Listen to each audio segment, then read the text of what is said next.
Alrighty everybody, what is up? I am back with another day of Spyro Gaming, and I hope you guys are excited as I am always. The day today is September 18th, 2025, and I feel pretty dang good.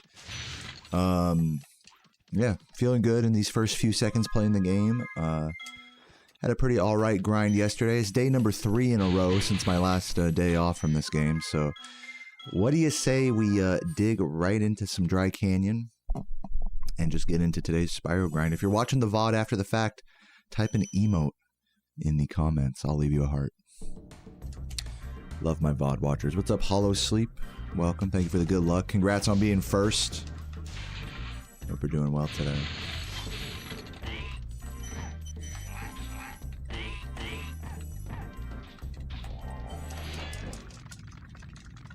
Yeah, woo! Congrats.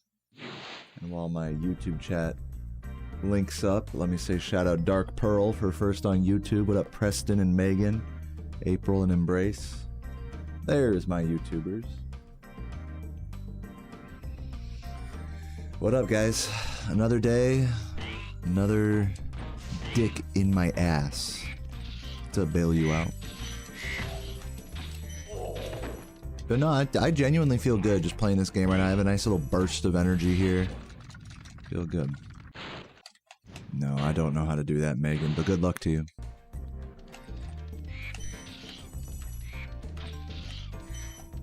Alright, let's do this. Change my skin to this. Let's roll.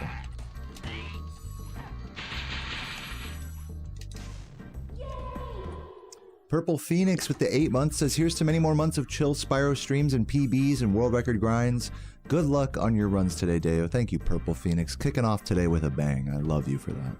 Let me turn up my TV here.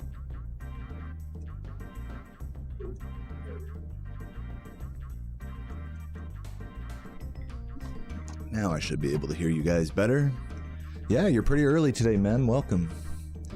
Your cat threw up on a framed picture of your friend who passed away, and I'm trying to print a new one before hubby gets home, before we get it printed out on our old printer to trick our new one into printing borderless. Dude, good luck with that, Megan. That sounds like quite an undertaking. Try not to lose too many brain cells in this process. And say hello to the printer for me. Hold on.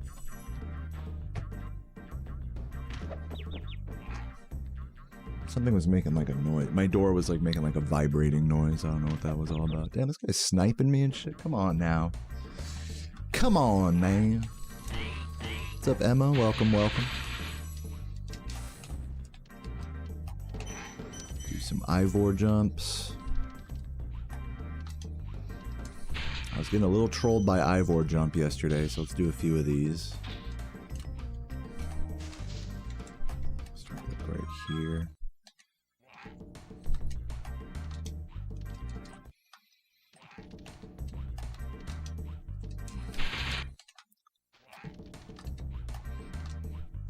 No, too far to the left.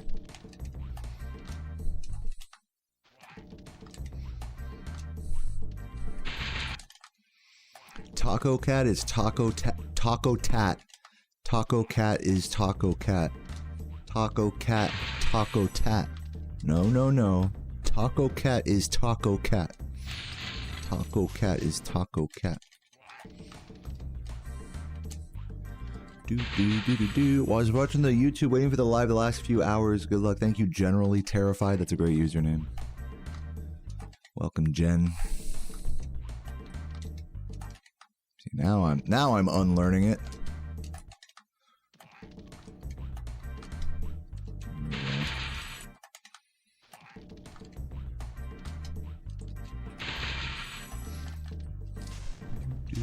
Let's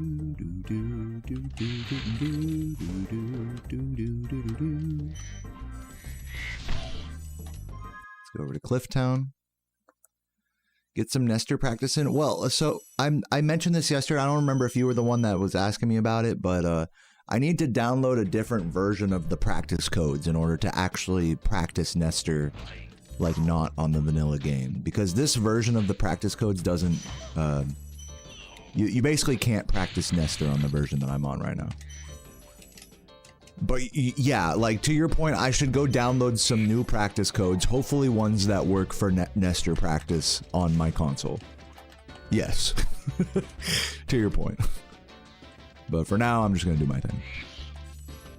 They're actually wireless save states are not good. In fact, let me show you something. If I go back to Artisan's homeworld here, here's the thing.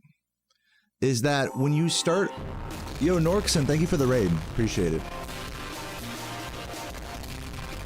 Here's the thing. So if I just respawn here, this is a different spot than where the game starts. So anticipating this, on these older practice codes, Composer made a setting where quitting game just takes you to the adventure start screen. So that way you spawn in the right place.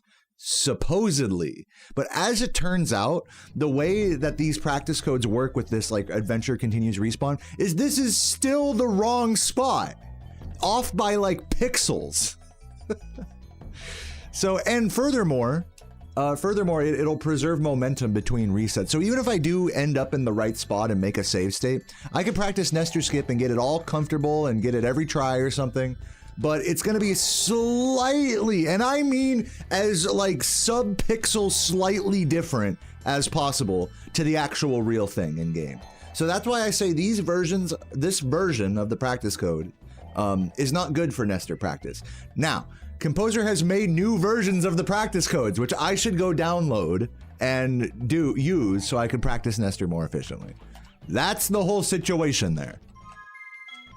So anyway, since I don't have those downloaded right now, I'm gonna go just keep practicing other stuff. Let's head over to Blowhard. And thank you for the raid, Norks, and I hope you had a really chill grind today.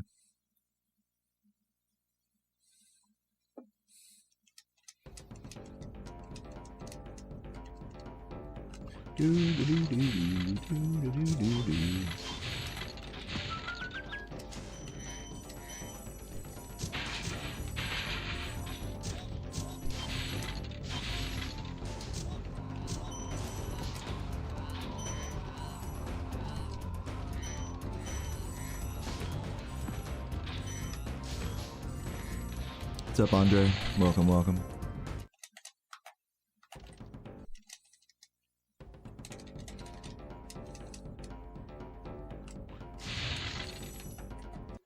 What's up, Kale? Thank you for the good luck.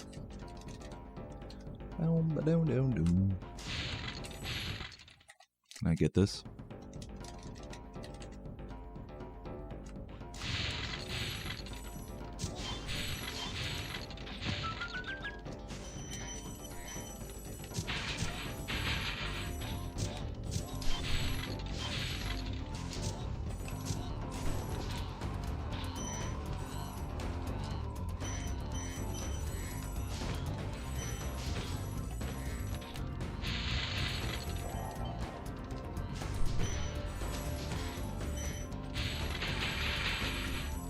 Alright guys, I think it's time for me to do my 20 push-ups today.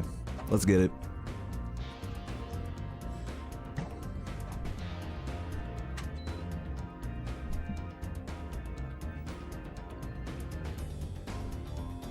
Oh my god. Let's get it. 20 big ones.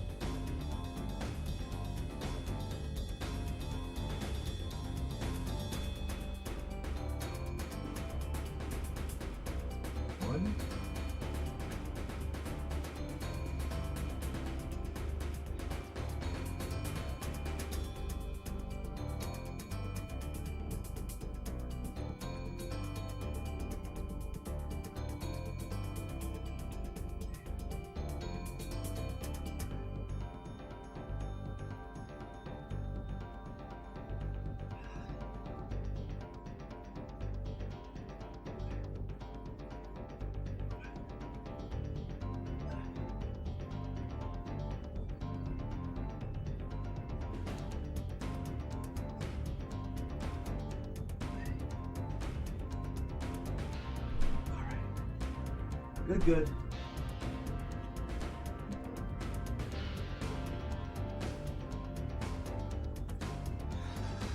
Come.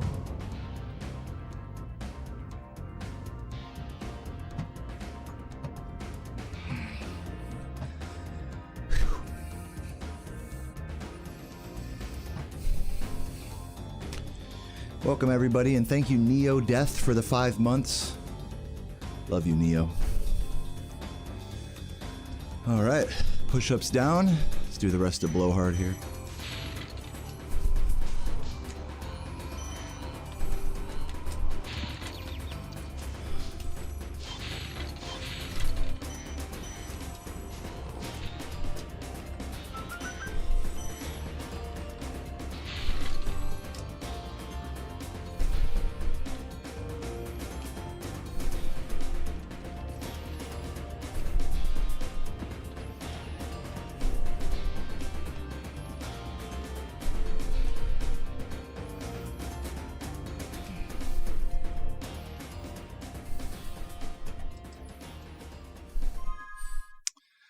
Okay, Metalhead.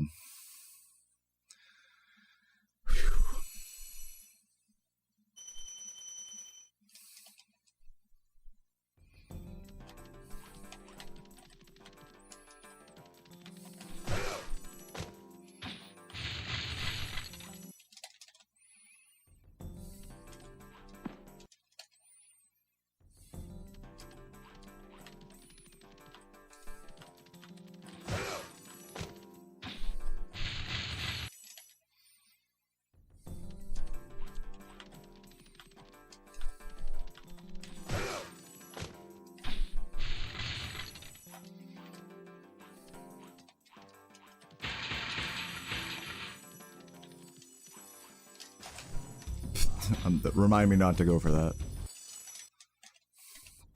Thank you for the good lucks today, everybody. Hope you guys are having a fabulous day so far. What's today, Thursday? Happy Thursday.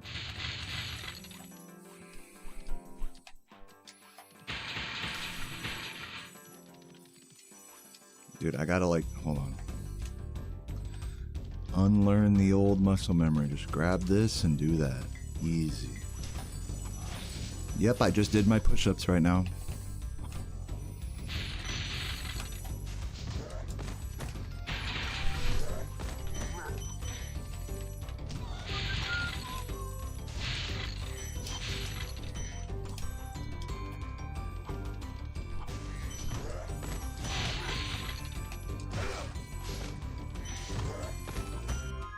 Let's do a little jock and then some rat.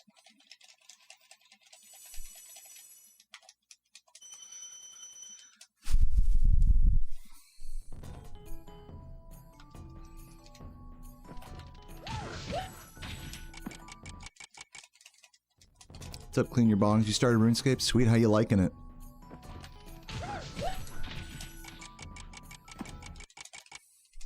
Looks like a skill issue. How do you jump that high, even not moving into the sides? Just plain jumping. So like where in the like I think I need more information here. Like where in the game are you struggling to jump? Like, you just hold X to jump higher. I'm sorry if that's like a really stupid answer. I need more information to help you here, because if you're talking about going upstairs, for example, the way I go upstairs in this game is by jumping and then charging. Okay? Jump charging. You see? I'm not saying that like it makes you go any higher, but that's how I go upstairs, which I think you mentioned. If you have more, like, information that I could help you with, then feel free to keep asking, but that's all I can really say to such a general question. There's also a technique that you may not know called charge gliding. So, like, say I want to get to, like, a really far away distance. If I just jump and glide, I'll barely make it to that red gem. But if I do that same jump and then charge before I glide, like that, see how I go further? So there's another thing that you might not have known about. Hopefully that helps. That didn't feel very helpful, but hopefully that helped you.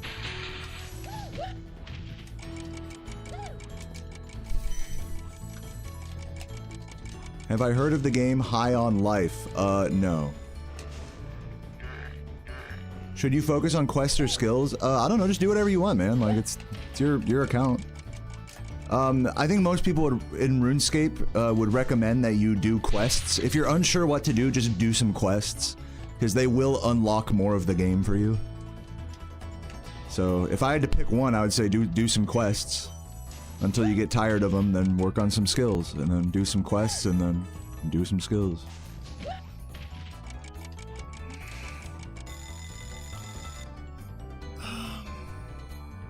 Any wall clips? Like where you go out of bounds through a wall? Yes. Thanks for the answer. Yeah, no problem.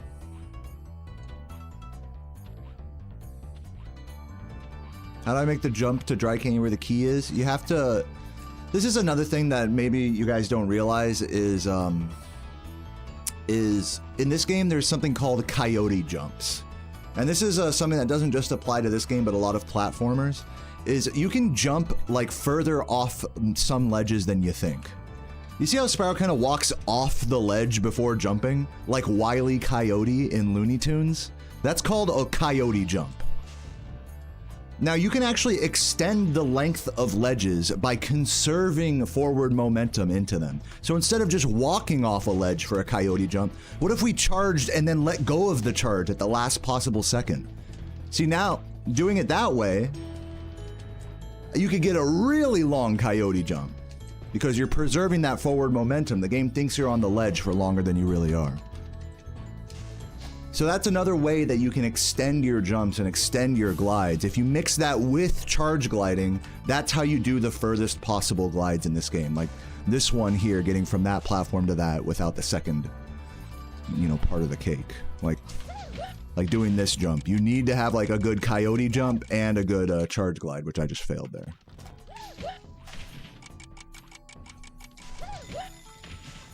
And someone asked about the Dry Canyon jump from the vortex to the key. It's the same thing.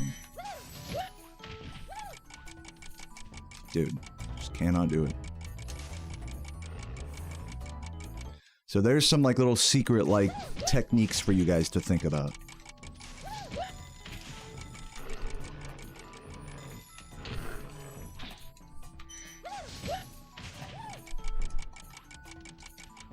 There we go.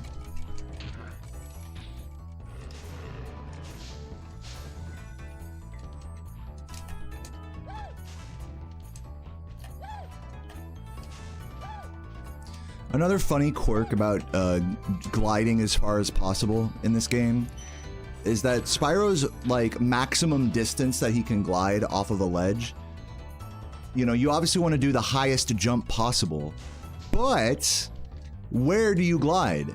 You'll notice that I generally glide later. Like Spyro starts to fall out of the air a little bit before I do the glide. That's actually the optimal point to glide if you're trying to go for distance. Like that's the best ratio of distance to height, is when he starts to fall out of the air a little bit from a full jump, which is counterintuitive. You would think that you want to glide right at the very visual top of the jump, but really you want it to kind of start to fall out the air before you do the charge glide. That's another little secret technique about maximizing glide distance in this game. These are like the secret things that a lot of people don't realize, even after learning to speedrun this game.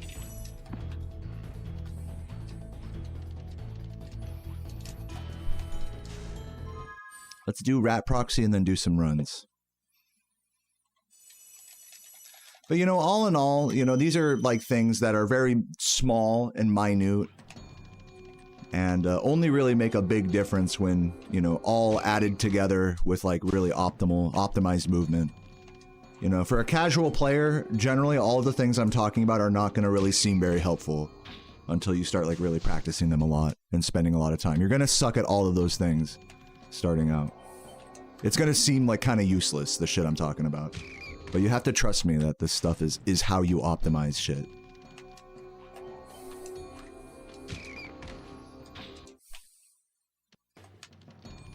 Thanks for the good luck, Beard. Hope you're having a nice day today. Welcome, welcome.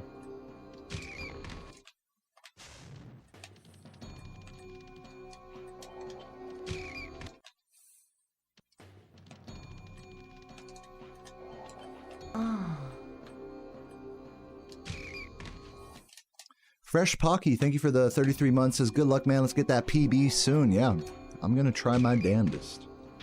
Thank you for the sub, Pocky. Hey, dude, GG's to you, Chicago. And good luck on your future runs.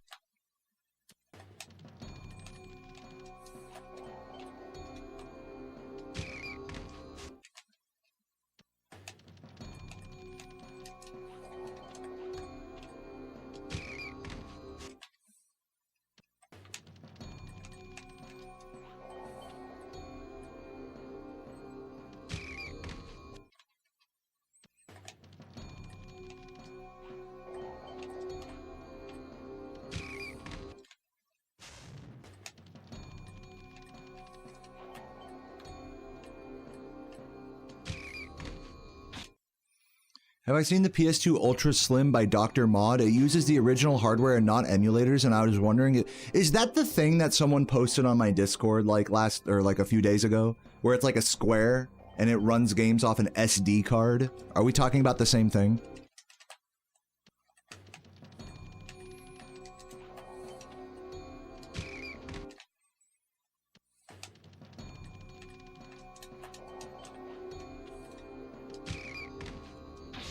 What's up, Fatal Foams?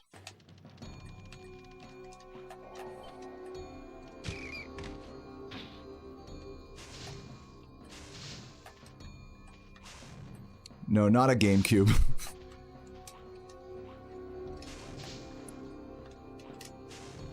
I'll wait for Danny's reply before I give my thoughts on that. What's up, Jengs? Thank you for the 4 months. Your homies hate the rat? Yeah, understandable. Thanks for the good luck, Pancaked.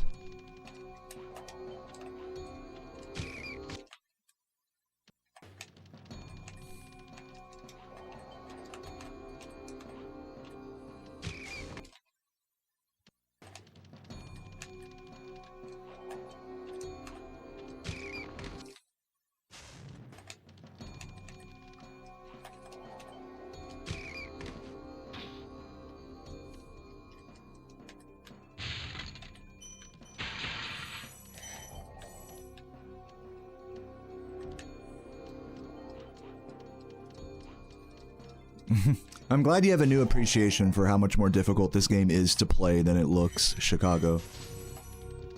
Those messages always mean the most to me, because, like, it's like, wow, you actually tried some of this stuff, and it's like the average viewer, like, does not understand. Like, it just looks so easy whenever when it all goes right, you know? But, one thing I kind of like to say to this point is like, for every one section you see me do right, there's like probably 5 moments in that section, like in this homeworld section, that I'm specifically not doing certain things so that way it can go right. So it's not so much about what I am doing right, it's about what I'm not doing wrong that people don't see. And when you play this game or try speedrunning, you get a real sense for that.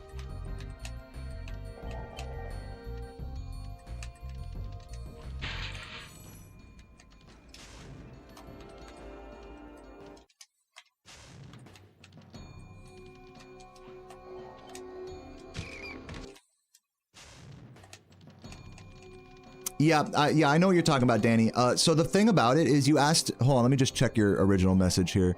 I believe you asked if it was good for speedrunning, right? Yeah, you asked if it was good for speedrunning Spyro. The answer, unfortunately, is no. Because it runs games off of an SD card and not an actual disc, that means you can't take advantage of what makes PS2 faster for this game, which is fast disk speed in the PS2 BIOS menu. So that's first and foremost makes the game just slower to play for a speedrun. Load times are slower specifically. Now second, that's not the only problem with it, unfortunately, for speedrunning, because even if you were okay with that, it still wouldn't be allowed on the leaderboards because you're running the game off an SD card, which is considered like a modded version of the game. Basically, it's not on the approved list of emulated versions of this game on the leaderboards. Basically, they try to keep like at least like some degree of what's the word? They try to keep some degree of consistency with what platforms are and aren't allowed for this game. And if you play on an emulated version of the game, for example, like one that's run through an SD card, then you know, it needs to be specifically allowed by the leaderboards on the rules tab. So running this game off an SD card is not allowed, but running it off of a burnt disc is, because that's closer to a retail version of the game. And then certain emulators are and aren't allowed, and you have to show certain things on your HUD, you know, like the emulator settings, in order for it to be like considered fair. Does that make sense? Because otherwise you could just put like a fucking version of the game on an SD card that like runs a little faster and people wouldn't know. So that's so there's two problems with that console, is that one, it's slower, and two, it's not allowed because of the SD card.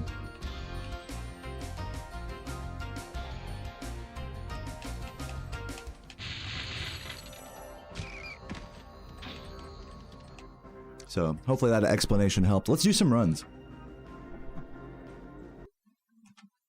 Now, with all that said, you know, you could still just like buy that and start learning to speedrun this game on that. You know, just because something isn't allowed on the leaderboards doesn't mean you shouldn't, you know, learn how to speedrun the game regardless on it, on whatever you have. I'm just talking about when I say something's not allowed, it's just for submitting to the leaderboards, you know? So you could speedrun without doing that, just as an aside.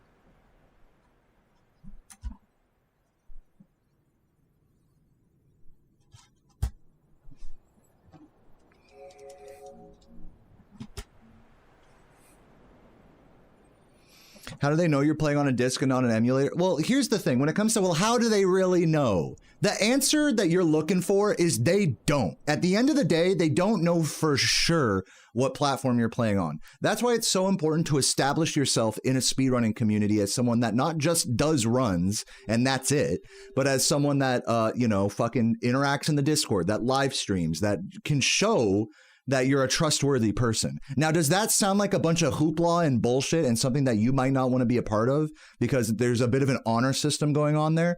That's totally fair if you feel that way. But that's like, there's really no better way to do it, unfortunately. Like, what we're going to do, have fucking Nuwan come to my house and double check that my console is running like exactly perfectly. Like, you can't, it's arbitrary. All these rules are arbitrary, meant to uphold an honor system. I'm not saying it's perfect or anything.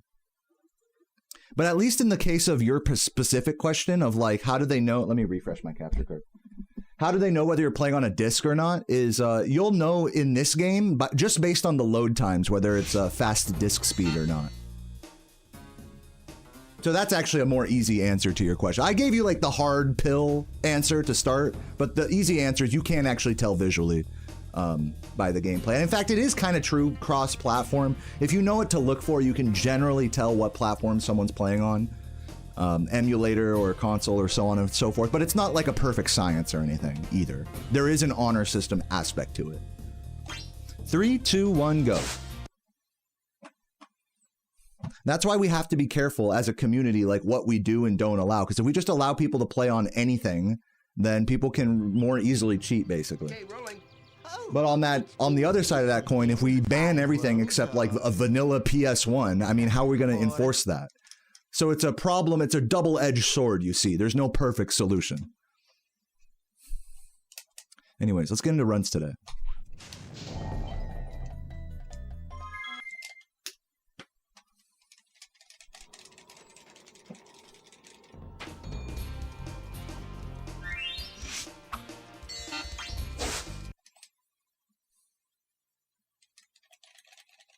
Hey, thanks, Tatman. Yeah, that's definitely the new speedrunner experience. It's like, what the fuck?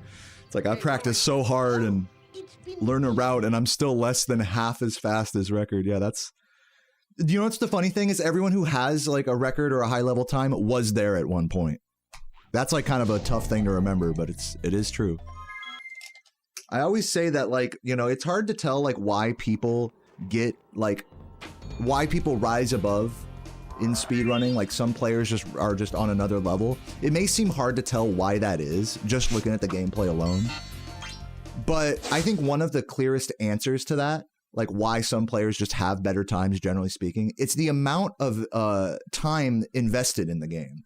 Like, if you look at any top player of Spyro, you can go through and verify years and months and streamed attempts of practice and learning and stuff that, like, you're not going to be able to catch up to as a new player in a month. Even being dedicated 12 hours a day and getting and really improving a lot, you're not going to get to that level in a month, in a couple of months, you know? The only thing that sets a top player apart from a newer one, or even a really talented mid-level player, is just, it's not like skill, it's not talent, it's just time invested into learning and practicing. That's really one of the only measurable differences between me and someone lower on the leaderboard.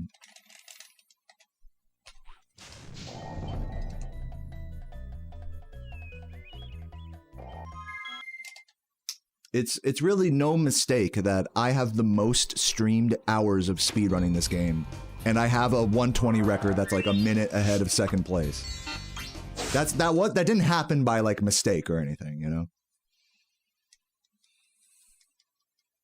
Or because I'm really talented or something, you know? Or, oh, I'm so special, you know? Okay, rolling. Oh, it's been that's not how it is.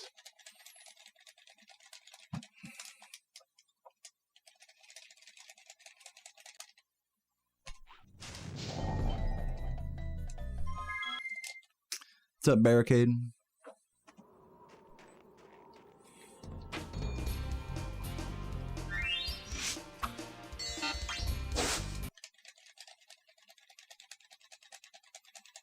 Forced camera view of a PS1 showing it plugged in. Okay, so you want to say, so you're saying let's make every runner have a webcam pointed at their console or computer or what have you. That's what you're saying. Like, just think about it. Does that make logistical sense? Let me ask you that. Is that fair to ask every single person that's gonna speedrun this game to do that?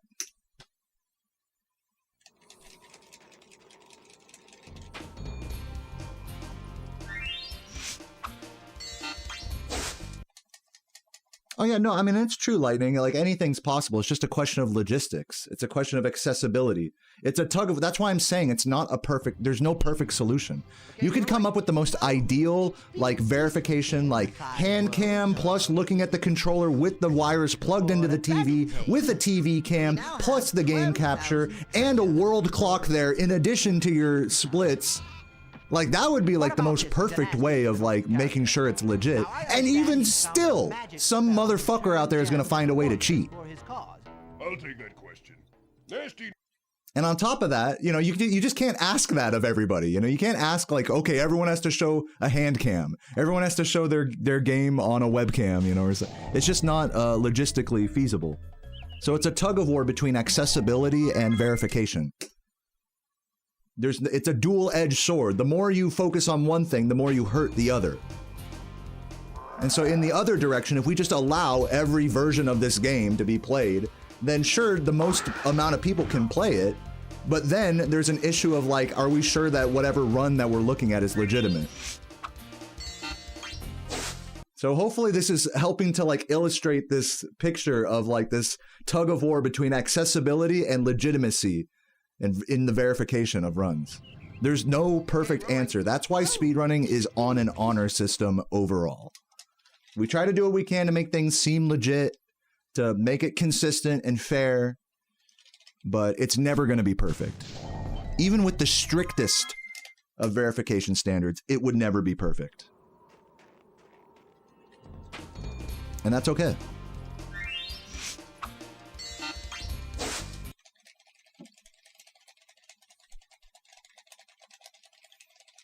Dare I say it's okay that like that it's not perfect, you know? Okay, rolling. Oh, it's been peaceful. You know, the world isn't perfect. You're not perfect. I'm not perfect. This hobby isn't perfect. We do what we can in the confines of what we have access to, you know? What's up, Mika? Is it worth it to chase the PS1 record? I don't know who has the PS1 record in this right now. You can see on the leaderboard, it might be John Unfill maybe, or Zando Toaster. I'm not sure. The problem also with alternate, with like slower platform records is that maybe someone like Saboom did a run on PS1 once, but it's not like saved because his current PB on PS2 is the one you'll see on the leaderboard. So that's why you'll see separate leaderboards for stuff like PAL, Japanese, stuff like that, even though they are all technically able to be submitted on the same leaderboard. Because the people who will get the best times will also have a time on the better platform, you know? Like negating the one from the slower platform, even if it's an interesting novelty. Okay, rolling. Oh, it's been peaceful.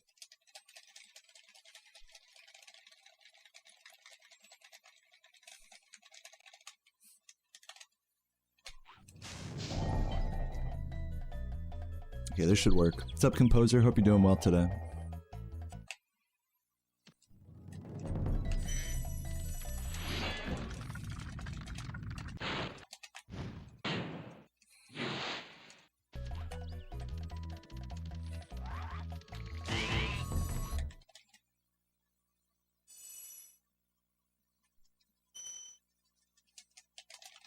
Piggy plays on emulator, Chicago.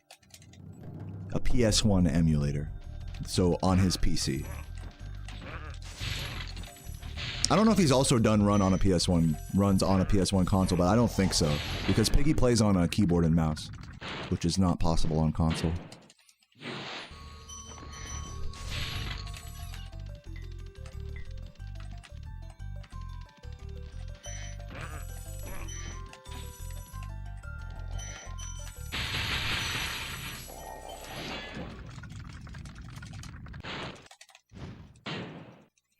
Has Nestor been tested?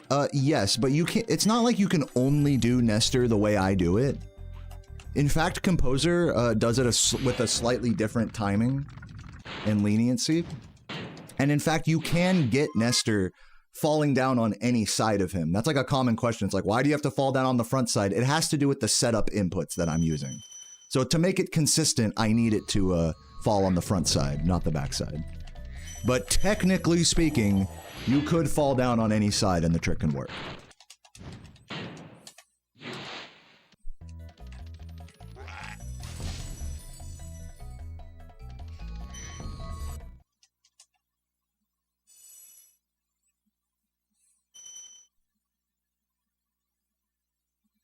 Uh, 10 to 15 seconds. I didn't even think it was that many.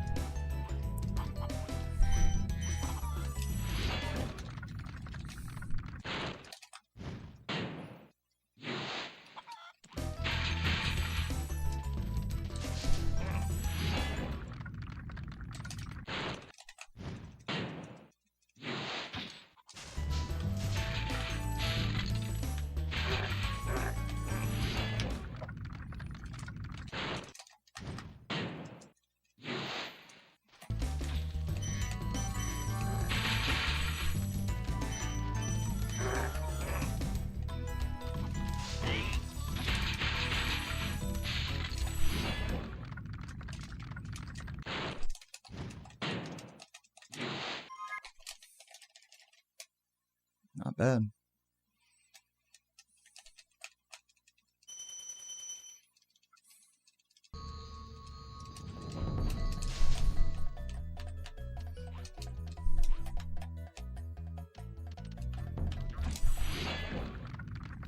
Thanks, Nick, for the good luck. Oh, nice, Vane. Love to hear that.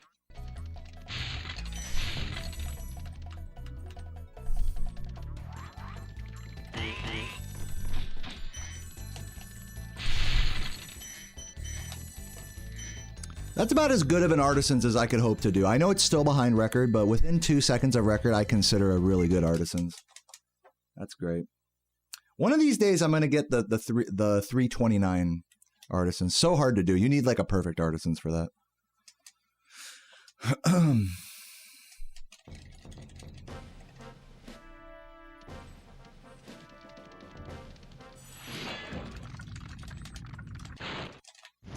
The flame is important on Nestor Skip because it resets the dragon shaking cycle. It's like the idle animation of the dragon going like...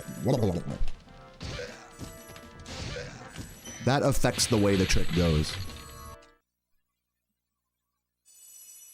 Am I superstitious? Not really. Oh yeah, Michael, sub 3 artisans. I believe it. Sub Scratchy. Welcome, welcome. Yeah, I hope you're doing well.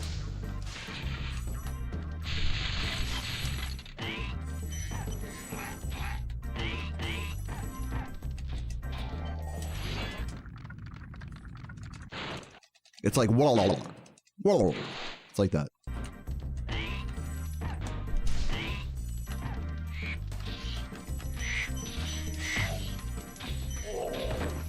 Yeah, felt that one coming. The Dragon Warble. What's up, Jordy? Thank you for the good lucks. Nice runs lately. It was nice lurking yesterday.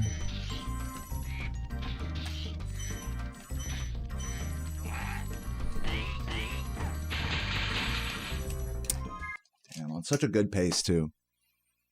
Unfortunate. Watch me not be able to match that pace for the rest of today. Watch. I'm calling it. I can get I can like get a good peacekeepers, but not with a good artisans. Like, that's like my curse. That's alright, we go again.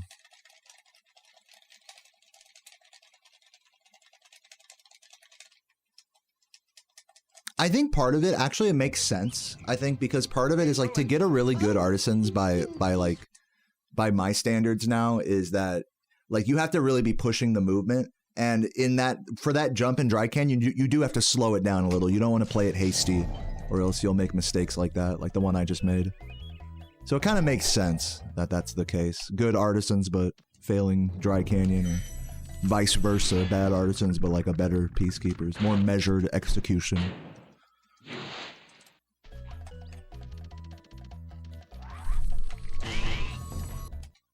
Don't say that. I'll say it. I'll say anything. I'll say fucking Spyro is a terrorist. What do you think about that? You want me to say that? Spyro's a terrorist, bro. I'm sorry, man. Call me insensitive.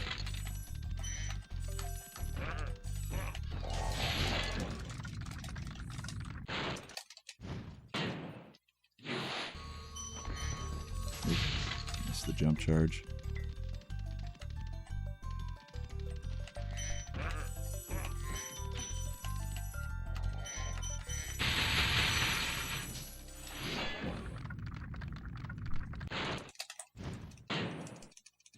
The jump in the Peacekeeper's homeworld. The one, the cliff jump next to Dr. Shemp, or the one from the beginning to Night Flight? The wall glide or the cliff jump?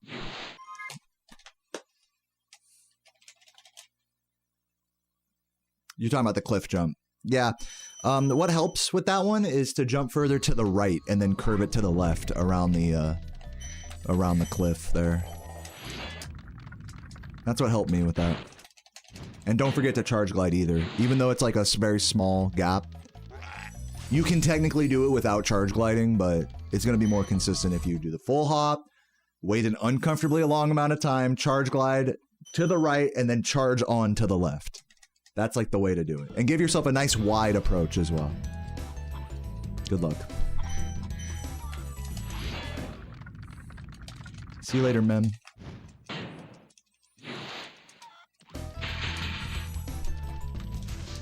Ugh, here we go. Here comes my bad artisans. Bad artisans into good peacekeepers. I'm calling it.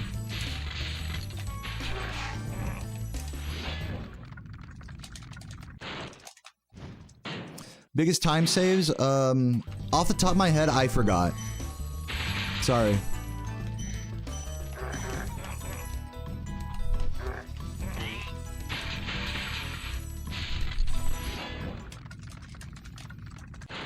One spot that you can look out for is the Alpine Ridge split, where it's the only point where my PB and world record are the exact same pace. Like exact same split, basically.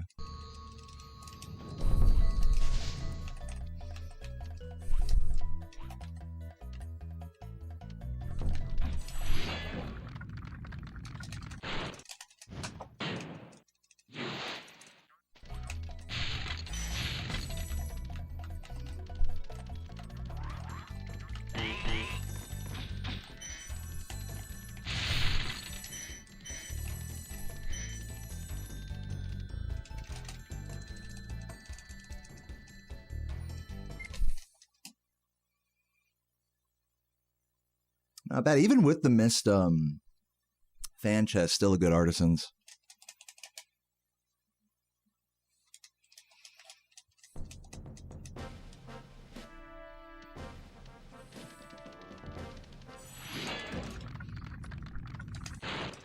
What's up, Pastor? Runs have been all right.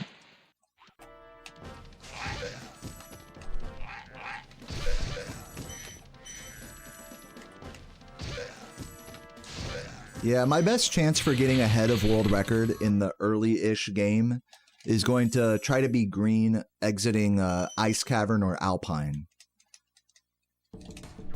That's going to be my best chance of being green, like this early into the game.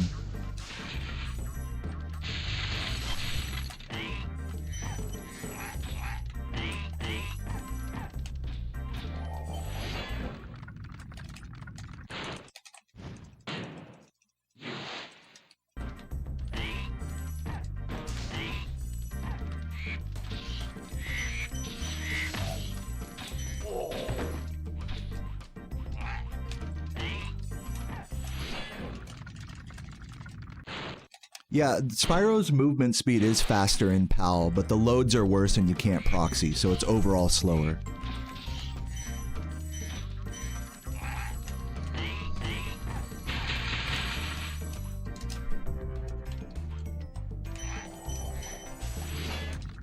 Yo, Cookie, thank you for the good luck.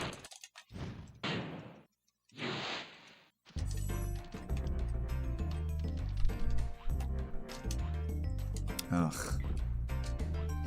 Ugh.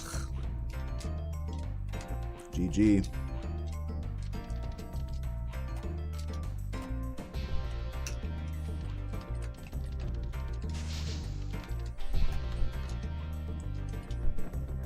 I hate that. I hate when you like get a boost, but it's just not enough. I fucking hate that here.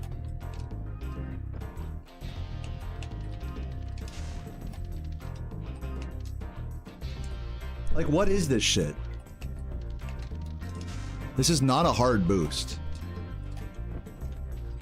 I'm just gonna have to sit here and do this for the next few minutes. Yeah, I need to take a tougher angle on it. It's too parallel. I think when I'm not getting a high enough boost, that means I'm at too mellow of an angle, too parallel of an angle with the wall. I need to take a more perpendicular angle with it.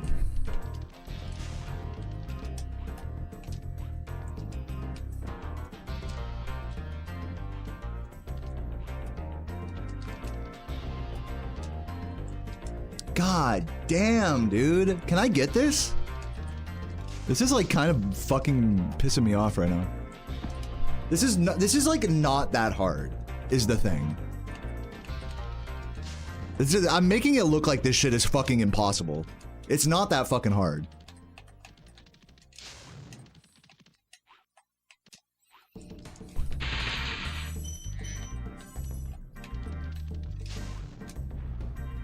PAL games run slower overall because the way TVs work, the way electricity, literally the way electricity works in Europe is different than America. Or in other words, in North America, electricity, like for your TV and for video games, runs at 60 hertz.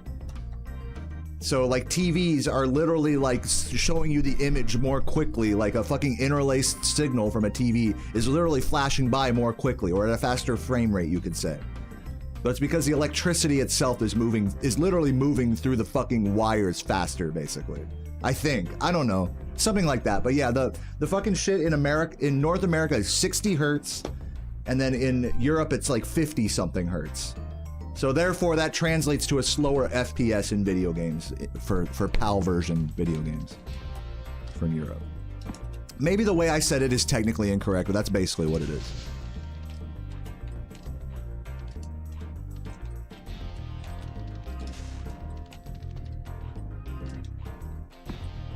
So that's why developers for video games will literally make the character run faster in the PAL version of games. Even though that happened in this game, it's still slower overall for speedrunning. Okay, let's do another run. I got the key, but I didn't grab the chest, so I should be good. I don't have to do a hard reset. Yeah, I think there's some nerds in the chat that can like explain the Hertz thing a little bit more clearly than I did. I think I probably misspoke, saying that the actual electricity runs fast. I don't know if that's actually true, but people can clarify in the chat.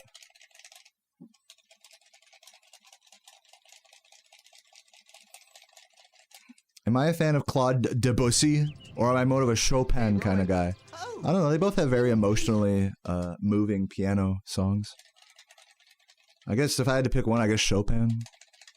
I don't know. I'm not like super duper deep into either of them.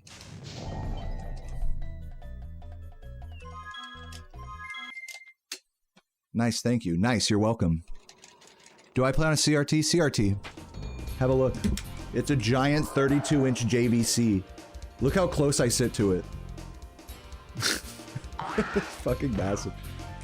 Most people's eyes would fucking burn out before they've seen enough that I have.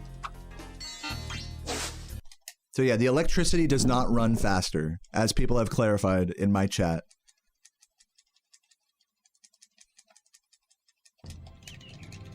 Okay, rolling.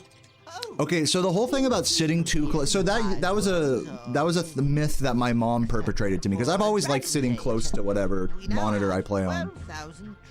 So ever since I was a kid, my mom would tell me, like, hey, you know, like, you already need glasses, like, if you keep sitting close to these TVs, you're gonna, like, burn your retinas or something, you're gonna, like, hurt your vision. So one day, she took me to the eye doctor, you know, to get a new prescription for glasses. And I asked the fucking doctor as he was giving me an eye exam. I was like, hey doc, does sitting close to a TV hurt your eyesight? Simple question. He said, no. He said, no, that's not how that works. He says, in your case, you have something called astigmatism, which means that the actual geometric shape of your eyeballs, as they fit into your skull, like as you grow older and your skull grows larger and more deformed, it deforms your vision geometrically.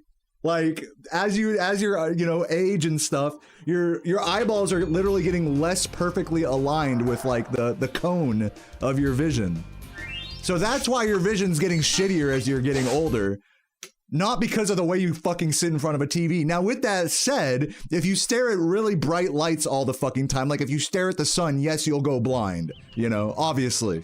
And if you're staring at really, really bright lights from a CRT, then maybe it'll be a similar effect. But as far as I can tell, I've never actually had eye strain from like looking at a CRT in the same way you would get eye strain from looking at the sun, for example. So I personally feel like that is just like a myth that's debunked. Like sitting close to a screen hurts your vision. But I don't know, maybe we got some doctors in the chat with differing viewpoints on that.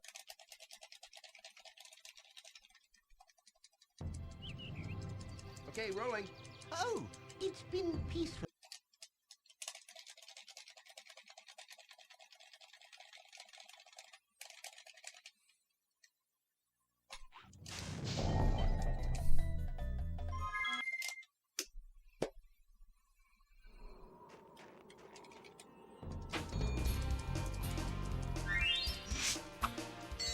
What's up, Craig?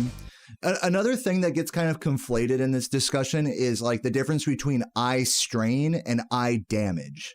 So like if you stare at screens all day, you're gonna get like strain, you're gonna get like headaches and stuff. But that's not the same thing as saying your vision is literally getting worse. Those are like two different things. And oftentimes when we discuss this sort of stuff, it's like, well, I get eye strain from staring at a fucking computer all day. That doesn't necessarily mean that you're making yourself more near or farsighted.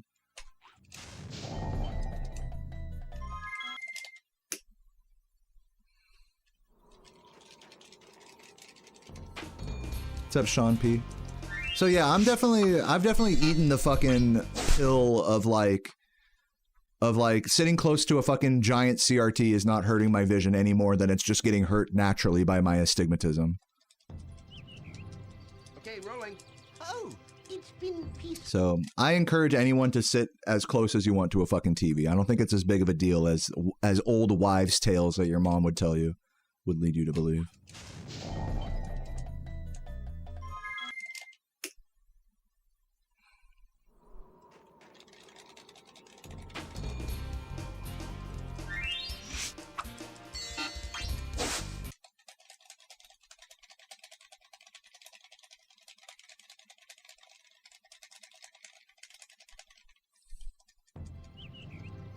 Okay, rolling.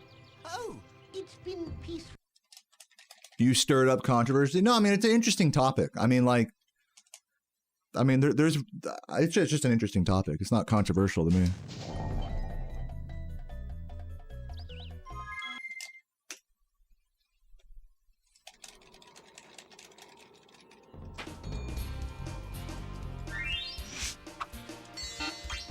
Clack, clack, clack, clack, clack. Yeah, my fucking controller.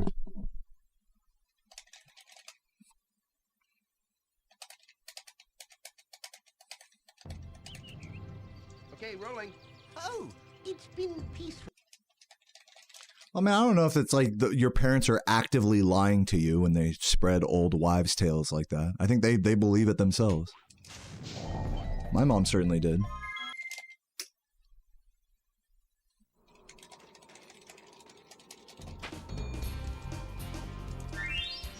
How about an even older one? That masturbating makes you blind. That was like a very serious belief for people for like many hundreds of years. What about that one? You guys remember that one? Okay, It's like it's something that name anything that you don't like or that's considered like morally ambiguous or whatever. It's like, well, you shouldn't do it because it'll make you go blind. Masturbating, drinking alcohol, sitting too close to a TV, gaming too long. Now I understand he's found a You know?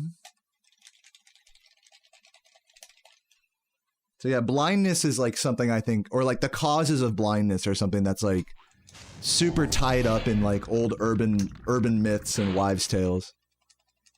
Thank you for releasing me, Spyro. Free 10 dragons in the artisan world. Then find the balloonist. He'll transport you to the next world. What about Nasty Nork? I'm going after him. Find dragons first. That's all I can tell you.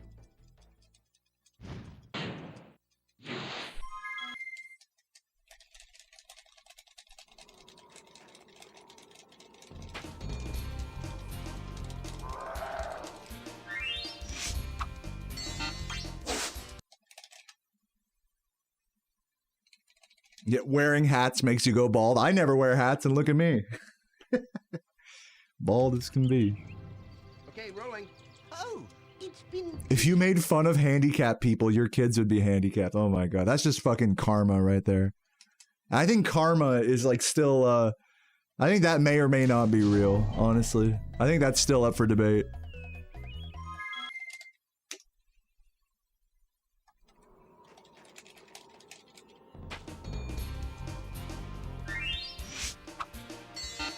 What's up, Oracle? Thanks for the good luck.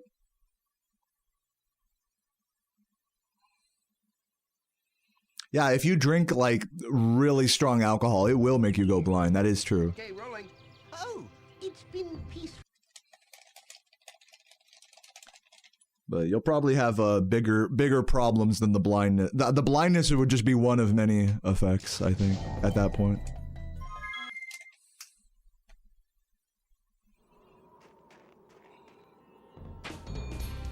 Safe spot in Dagonoth Kings. Nice. Good luck on the Zerker ring.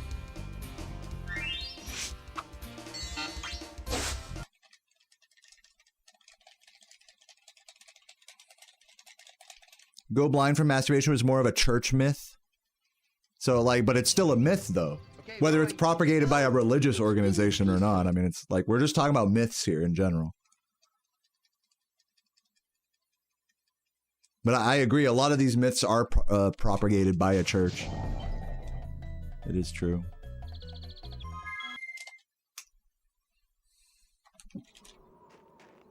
By a religious denomination.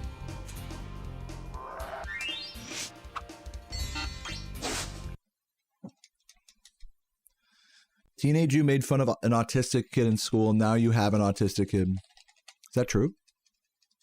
So literally the thing that Beard said that we were laughing like, haha, that would never happen. You're saying that literally happened to you? That's wild.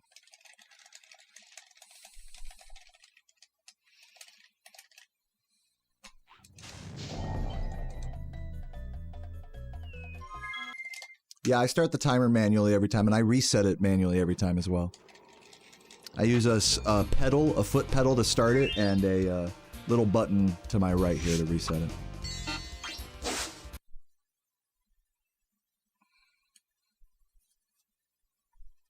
It's funny, I actually bought this reset button separately and it like lights up. You can see it's like got like the LED lights on it. And it's one of those weird like devices, like USB devices that stays lit up after you turn off the computer. We now have 12 So like, literally when I'm like, it's the dead of night and I'm like I'm going pee like in the bathroom or something and I look into my stream room, the only light in here is from the fucking reset button. It's like, it's kind of spooky. It's like, it's beckoning to me. It's like, yes, you want to reset. You should reset more. Yes.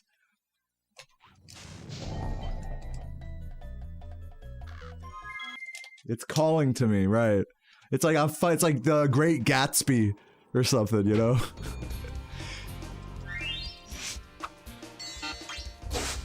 Refresh rate of the CRT. As far as I understand, American CRTs refresh at 60 hertz, right? Is that not the right way to say it? That might have been the wrong way to say it. I don't know.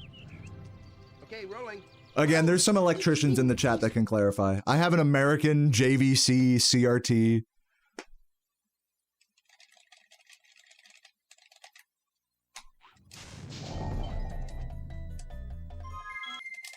Yeah, 60 hertz. There we go. Just making sure I was saying the right unit for the question.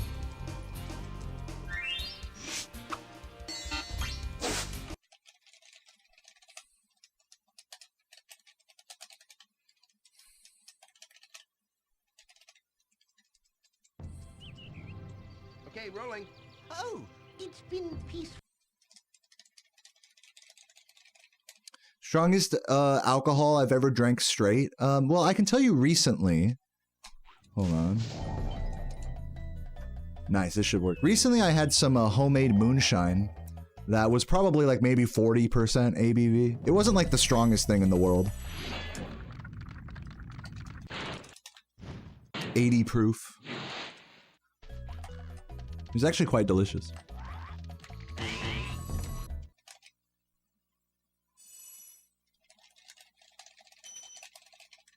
What's up, unattended bag? Thank you for the good luck. And Waxy, great to see. It has been a great day so far. I've actually been getting some pretty solid early games here. Hoping to get out of Dry Canyon, though.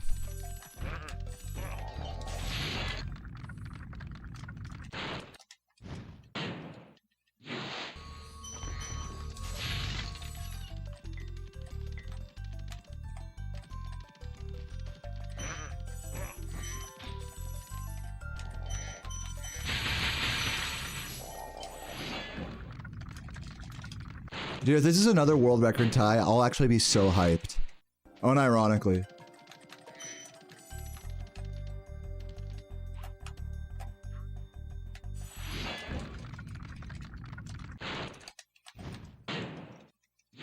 I personally think it's much more likely at this point for me, and for Composer as well, that if we do get another PB anytime soon, it's only going to be a couple seconds. I think we're past the point of just getting monumental 10+ second PBs. I mean, never say never, right? But it's for where we're getting in this game's like human limit at the moment. Like, I get the feeling it's going to be a slow burn as we lower our PBs. But that's just my hunch. Maybe I'm wrong about that. No, I know the names of every dragon, but I can't, like, name every dragon. If you, like, say, okay, what's this guy's name? Like, Nils, there you go. Like, I, like, recognize every name. I'll put it that way.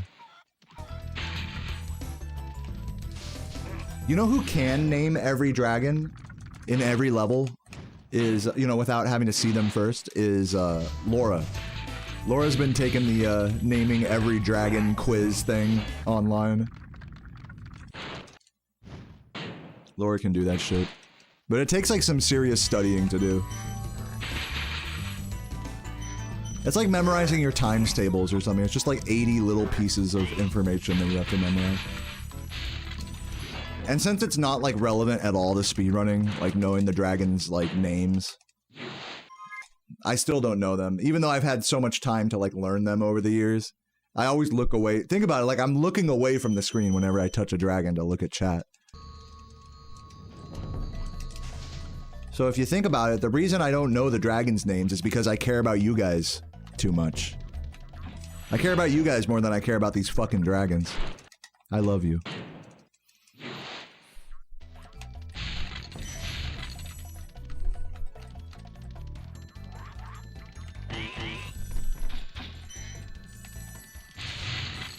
Nice. What's your name then? Joe. Joe Mama.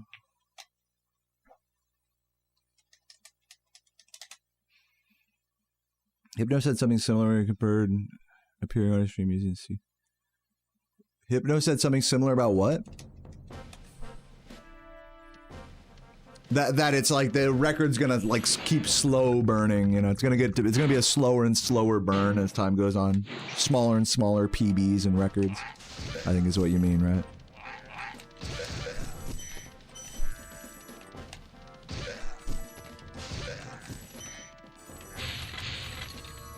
Yeah, it might be the case, it might not be the case. I don't know. It's just the likely situation.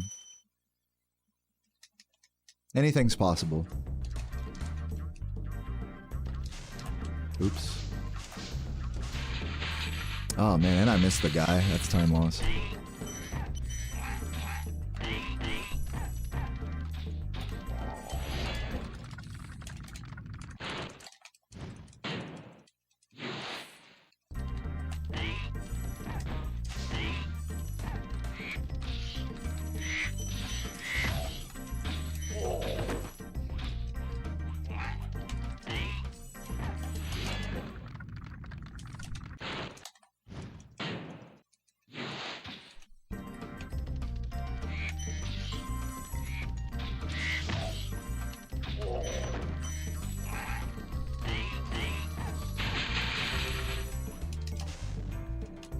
Really? Dry Canyon has been my bane today. I've been getting so many solid runs into Dry Canyon though, which is kind of reassuring. But damn, can we just get out of this homeworld? Fuck.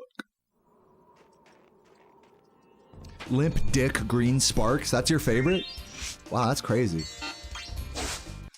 You like that in the OG games, the dragons chose to stand on their hind... Yeah. Best Sparks color? In the Japanese version, if you have a pocket station, it's like a Tamagotchi that plugs in your PlayStation, you can technically unlock red Sparks. He's like a super higher level than gold. So red Sparks is my favorite. Because I'm a hipster. I'm a Sparks hipster. Thank you for releasing me, Spyro. Free 10 dragons in the artisan world. Then find the balloonist. He'll transport you to the next world. What about Nasty North? Thank you for the good luck, Tulu. After him. Find dragons first. That's all I can tell you. Nestor time. You guys' favorite. You guys love this fucking guy. Spipster. Is he infinite health or 4? I don't know like a lot of the details about it, so I can't answer that effectively. One of these days I'll do a video about it or something. I don't know. Who cares? Let's get a world record. Okay, rolling. Oh, it's been peaceful. Yeah, my Sparks goes to a different school. Exactly. He's Japanese. All this talk about Japanese girlfriends is fucking up my Nestor attempts. Free 10 dragons in the artisan world. Then find the balloonist. He'll transport you to the next world. No, I'm not gonna speedrun the Japanese version. That version sucks. But you can see me do a drunken playthrough, as Sean mentioned above you. You can see me take a sake bomb for every homeworld, doing a Japanese 120% run. It's probably the drunkest I've ever been playing this game. That's 6 sake bombs, by the way, in one playthrough. That's a lot of alcohol.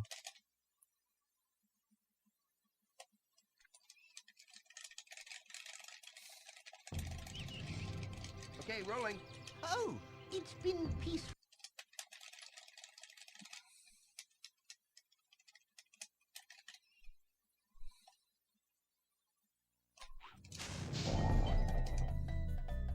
Should work. Yeah, that's where the yata. That's where that sound effect comes from.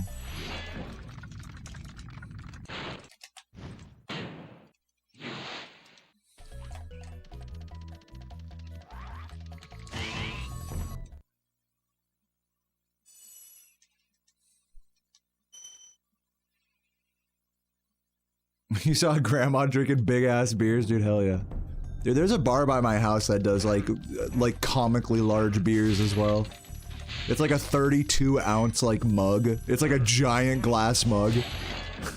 I'm like, yeah, I'll just have an IPA in the giant mug, please.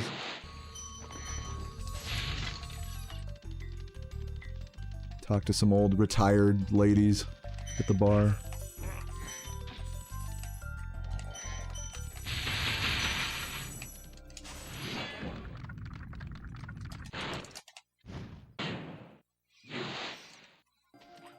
It's a nice, beautiful day today. Maybe I'll walk over there. I haven't been there in a while. Maybe I'll walk over there after today's stream. It's my opinion on Crash Bandicoot being as it's closely related to Spyro. Like, my opinion on Crash Bandicoot is that it's a pretty legendary platformer of the time, just like Spyro. I'm not really sure what more opinion you would like than that. I'm not saying anything that you don't already know, you know, like, for the record. I'm not about to give you some hot take or something that... Actually, Crash Bandicoot sucks! Is that like what I was supposed to say? I don't know. Actually, fuck that game! I'll give you some reasons why speedrunning Spyro is a lot better than speedrunning the original Crash trilogy. One of the reasons is that to move optimally in the Crash games, you have to do something called zigzagging, which instead of just holding forward, you have to constantly oscillate between up left and up right. So you're doing like this shit on your fucking controller like the whole fucking run. You break your fucking fingers and D-pads like all day. Crash 1 runners actually prefer to use like shitty third-party Hori pads for that reason, because they have more ambiguous D-pads than the official controllers. So there's a fun fact about why Crash Bandicoot sucks.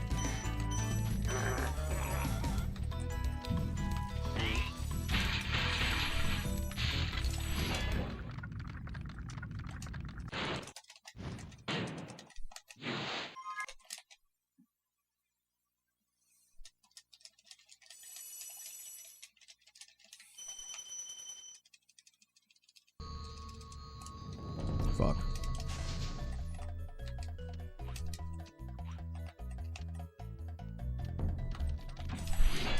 Do I like to play it personally? Like, you're asking, do I play the original Crash trilogy in my free time in 2025? No.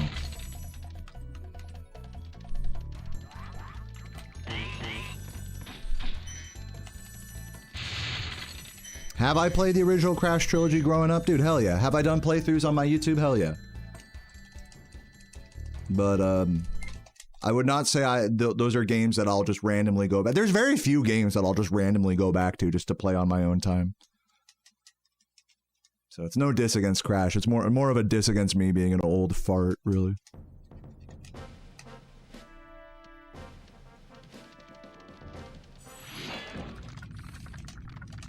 Yeah, right, Waxy? I picked that up studying a composer's record again, trying to improve my artisans. Pretty funny little jump. Apparently you can actually get into Toasty doing that. Instead of just jumping over like how every other run does.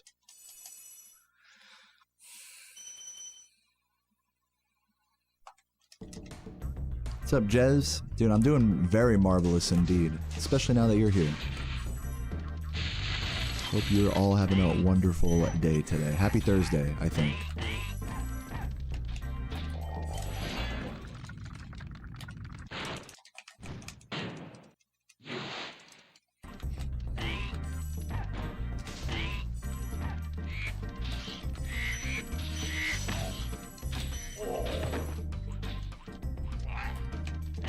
Jump.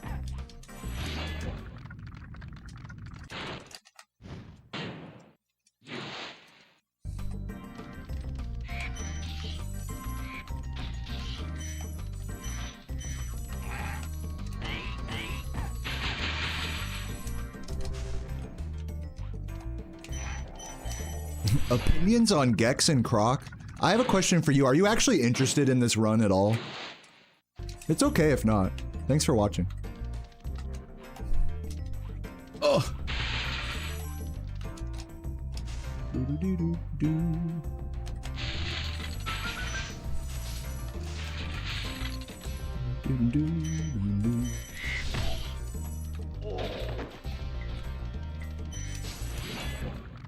Sorry, was that too toxic? I was too toxic there. I'll take it back. I'm sorry.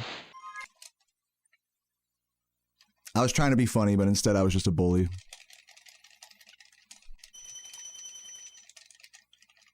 What I meant to say is I love Gex and Croc. Those are my favorite games. They're great games. I did grow up with Gex 64. It was fun. I never beat it though. And I didn't play Croc until like much later. Did a casual playthrough of that.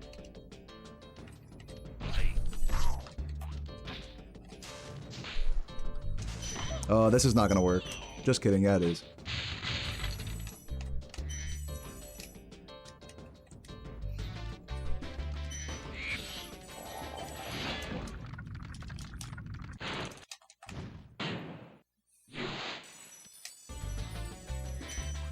Oh, rip that yellow, dude. That was a fucking robbery right there.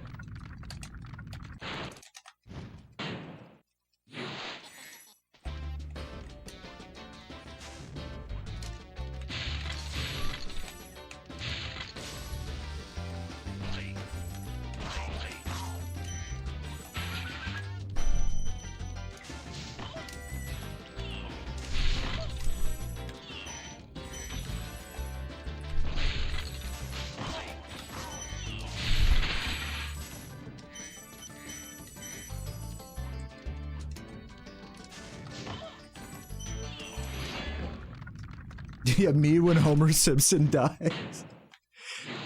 Right.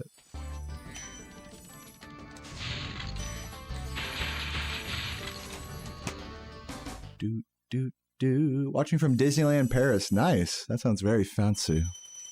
Enjoy.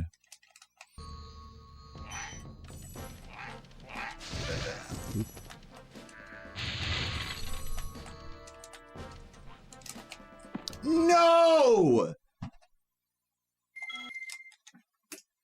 That was bullshit. I think what happened there was, damn, and I was, look how far ahead I was, man. God damn. These runs are too hot, man. The game doesn't want to let me have it.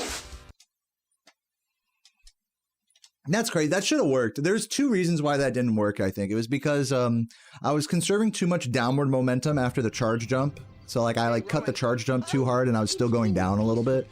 And then the other reason was because I got so unlucky with the collision of that cliff side, that corner of the cliff. I was trying to get around the right side, but instead I collided with the corner. PS1 collision moment.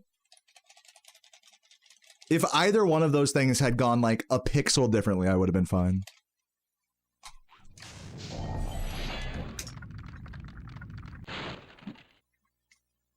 Thank you for releasing me, Spyro. Really, that jump should have worked. 10 dragons in the artisan world. Then find a balloonist. He'll transport you to the next world. What about Nasty Newark? I'm going after him. Find dragons first. That's all I can tell you.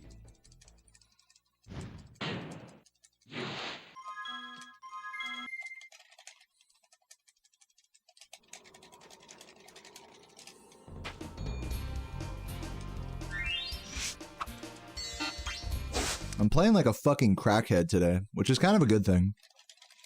But no surprise that I'm resetting so much as a result.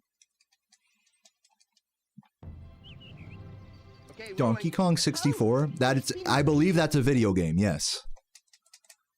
Cranking the French hogs out in Disneyland, dude, hell yeah. Fuck. Thank you for releasing me, Spyro. Free 10 dragons in the artisan world. Then find a balloonist. He'll transport you to the next world. What about Nasty Newark? I'm going after him. Find dragons first. That's all I can tell you. Thank you, Cool Pernicus. Appreciate it. Yeah, actually, I don't think the sun is actually hitting my beard right now. If you want to see what the sun looks like on my beard, get ready for this. Hold up.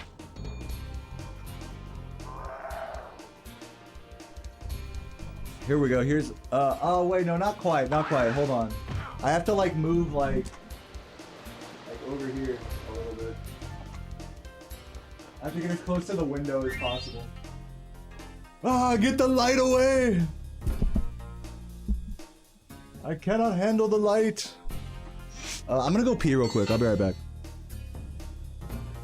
I thought it was gonna be way more epic than that. Oh well. Get this fucking light out of here. That bitch out of here. Shit blinded me.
Motherfucking chicken leg beasts.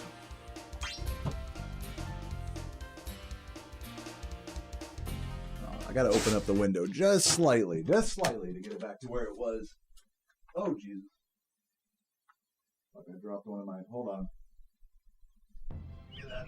Wow. Okay, rolling. Oh, it's been peaceful here Hold in the on. 5 worlds, or is it 6? For a dragon's age. We now have 12,000 treasure, or is it 14,000? What about this Ganasty Gnork character? Now I understand he's found a magic spell That's to good. turn gems That into works for me. horses for his cause. I'll take that question. I'll take that question. Nasty Nork is a simple creature. Vampire. Fucking shit out of here.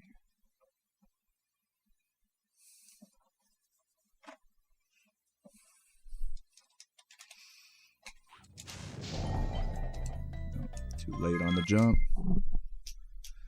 Yeah, you think it's all the old school RuneScape smithing I've been doing that's been making me better at Spyro? I'm inclined to agree with you. I'm sure everyone else would agree with that statement as well. I think, honestly, who's with me? I should do more smithing and drinking beer and eating Taco Bell. I think that's really the key to success here. Rolling. Oh, That's what world records are made out of. Yeah, who's with me?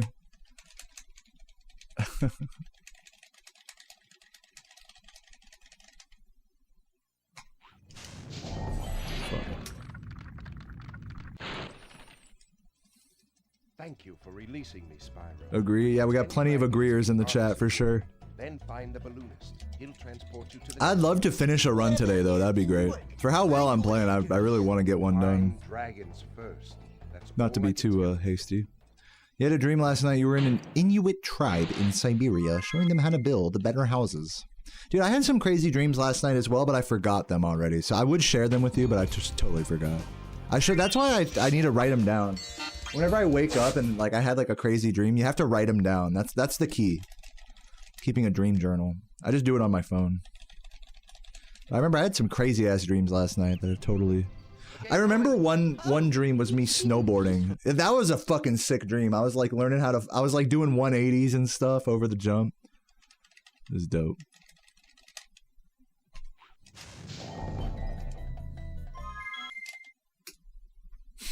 Nice emote. Whose is that? Oh, it doesn't tell me. Oh, it doesn't? Oh. What's up, Gorillax? Good to see you, man. Long time.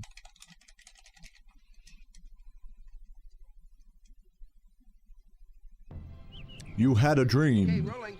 that it was already Christmas. Dude, I can't wait for fucking winter this summer.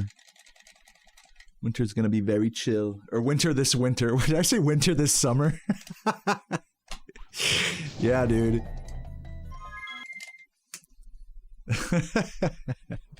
Dude, winter this summer is gonna be fucking great. Everyone's gonna be in their bikini at the fucking mountain beach. What's up, Powell? Welcome.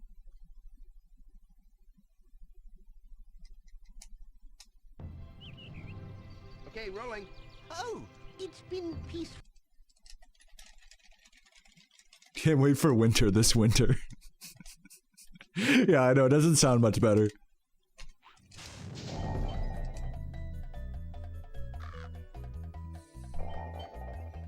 What's up, Master Phoenix? Thank you for the good luck. Will this run finally make it out of fucking Peacekeepers, dude? Let's see.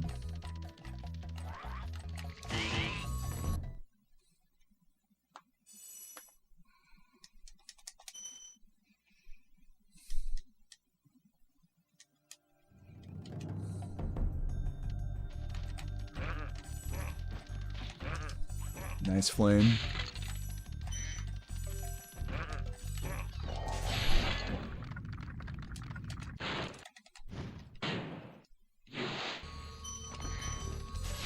Nice missed jump charge. Nice cock.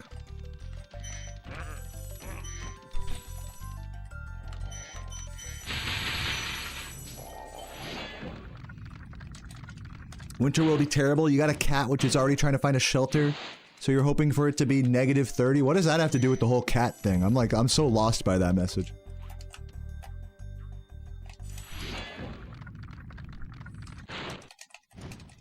Oh, it reminds you of when you were a kid? Dude, hell yeah. What's up, Chloe? Thank you for the good luck. But cats are cute. I think cats are actually, to give you credit, cats are relevant in any situation. Cats are an important part of our survival this winter.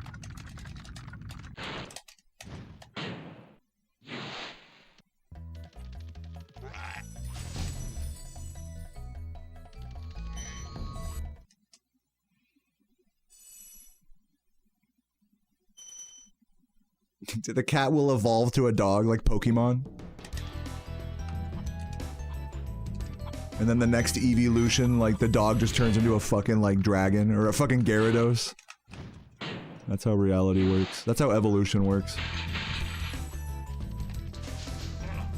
Isn't it funny that like evolution in Pokemon is literally just instantly turning from one form to another? And like evolution in reality is like the exact opposite of that. It's like turning from one form to another over millions of years. Like, you'd think they'd have a different word for that, you know? Like speed-elution.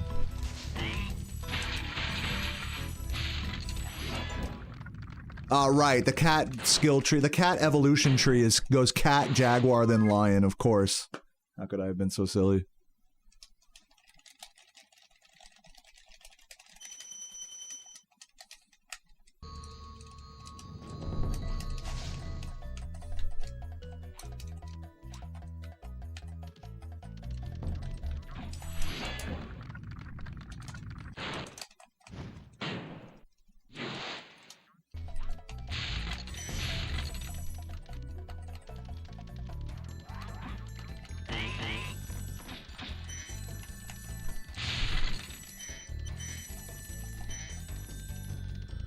They didn't hop onto the satanic panic. Did anyone's parents here actually like buy into that? What like crazy video game like conspiracies did your parents have about like why you couldn't play certain games growing up? For me, it was my parents thought Grand Theft Auto was too violent. So like they wouldn't let me play it. Or just any game with like shooting or anything, and it was like considered too violent for my young brain. Which, looking back on it, like I guess fair, but honestly, fuck that. You know what I mean? Like, what the fuck? Dude, what the fuck? I pressed L1. How do you do that? I'm definitely playing like a crackhead today. Like, what the hell? It's like the second blue I've missed just by fucking missed inputs.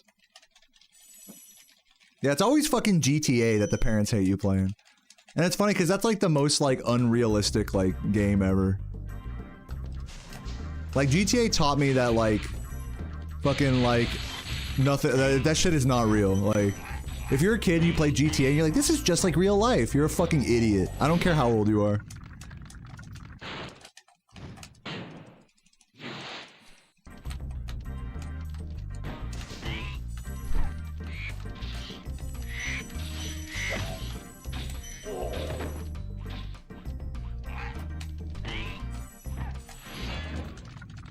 What's up, Ruku?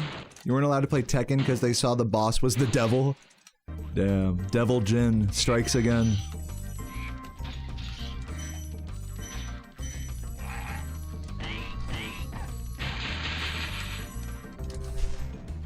Yeah, I would have had that. I was too fast on the charge glide.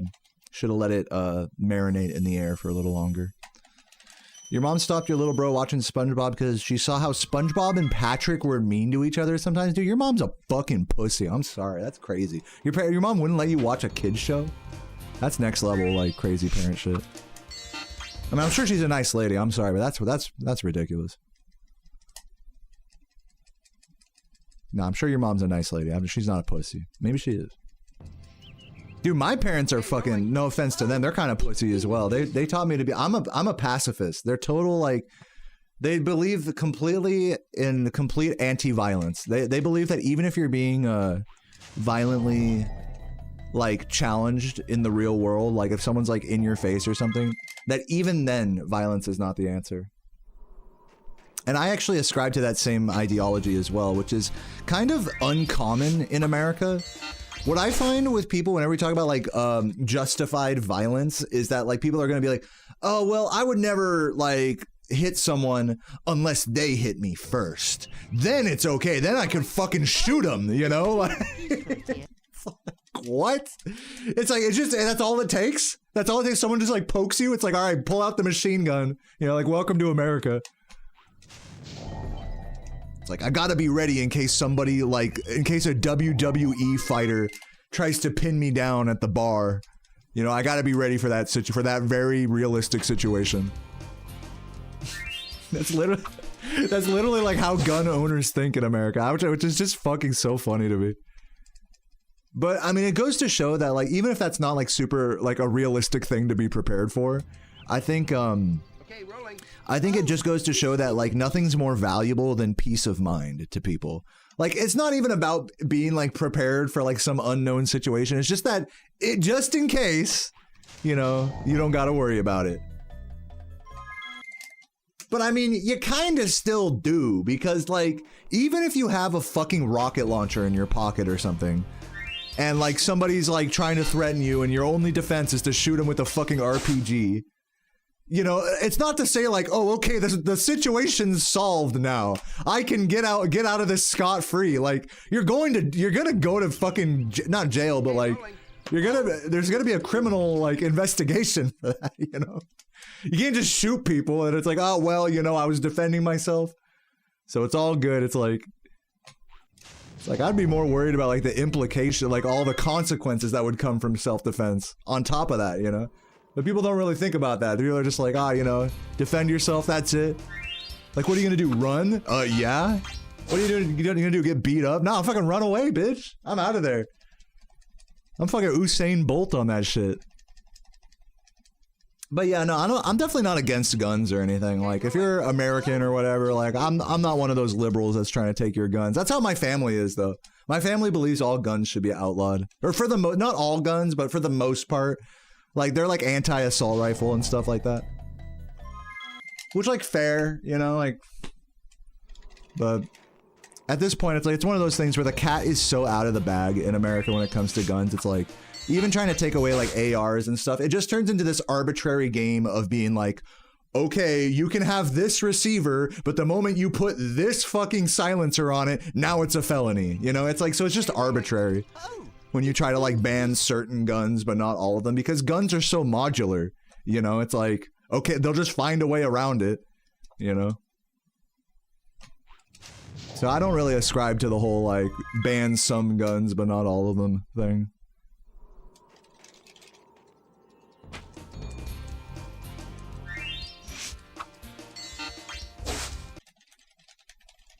You can say guns are a pretty loaded subject. Yeah, true.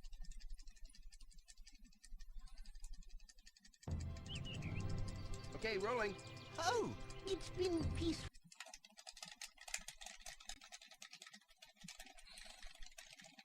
Dude, I don't know how I would live with myself if someone was like, if someone came up to me and was like trying to fucking like attack me and then I shot them.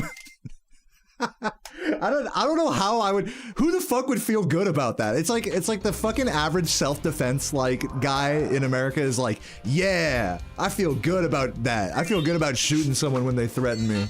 It's like I would feel awful about that. I would feel like that'd be the worst thing ever. I'd feel so much better about just running away, you know?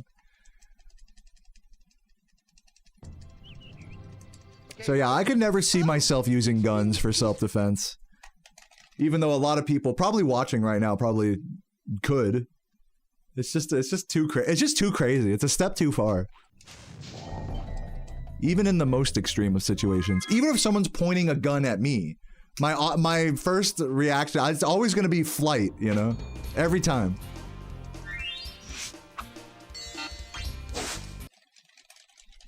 It's like we think self-defense is gonna be like a certain way in our heads, but like in the actual, it seems like in the actual moments where your life is being threatened, you're just gonna go off of instinct, you know? Like whatever fucking movie self-defense situation hypothetical you have, like, it's like, it seems like pretty far from like what you actually would do in that situation. And when you're acting impulsively, you know, in situations like that, the last thing you want is for a fucking weapon to be on your goddamn side. Is like, oh, whoop. It's like split second. Oh, oops, I shot someone, you know? I don't know. I've always felt like this is my thing with guns. And this is like kind of that middle bridge that I walk between like believing everyone should have the freedom to do whatever they want in America, including owning guns, and then also being like a pacifist that was raised by like super hippie parents. Is the middle line there is like, oh, what was I gonna, dude, I totally forgot what I was gonna say. I'll say, when it comes to me, I'll tell you guys. When it comes to me, I'll let you guys know. Let me just focus on Nestor here for a moment.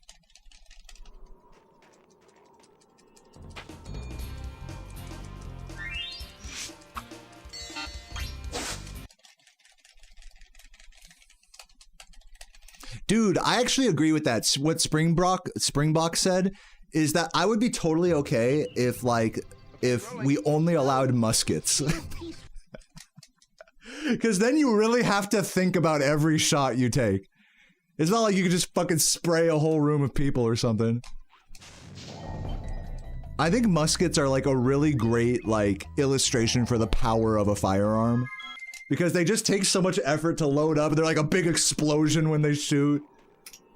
Big, over, like, cumbersome. What I've always felt, yeah, this is what I was gonna say, is I've always felt, I'm not against people owning guns, but I've always felt at the same time that humans should not hold the power of modern firearms. Like, that is a power that's too much for the folly of the human mind, you know? Like, we are imperfect creatures motivated by emotion and feelings and stuff, and to have the power of just like shooting anything anytime, like just that with a click of a button, it's like there goes somebody's life, there goes an animal, there goes this, there goes that. It's too much power for me, for that, I believe, like for a human to hold, truly. Now with that said, that's a very idealistic like way of looking at it. Obviously doesn't reflect reality. Like whether I feel like that should be the case or not, like people hold that power, you know. And then some, not just that power, but other forms of power that humans shouldn't really be holding either. Monetary power is another example of that. Like, at a certain point of being rich, it's like you just hold too much power that one single human shouldn't have, you know? But like these types of like, of thoughts are considered very un-American. It's like power and money and firearms and things like that. To say that a human can have too much power is to basically say like, oh, what are you, a communist? You don't believe in freedom? You know, it's like that. So I guess I don't. I guess. But yeah, I mean, that's why I say like, dude, if we're gonna allow guns, they gotta only be muskets. So that way that sense of like, of weight and power of like shooting a firearm is like really fully felt to the maximum extent. You have to really think about every shot, you know? It's not just like fucking just pull it out and shoot the damn thing, you know? You're not gonna be carrying a musket on your fucking, you know, concealed carry, you know?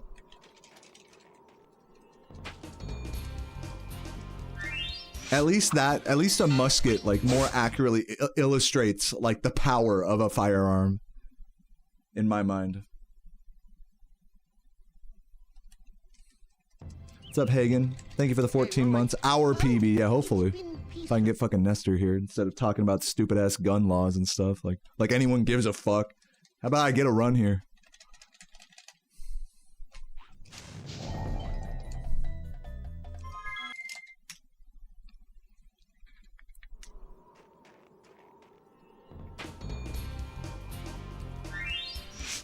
Thank you, Wireless.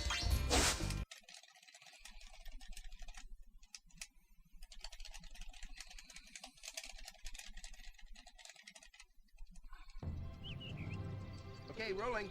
Oh, it's been peaceful.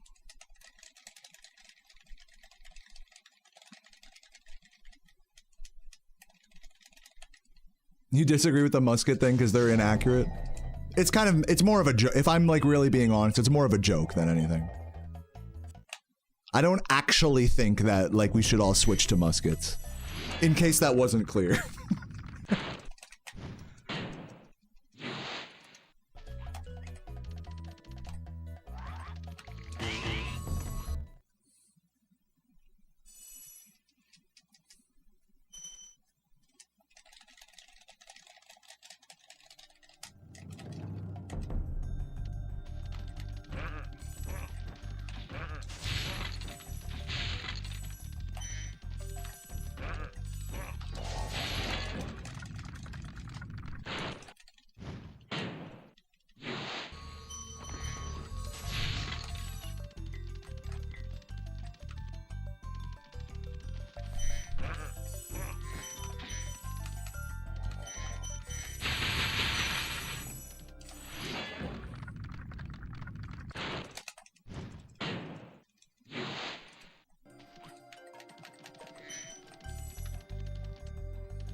Yeah, you're saying single shot rifles are like the modern version of like what I'm saying with the muskets. I hear what you're saying. You're not a gun butt? I didn't think you were the butt of a gun, but thank you for clarifying.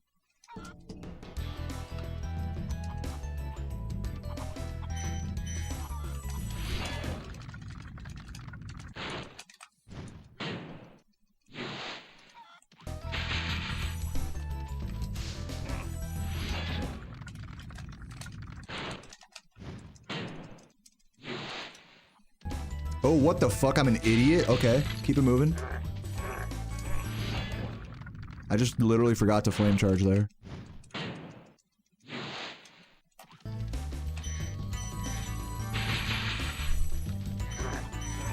Oh.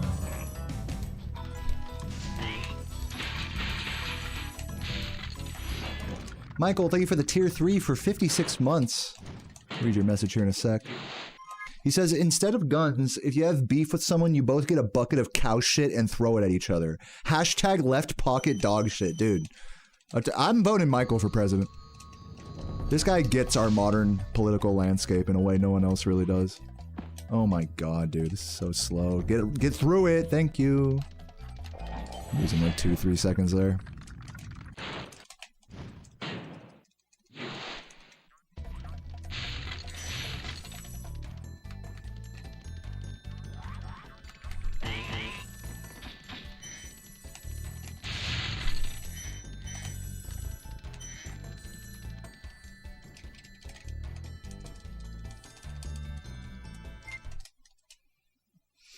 Crack. You'd think I was smoking crack from these artisans today. Even though I'm not, like, exactly keeping... okay, look, let me just say this point blank. I'm still not, like, beating world record early games or anything, okay? Even on my best of runs. But with that said, these are still pretty good early games, even with the little mistakes here or there. Like, this is notably better than previous days.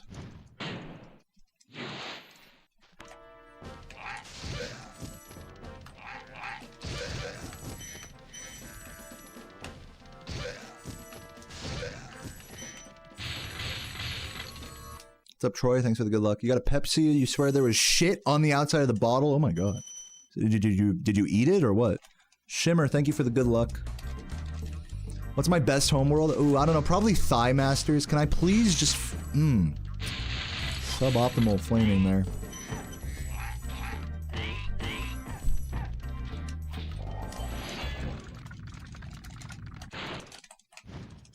Yeah, I don't think this run's gonna be even after Clifftown, I'll tell you that much. I just hope to get through fucking Peacekeepers, honestly, at this point. I just have anything, dude. What the fuck? This is so ass. Oh my god. Just go. Hello, dude. I'm like getting fucking flustered here. Can I just get the fuck up there? Fuck you.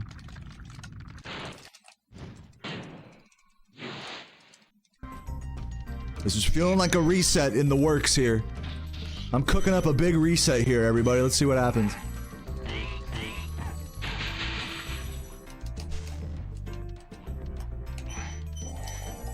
And because the early game is ass now, like now I'm gonna get a good fucking Peacekeepers. Bet. I'm telling you guys, this is just how it works for me.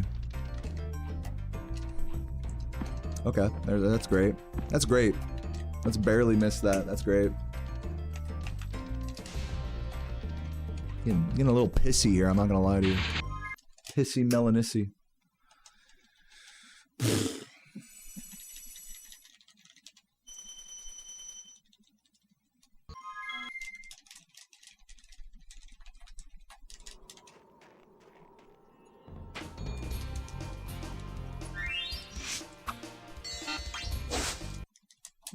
Every fight should be fought with rock, paper, scissors. Yeah.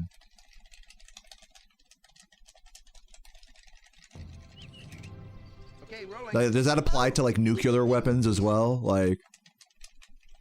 Like fucking Trump and North Korea. Trump and Kim Jong-un gotta like fucking stream like a rock, paper, scissors battle.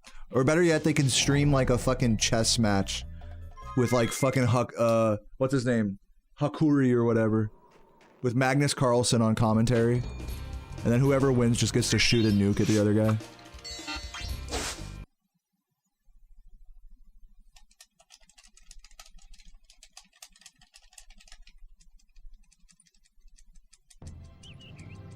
Okay, rolling. Oh, it's been peaceful. What was the old world record? In what? In this? One sec. I'll explain once I fail this Nestor skip.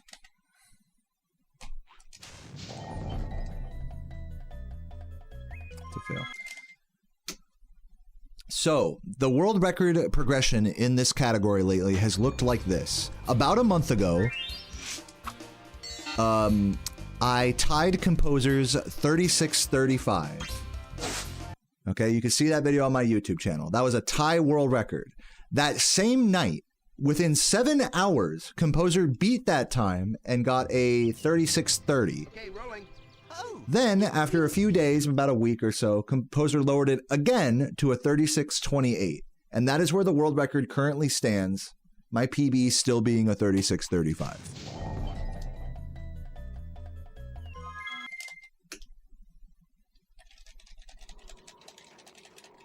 So pretty close, all things considered.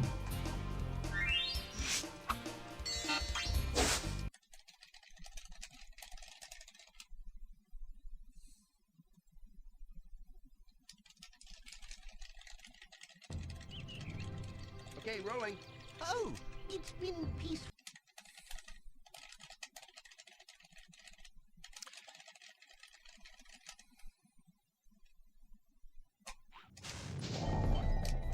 Oops.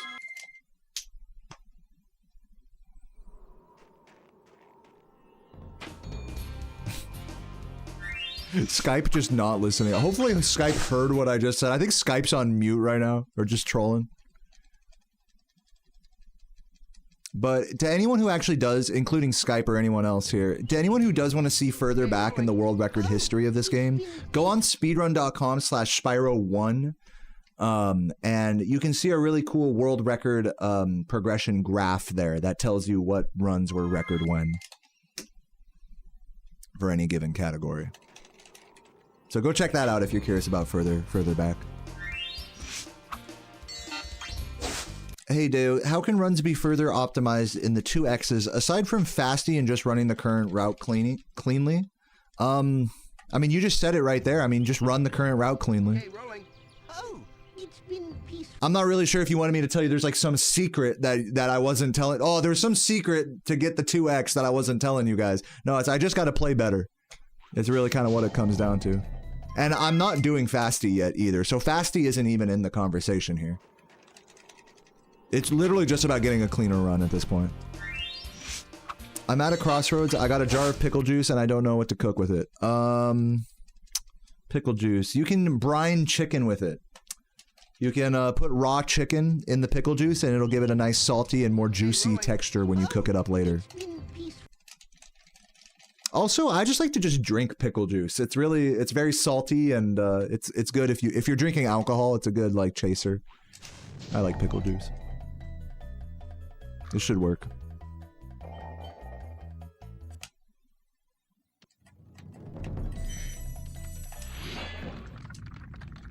What's up, Dev? Chillin', man. Jock early kill is not like. The thing is Jock early kill, Fasty Nork, there might be one or two other strats. These strats are not seriously being considered right now to be added into the modern meta because they are just that inconsistent. And in the case of Jock, I'm not even going to explain it. It's just basically the TLDR is like, yes, these are potential small couple second here or there time saves, but for how difficult and inconsistent they are not worth going for even at the top level yet. They are what we would call devil's advocate or meme strats. Maybe one day that'll change, but currently that's what's going on with that.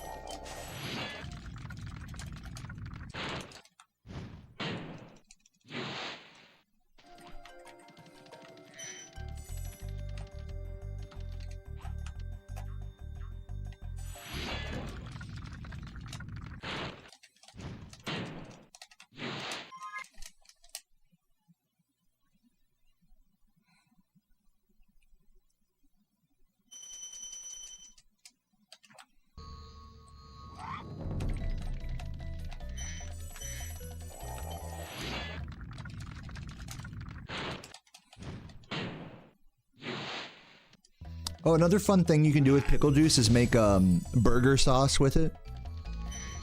If you have like ketchup, mayo, mustard, or any mixture of condiments like that in your fridge, you can add pickle juice to that to add like a little bit of a vinegary kick to any sort of burger sauce.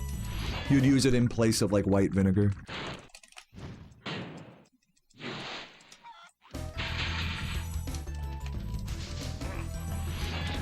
The volcano's gonna erupt that at a 5.0 earthquake. Where is that at? I didn't even hear about that.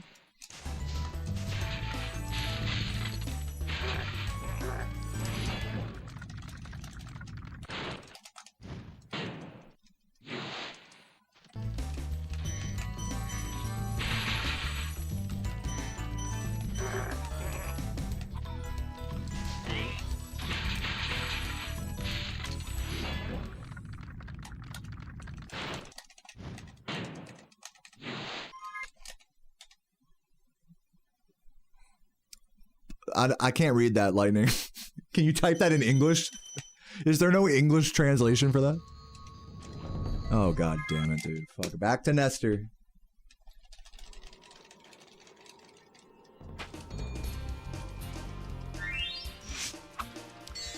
Rat was considered not really viable too long ago. You can't compare the Jock early kill any percent strat and Fasty Nork to Rat Proxy, and here's why. Rat Proxy saves a minute and a half over doing Cove and Twilight Harbor, or best case scenario, it saves 40 seconds over doing Twilight Harbor skip, which is already a really hard skip. Okay? So we're talking about many dozens of seconds of time save here, which changes the reward factor of the risk reward that we're talking about here. Jock early kill and Fasty North each save 2 to 5 seconds at the most. This isn't a perfect case, like you're pushing the movement, you're doing everything like TAS optimally. In reality, you know, they're gonna save closer to that 2-second mark. when you're playing carefully. Okay? Each. Like I've got some So the reward there for the amount of risk, yeah, sure, rat proxy is really risky, but there's a really high reward, which makes it worth it. But that you can't say the same thing about Fast Enork or Early Kill on Jock for this category. So it's not the same.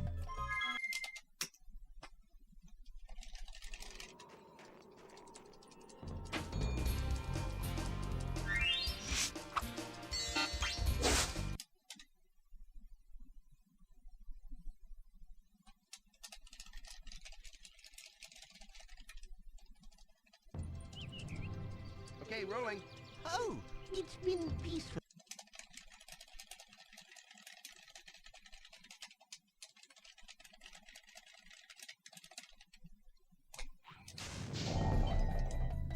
In the current route, it's not optimal to play Sunny Flight, the first flight level. However, if you reroute the game to cut out more shit, it may make sense to do that level.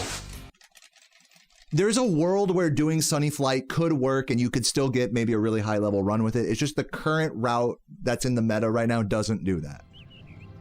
Okay, rolling. Oh, it's been peaceful.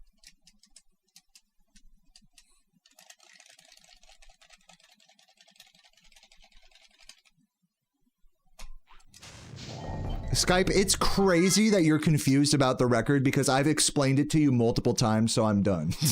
You can go on speedrun.com/Spyro1 to see what the record is and to see the world record history. Yes, it's a 36 something, and also I think you're trolling. I got my eye on you. There will probably be a lot more different route changes that get the same time saves or more. You think so? Oh, I don't know. I don't know if there's going to be a lot of really big route changes to this category in the future. There could be. Not saying there won't, but I don't know. This category and this whole game has come a really long way over the years. Who knows? Who knows the future? Not me.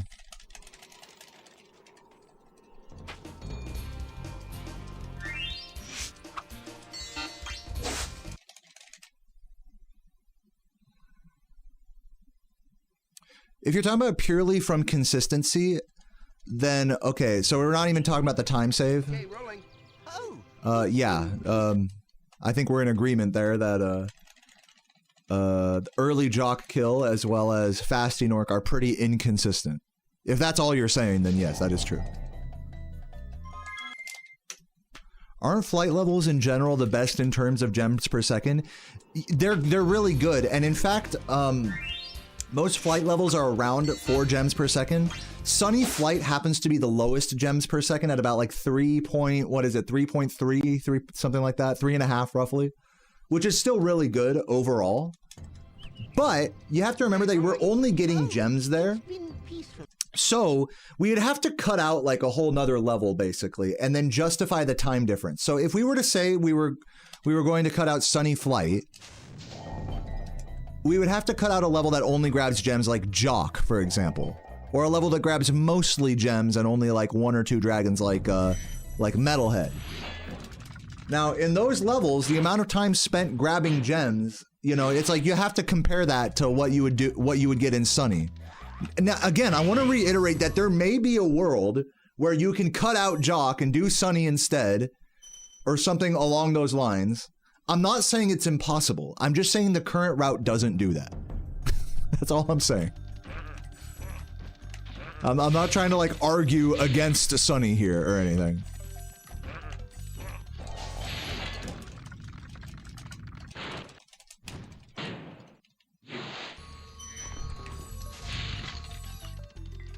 It's just, I'm pretty sure people have timed this stuff before, and the conclusion is that it makes more sense to do Jock than Sunny, basically.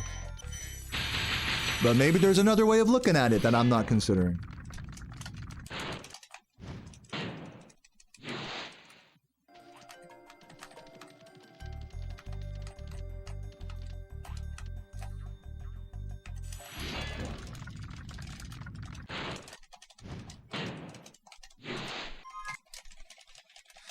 Spyro as it is not a big game in terms of the amount of levels, but the amount feels still enough to puzzle around and probably find new routes. Yeah, maybe. I mean, I don't know.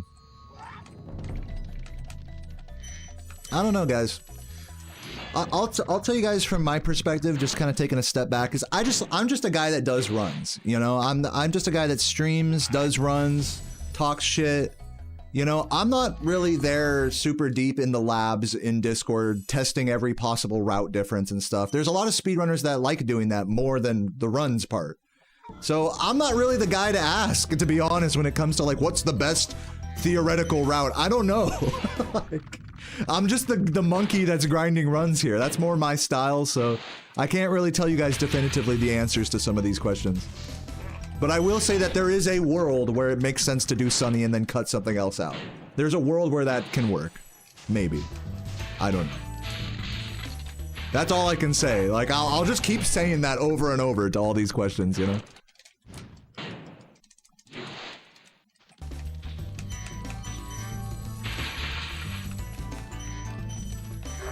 Honers versus innovators as it pertains to fighting games. Yeah, I get what you're saying. That applies here.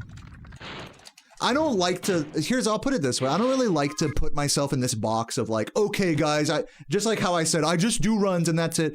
I like to find stuff here or there. You know, no one's like purely in one camp or the other. You know, we're all human that like, we all like enjoy doing different things in this game. It's not like all I care about is just doing runs and not thinking about anything else. But at the same time, I'm not about to like take time away from like the runs to like try to fucking get to the bottom of like every possible situation where Sunny Flight could be good either. So like, you know, it's just kind of how I play the game and this is how I enjoy it. And I'm sorry if that puts me in the Honer box more than the Innovator box, then so be it. But I will say that no one player is just one of those things either, you know?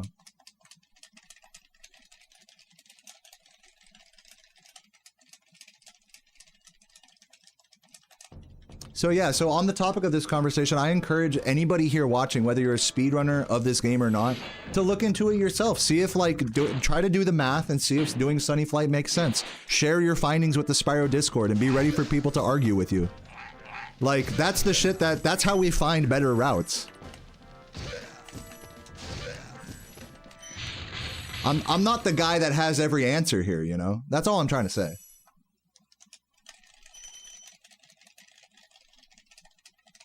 That's wild, Skype. Yeah, I figured there was like some miscommunication there. Can you like hear me now? Or like what's going on with that? Am I just talking to a brick wall or what?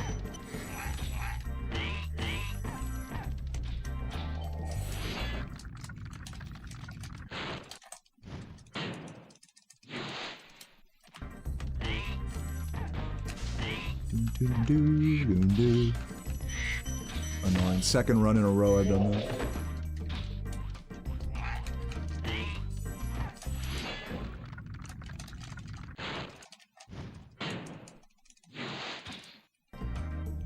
Nobody has made an AI to learn to speedrun this game yet.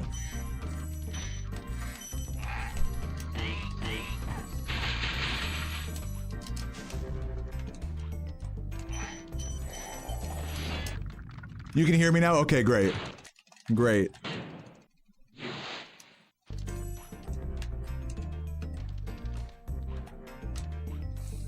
I can't believe how many good runs I've lost to that exact... Like, I can't believe it. I just can't believe it. How many times am I gonna get like a barely not good enough fucking boost, dude? Like, what's going on here? You know? What the fuck is going on here? I've been going for 2 hours, and every good run that I've had up to that point has bonked exactly like that. It's not that, oh, I missed the boost, oh, I mistimed it, I did. It's just, I'm getting a boost that is literally one fucking pixel too short to make that every time. God fucking damn it. The only way to fix that, I think, is to take a harsher angle against the wall. That's the only way to fix that. I'm too much like 45 degrees. I need to be like more, whatever. Okay, rolling. Fucking crazy grind today because it's just so many good early games. And at this point, 2 hours deep, I'm starting to kind of lose it a little bit. You guys can kind of hear in the way I'm talking and stuff. I'm starting to lose it a little. So it's just a shame that such a good day of grinding is just getting flushed down in every fucking dry canyon today. So fucking stupid. Then find the balloonist. He'll transport you to the But next you know what? You can't blame anyone but yourself. It's my fault for playing like a crackhead in the early game, really.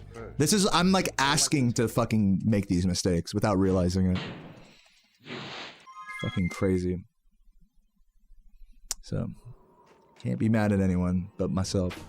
Anyone ever seen Meta's AI live demo? The one where Mark Zuckerberg looks like a fucking like a cartoon type shit, like a 3D, like a fucking me, like that. Yeah, I've seen that. I think it's pretty funny. Okay, rolling. Oh, it's been peaceful. Yeah, the topic of AI in speedrunning comes up a lot. If you're interested in like how AI can pertain to video game optimization, like through speedrunning, watch a Virtual, like you know the word virtual, but with a W, Virtual's YouTube channel. Some of you guys probably already follow him.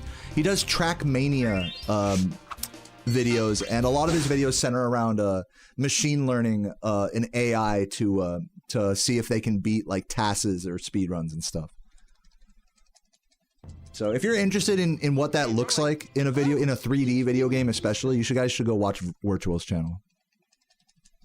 But currently no one has made anything like, created or done anything like that in Spyro.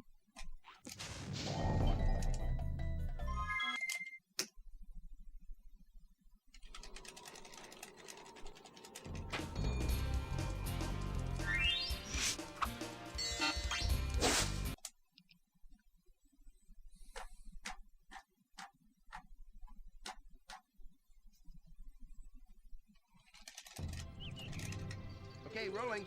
Oh, it's been peaceful.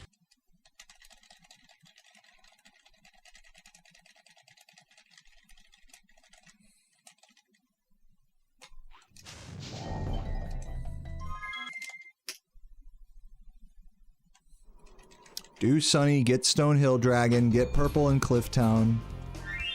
You're saying like do the old Stonehill route? But the dragon count shouldn't be different. Unless you're talking about something else. Are you like responding to like another pie in the sky thing?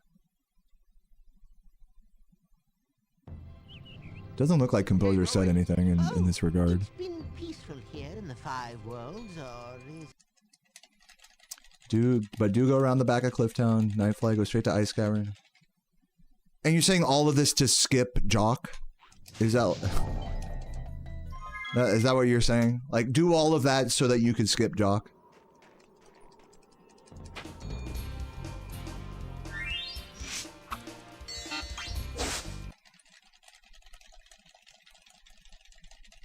Oh, replacing Night... Well, it doesn't make sense to replace Night Flight because, it's faster than Sunny.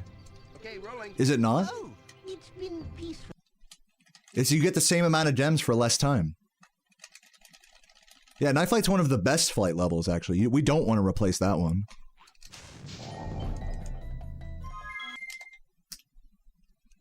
I mean, if you could time it for that, it would make sense with all the homeworld movement and everything. If you could time it to be that way, I've always been like, when it comes to like alternate routes in this game, I think we're getting to a point where we're ascending past like being so married to the gems per second of every little thing that like maybe some things like, you know, some good GPS things can be cut out. Like Dr. Shemp is a great GPS level, which is why it wasn't cut out for a long time. So, you know, just because Night Flight is like a better flight level, don't let that stop you in your tracks. If you can prove that the homeworld movement and everything is faster and makes sense for a similar gem count, then yeah, I would say try exploring that and timing it and sharing it with the Spyro Discord, not necessarily my chat room. That would be my advice of your next steps there.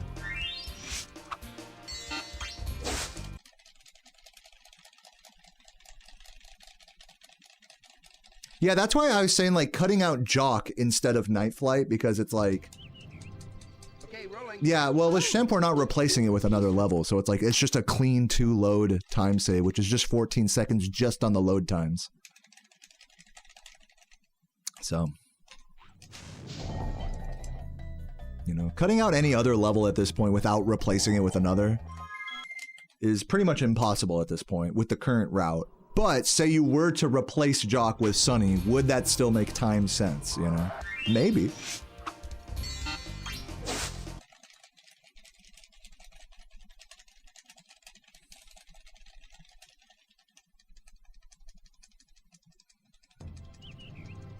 Okay, rolling. Oh, it's been peaceful.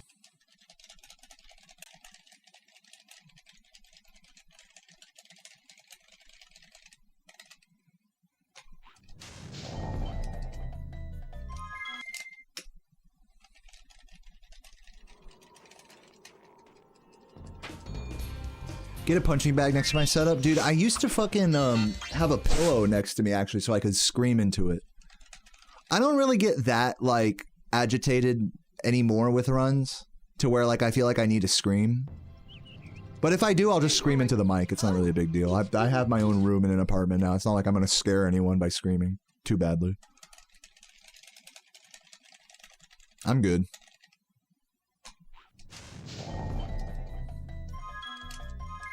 What's up, Shaddy? What's up, Too Dank? Oh man, I suck at this game. It really does feel like a wasted opportunity today. I really feel like I could have gotten some good runs, you know, out of Peacekeepers, and it's just like, at this point, I'm starting to fade a little bit. I'm gonna finish a run today, but it's just starting to look like, well, it feels like I missed that window. That's really what it feels like. Oh, it's been peaceful. We're gonna keep it moving. I'm not quitting yet.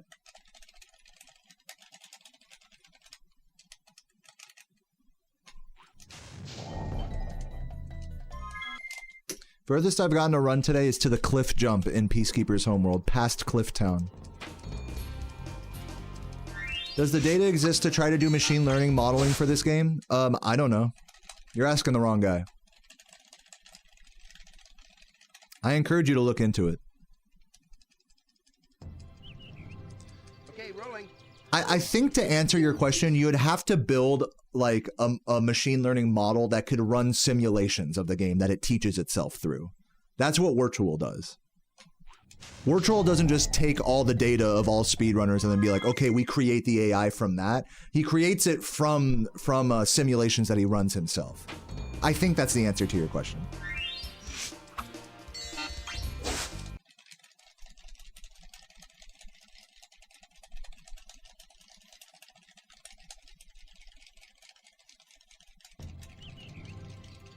You reround a streak, dude. It's okay, Skype. I'm not mad at you. You're good. Yeah, it definitely seemed like you were trolling for a second. But now that I understand, it's just funny. You are good. Thanks for understanding.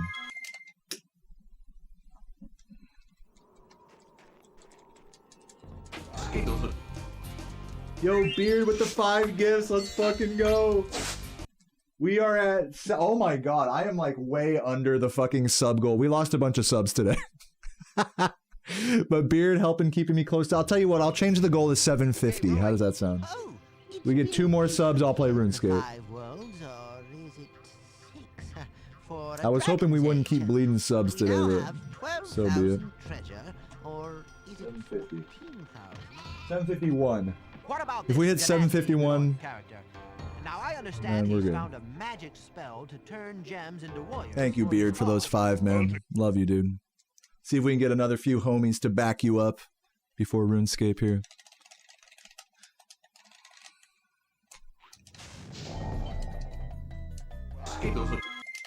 And Beagle, dude. Beagle coming in hot. Let's fucking go, Beagle. You fucking legend. W's from Beagle and fucking Beard.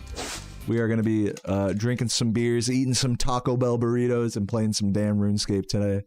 Going for, I believe, 86 smithing. Okay, rolling. We're flying through these smithing levels, man. Based blast furnace vibes. Don't sub, John. If money is a problem for you, don't sub. I can't believe I have to say that out loud, but just in case that wasn't clear. Please do not sub to me if you are financially struggling. Thank you. And I hope things get better for you, man. Turn up. What's up, Cali Strax? Thanks for the good luck. What's up, Intrigue? I'm doing all right.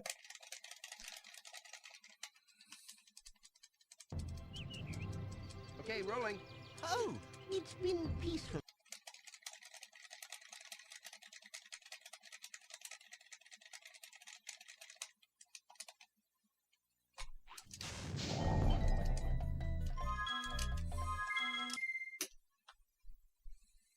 What country has the cheapest Twitch subs? I don't know.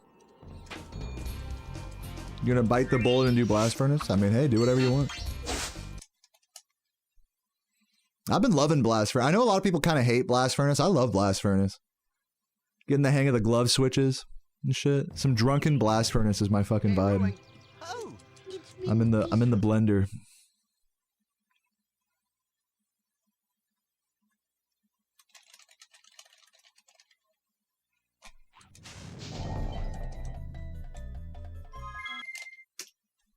What's up, Boozer? Good to see you, man. Thank you for the good lucks.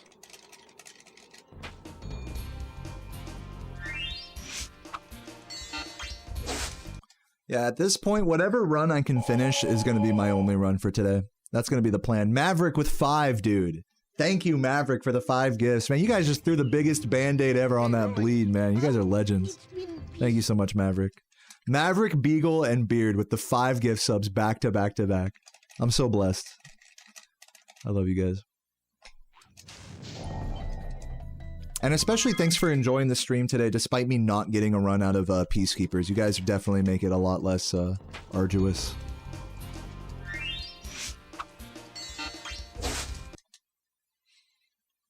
Oh yeah, Argentina subs are cheap. Well, there you go. So in theory, could you just use like a VPN and then like pretend like you're in Argentina and play with like pay with Argentinian currency and stuff? In theory, could you do that?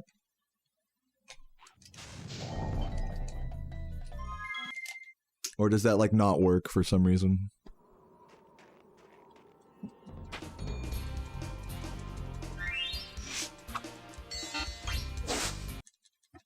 No? It's like the meme, it's like, well, why not? Why doesn't it work? Like the magnet in front of the car to make it go forward. It's like, it won't work. Why not, you stupid motherfucker?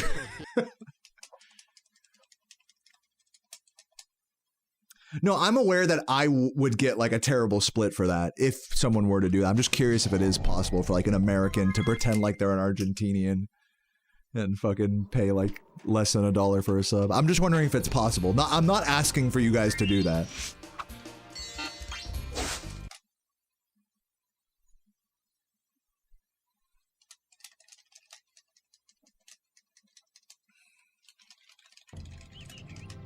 Okay, rolling. Oh, it's been... Oh, it is? I'm getting some like mixed opinions on like how possible that is. Yeah, that would make sense, is that you might need access to like an actual bank or credit card from there. That would make sense to me.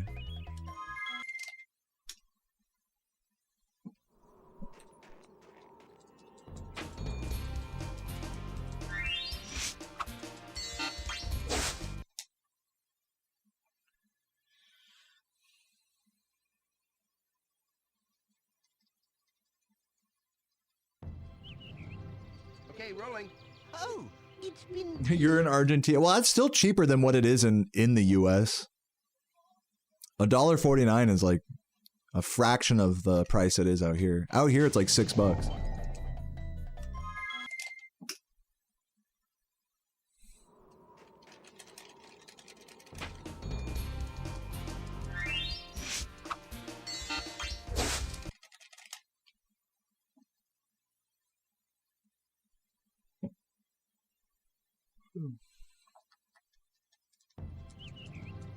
Okay, rolling.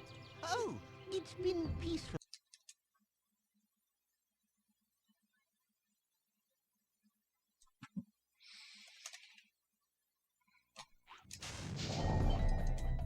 God motherfucking damn, Nestor. Come on.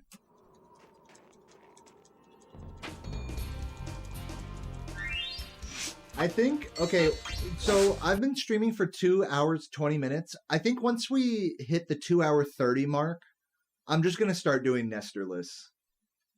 Because I can already feel that I'm starting to get a little hungry, starting to like fade a little bit. I'm definitely getting towards the end of my grind here. And I have yet to get a run out of Peacekeepers. I'm not confident that I'm gonna PB a run at this point.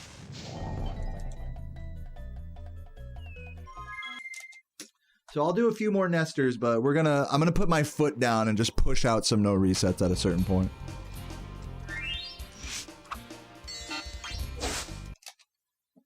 I will say overall today, even though I haven't gotten a run out of Peacekeepers, like I should be really mad about it, and I am a little salty about it.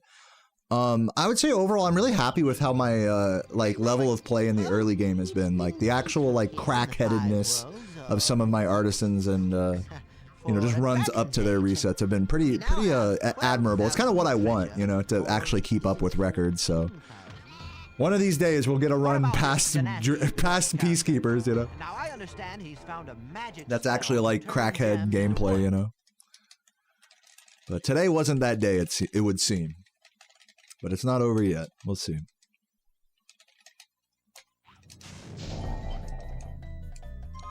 It's a downer, but it's not like all bad is what I'm trying to say. It's not like, oh my god, my runs just suck all around or whatever. It's like you can see the direction that my gameplay is heading is what I'm trying to say. It's heading in a more like focused, like fucking locked in direction, which is good. It's just now it's a question of reining it in, keeping that pace up, but still having the right like hesitancy. Not just being like, not being too hasty. But we're getting to that crackhead level now where we're just like really hasty with stuff, which is a step in the right direction for how I've been playing lately.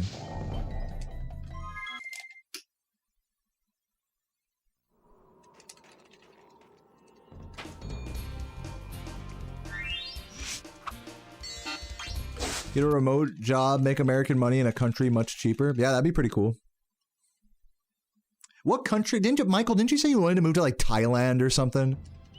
Fucking bro's on some like sex tourism type shit right now. Didn't you say you wanted to move there or something? Or Japan or something? Bro likes Asian bitches, dude. Like, what can I say? Alright, this is stuck. Almost worked. What's up, Eddie? Pay an Asian gamer to do it. So now everything's about Asian people. How about just someone who's good at a game? Why do they have to be Asian, huh? What's with you guys' fixation on Asian people? Okay, rolling. Oh, it's been peaceful.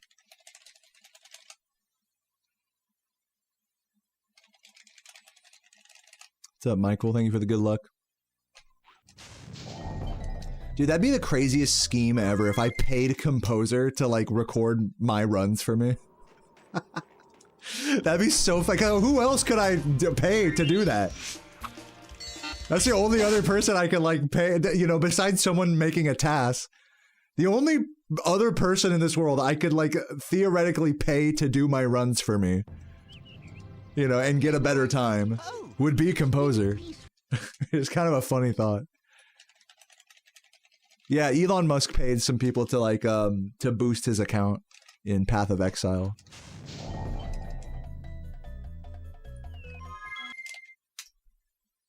Which is actually, you know, to be fair, that's a lot more common in MMORPGs. Well, I don't know if a Path of Exile counts as an MMO, but you know, in games like that are massively multiplayer, it's pretty common to see people advertising account boosting services, which usually just end up with people getting scammed. Okay, rolling. But yeah, real world trade is a lot more common in big multiplayer games like that, especially compared to like something like speedrunning, you know. Not saying it's right, like you're still a fucking you're such a goober, honestly. If you pay for like RuneScape gold or like pay for an Inferno cape or something, dude, you're such a goober. It's like, why are you even playing the game? It's like, oh, I just want to play this game just to flex my fancy cape. It's like, even though I didn't earn it at all, it's like, dude, you're such a loser. Like, that's like top tier loser behavior. And I should know because I fucking play RuneScape, so I'm already like a pretty high tier loser for that. It's like, why do you even want to play the game at that point if you're just gonna pay someone else to boost your account for you? It's just dumb. Oh, congrats, Laura. I'm not. I've spent the last 2.5 hours today stuck in the early game.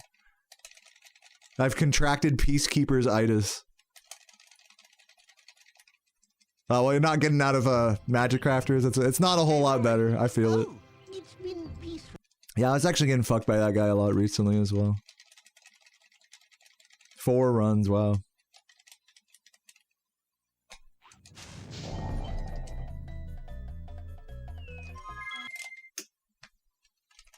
You want me to rotate the camera? You just basically want me to play like Composer? Just tell me how you... Tell me what you really mean. You can see... Simo, you can see like whether the trick works or not, whether I move the camera or not. In fact, in my opinion, it's easier to see when you keep the camera stationary, because you'll see what we're looking for. You may not know what we're looking for. We're looking for when Spyro lands on top of the dragon, that he just inches down, like... For a dragon's age, we now have 12,000... Like, even slower than that.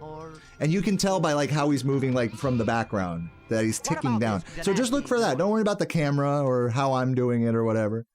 Look for that, and you can tell whether an attempt is good or not. If he gets stuck at any point, then it's a failed attempt. See how he's stuck? This is a failed attempt.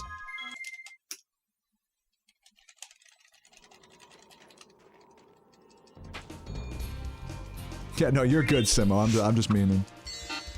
When I was a kid playing Maple Story, you bought gold because you wanted to make a guild. I mean, you had to have known. I'm not going to give you a pass because you were a kid, Megan. You had to have known that that was wrong and stupid. You had to have known. It's total goober behavior to real world trade in an MMO. Total goober behavior.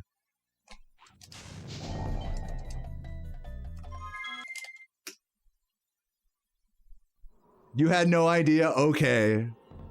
Okay. I guess we all gotta learn somehow. We all gotta learn some tough life lessons somehow. We all gotta get scammed somehow, right? I mean, I would be lying if I said I was never scammed in RuneScape as a kid. Okay, rolling. Oh, it's been peaceful. But I feel like even when I was a kid, I realized that like botting and like doing stuff outside of the game to boost your character was wrong. I feel like I realized that. It's hard for me to imagine that like you just don't realize that that's like cheating. But hey, since I like you, Megan, I'll give you the benefit of the doubt there.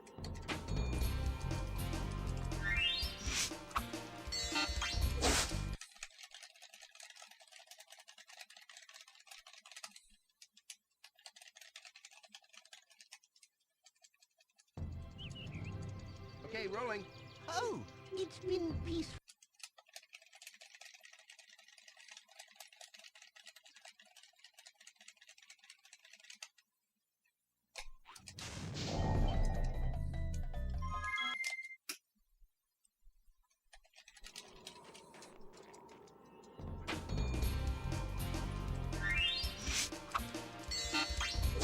It's almost 2:30. Yeah.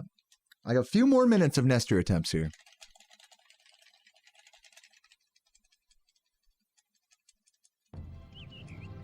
Okay, rolling. Oh, it's been peaceful. Grinding for gold isn't fun. Right, but you know, at that point, the game, you're just saying the game you're playing isn't fun. So if the argument is like, oh, okay, these certain mechanics aren't fun, so I'm just going to pay for them. Well, then why are you playing the game in the first place? Because you're just saying the game isn't fun, basically. Right? So it's like you want to play a version of the game, but only certain parts of it. Like, I'm still going to stand by my statement that it's pretty goober behavior. Like, I don't take that as an excuse. Oh, I don't like grinding for gold. Oh, I don't like leveling my skills, so I'm going to pay someone to... I don't like going for the Inferno Cape in RuneScape. I'm just going to pay for someone to do... Bro, you don't like the game. Just stop playing the game.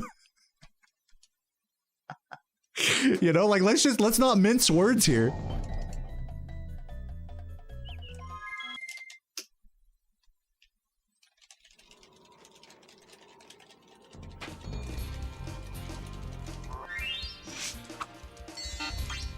You know, it's okay, Megan. I'm not trying to shit on you personally. I'm just speaking about people who boost as a whole. As we know, Megan gets a pass because she's cool. She's the best mod ever, so she gets a pass in this regard for being a dumb child back in the day. But to everybody else, you guys are all goobers.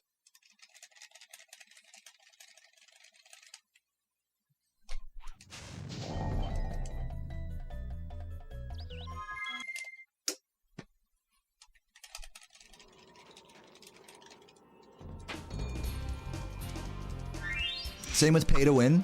So I'm gonna like take this thought process like actually to another layer here.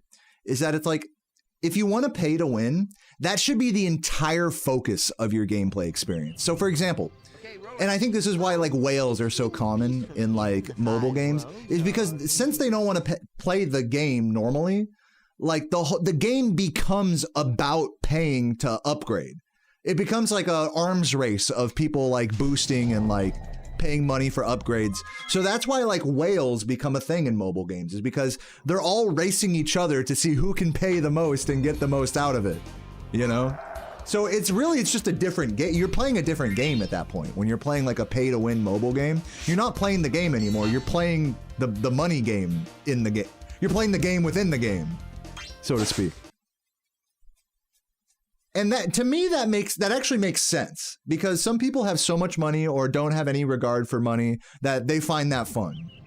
So, you know, that to me, that makes sense. It's like with gambling. It's like gambling, logically speaking, makes zero sense that you would put money into something that statistically is going to take your money from you. But it's like you're playing a game within that game of seeing like, oh, well, maybe I'll get some money back, you know? But at the end of the day, you're just throwing money at the game. You're losing money, and that's the game, you know? I'll take that question. So I kind of think like mobile, like pay to win games are like that. And when I watch like videos about really big whales in mobile games, it seems like that's their attitude. Like they don't have any regrets about the money they've spent, because they're just playing a different game in their mind. And that game that they're playing of throwing money at something and having an overpowered character is fun. That's like the game they're really trying to play. So maybe if I could give some like boosters or whatever, like people who pay for a fire cape, some credit, it's maybe they're just playing a different game, really, than I am. I'm playing RuneScape. They're playing like fucking let's pay each other to boost accounts scape, you know? And it's like, it's really just a different game at that point. Is it much stupider and a waste of money to play that game? Yeah. But on another side of that coin, it's very stupid and a waste of time for me to go to Blast Furnace every fucking day after stream, after my Spyro grind, and fucking drink beers. You know, it's all a waste of something or other, time or money. It's just two different games, really, to give the boosters the benefit of the doubt here. So I still stand by saying, like, if you boost in an MMO or real world trade, you're a fucking silly goober, but I get it. I get it that you're playing a different game than you don't like the normal game. Like, you got to be honest, you just don't like the normal game. But maybe it's that you like the game within the game there. So I'll give credit there. I still think it's stupid though.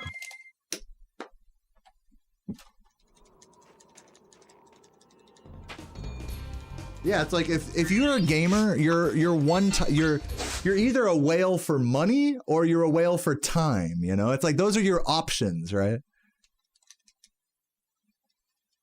Or maybe you're a whale for skill and like learning. You know, that's like what I'm doing here, is like I'm trying to achieve a high skill like thing, an objective like goal, you know? Which is another way of saying like I'm just like wasting all my time, whaling away all my time, that I could just pay composer to or pay someone to make a good task of this game and call it a day, right? So we're all whales in like some sense or another, not just financially, when it comes to gaming.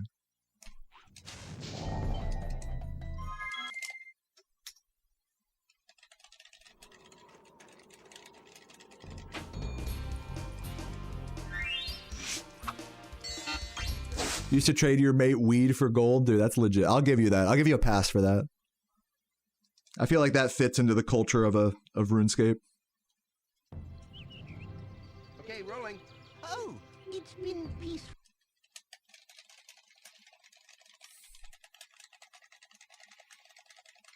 People won't raid with you if you don't have Inferno Quiver. So people buy them. Yeah, that's interesting. I don't do raids. That kind of surprises me to hear. It's like you can't get into a single raid at all. Like you can't even do like a low level like entry newbie raid. Like those don't exist. I'm pretty sure those exist, don't they? You're talking about like doing really high level raiding, right? Like the pro level shit. But it's like it's kind of, again, it's like if you're trying to do the pro level shit, it's like, well, you should probably do the pro level requirements. Peaceful here in the It's like, it doesn't really justify, the means to the end isn't really justified there.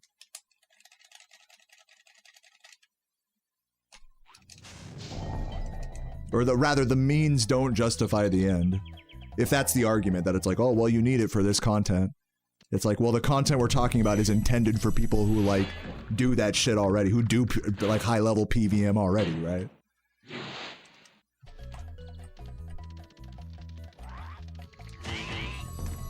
I still get what you're saying. That's like, people, that's like, there's like always some reason why people are buying in-game items.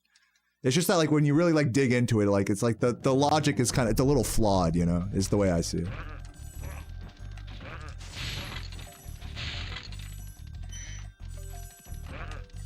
It's like, I want to do this high-level PVM activity with other players, but I don't want to do a high-level PVM activity to get the requirements for it. It's like, huh. It's like, okay.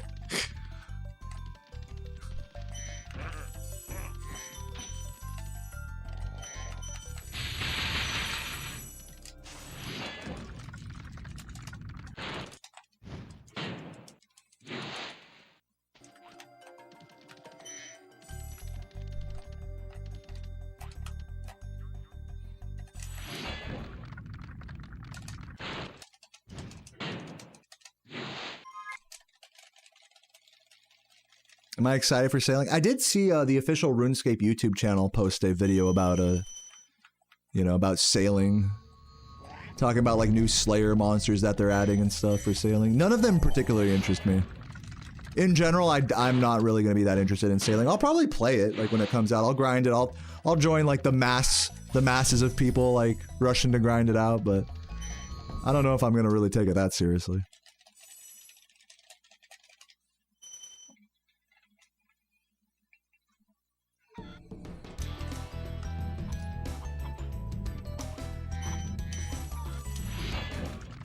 You're a sperm whale specifically? Dude, respect.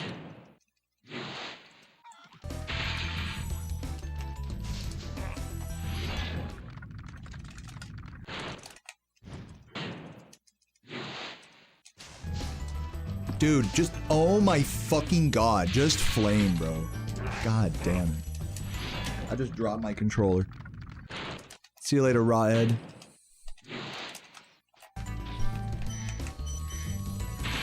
See, it's like I'm playing too crackhead. I'm playing too hasty. That's all it is. I'm pressing the right buttons. It's just a frame too quick, costing me time.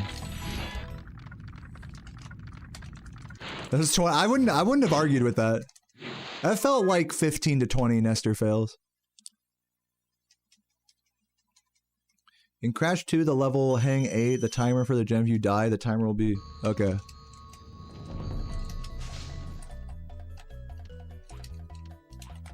Let's see. I'll be losing time here as well. The level hang 8... I'm trying to understand why you typed this. Or just understand the message in general. Like, what does this timer have to do with anything? Oh, it's like a glitch? I see what you're saying. Your local grocery store sells whale beef? Is that what it's called? Whale beef? I thought it was just called whale meat. And isn't whale meat mostly just fat anyways? Like blubber?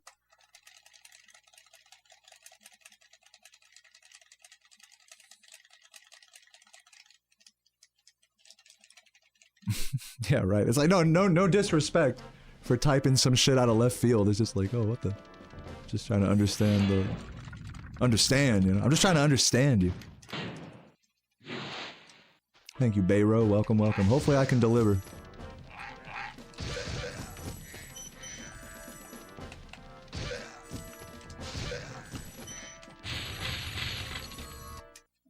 Already 4 seconds behind. Goddamn record. Whale sick? What is whale sick?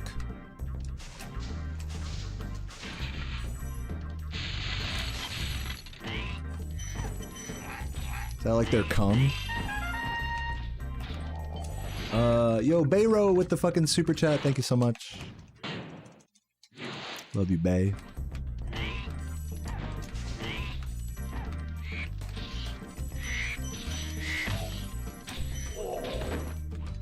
Jump. Since this run is sloppy in the early game, it's gonna do really well here in Peacekeeper's Watch. Guaranteed.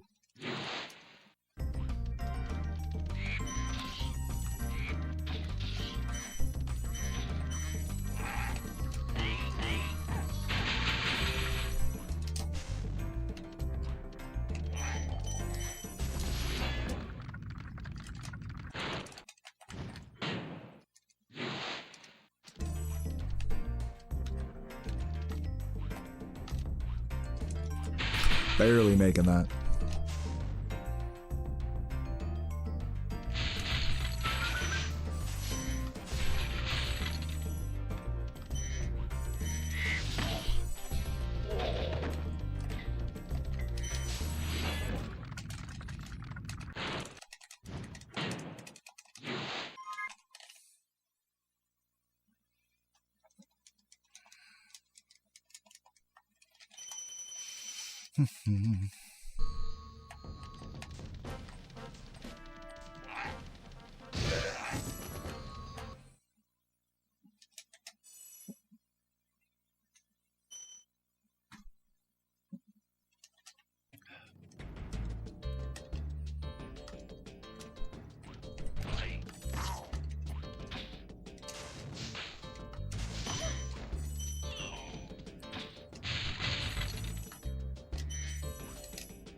Really?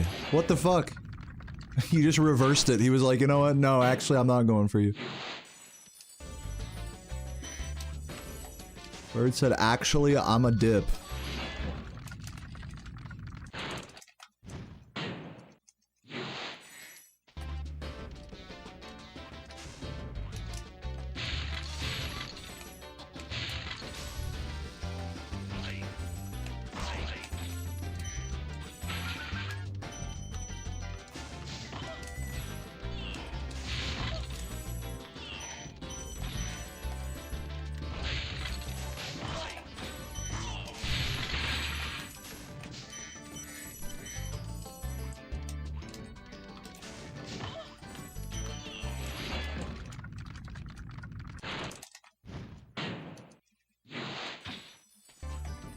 Rip blue. Man, I missed like 3 different blues here.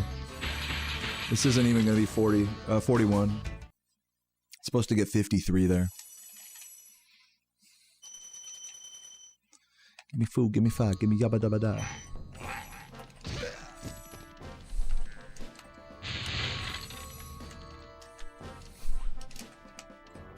Almost fell again there.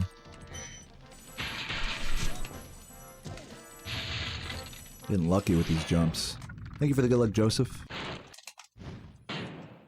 It's gotta taste good. What, whale meat? I don't know. I've been watching a lot of videos about all the really opulent gourmet dinners that Kim Jong-il and Kim Jong-un have. They have like these crazy 2 a.m. gourmet, like fucking, you know, royal meals as dictators. And one of the things that Kim Jong-il really liked was shark fin soup, which is this really horribly, like, inhumane dish where, like, a fisherman will just literally just cut the fin off of sharks and let them float to the bottom of the ocean and fucking die to make this soup.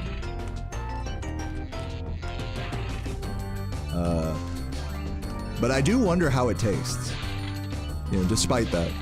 It's kind of like what you guys are saying with the whale stuff. It's like, I bet all this whale stuff is like pretty inhumane in today's world. But I do wonder how it tastes. Probably not that good. Can't be that good. Maybe it is, I don't know. Like, all humanity aside.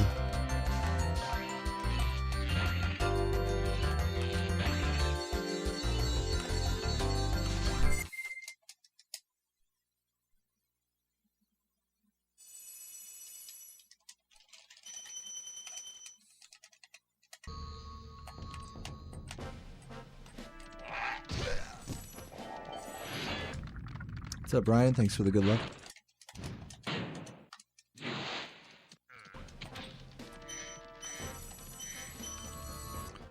You drown a bird in brandy. Goddamn. Or like, what is it? Foie gras, where you like, how do they make foie gras again? It's like they like torture a duck or something.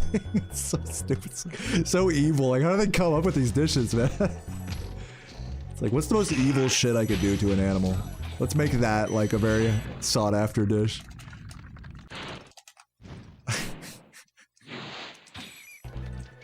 Yeah, foie gras is force-fed geese. Right.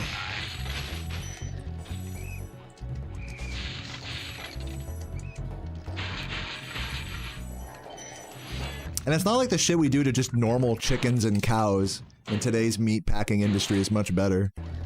Talk about force feeding and, you know, not being able to move, all sorts of disease and shit.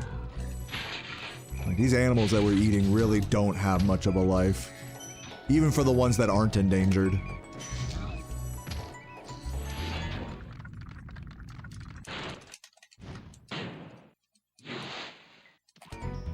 Whale is the taste of fish with the consistency of beef. Wow, that's interesting. That'd be a trip to try.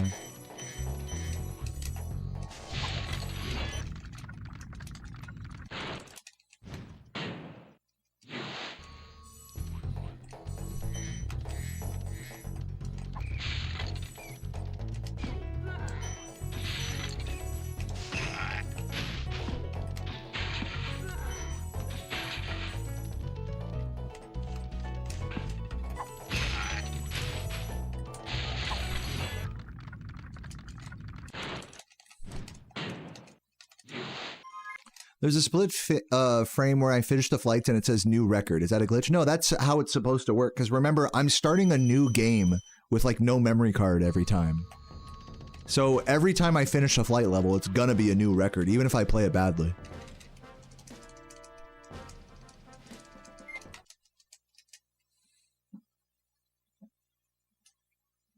Oh yeah, 1 second ahead of record. Hype.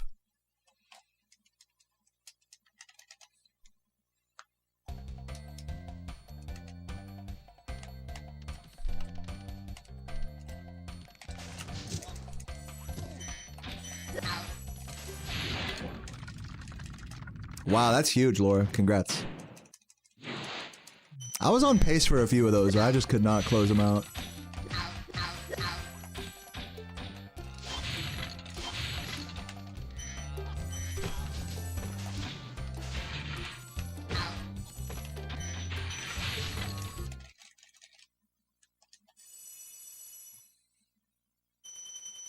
I'm glad you're so invested, Vane. Hype indeed. No, Composer is definitely not sweating right now.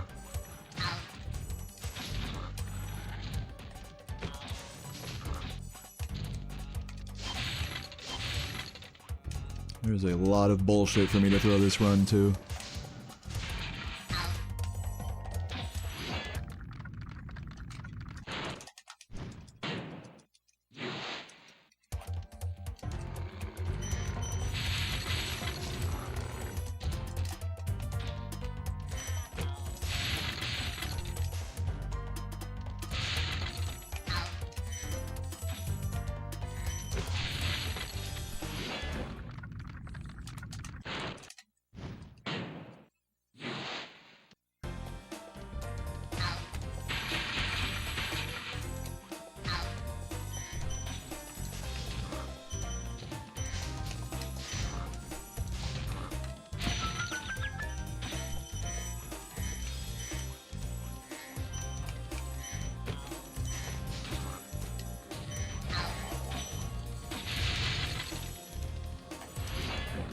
What's up, Marquisha?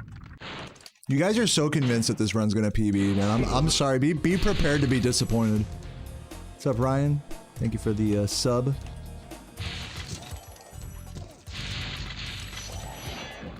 For 30 months, he says, didn't realize my sub had run out till the ads hit. Yep, typical Twitch.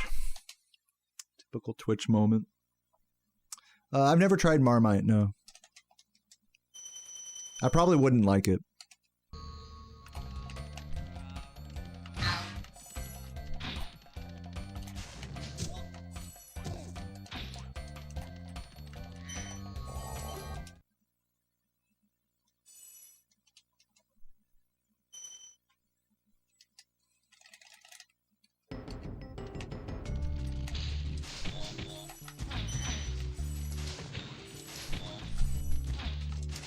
Whoa. Finger slipped off the stick. Also, I'm gonna go wide here. Yeah, I was smart. Pretty slow start. It's okay. What's up, Ricky?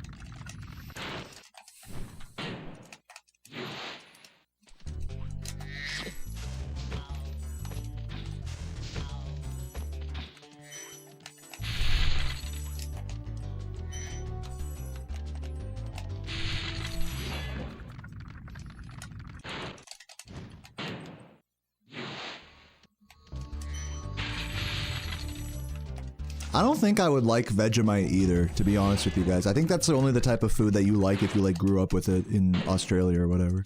No offense. But I respect it.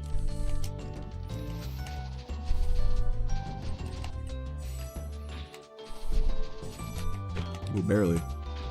Almost pulled a Laura there.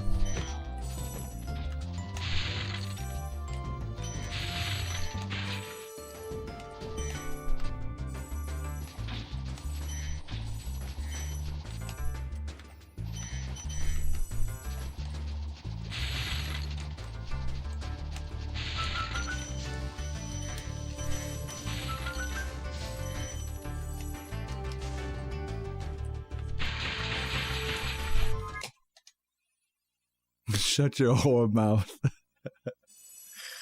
at that gold, though. Ooh, pretty.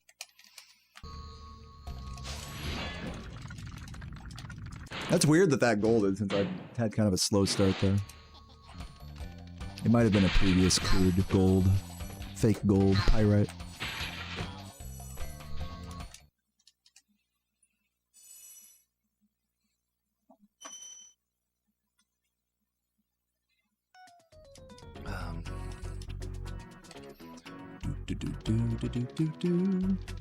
Some Vegemite defenders in the chat. Why am I not surprised to see this? No, I respect it. I am not a Vegemite hater. I just get the feeling I wouldn't like it. That's all. I'd still try it. What's up, Emma? Thanks for the good lucks, everybody.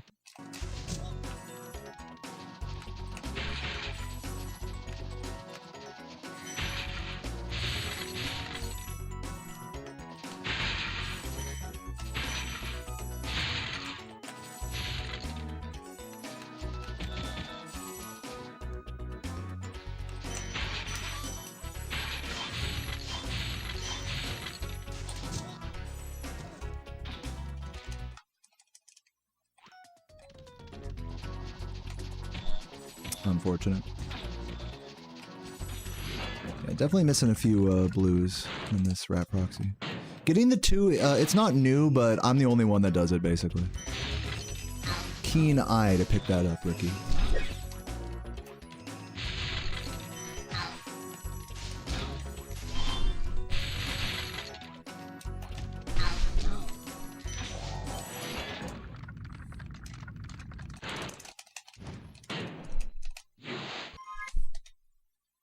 Big times. I am bleeding gems, which is kind of concerning.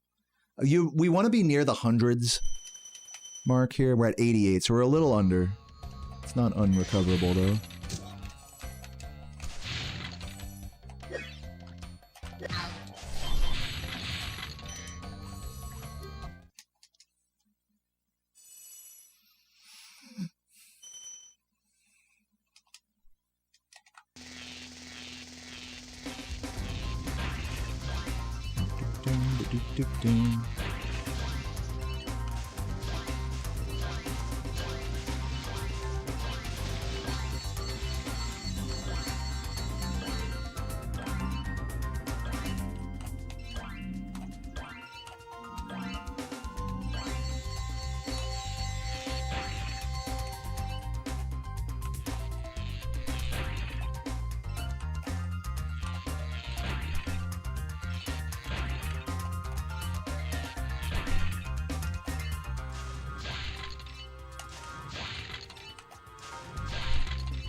Oh, I can't believe that. So close. Rip my green. I had to do something stupid. Yeah, so much for being ahead of record. It was fun while it lasted. Still even. Oh, dude, go this way. I don't know. I don't know what level I thought I was coming out of there, but it was the wrong one. Flustered.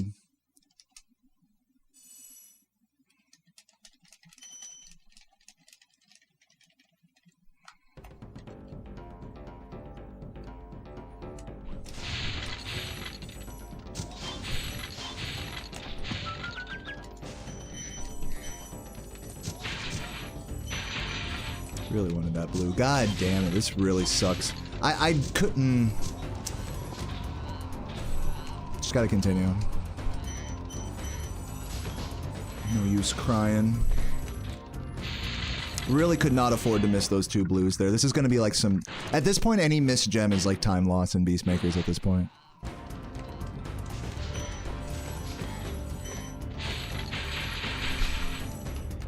We can still make it work, it's just gonna be... annoying.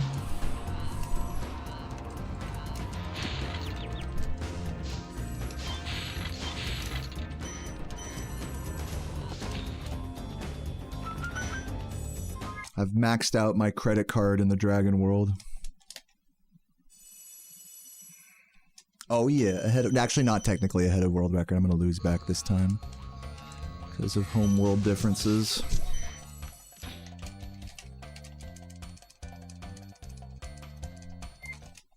Yeah, I do that strat for you, Laura.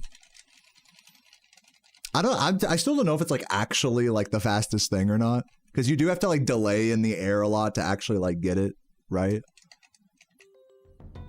But whatever, I like it. I like it just because Laura does it.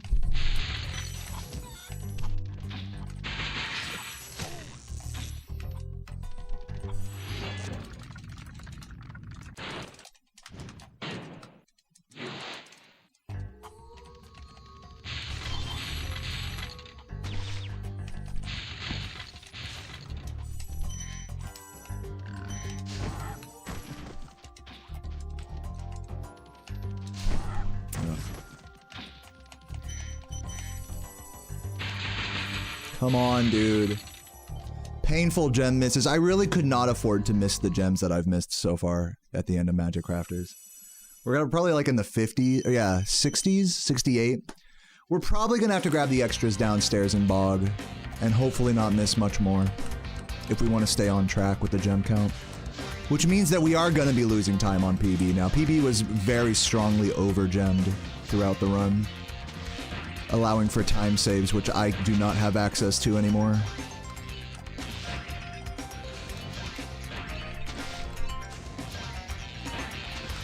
So while not unrecoverable, it is pretty ugly of a situation.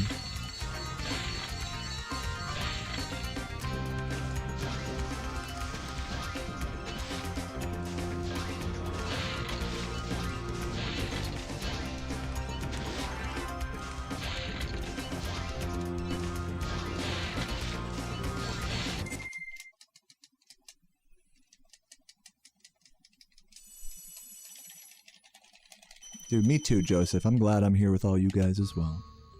That's what it's all about. Family. Vin Diesel would love your message. What's up, Matt? Damn, Thomas, just gonna say it like that, dude. Man, you guys wish you had... Everyone wishes they had the power to jinx my run when they don't realize that I just suck at this game. That's the thing you guys don't realize. People come in and like, oh man, I just entered the stream and you made a mistake. Must be my fault. Yeah, you wish, bitch. You fucking wish you could jinx my shit. Anyways.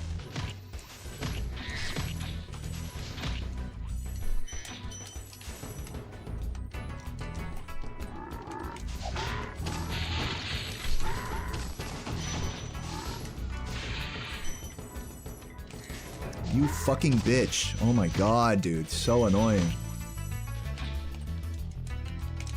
Ugh. Already losing time here, and that's not with the extras that I have to grab downstairs.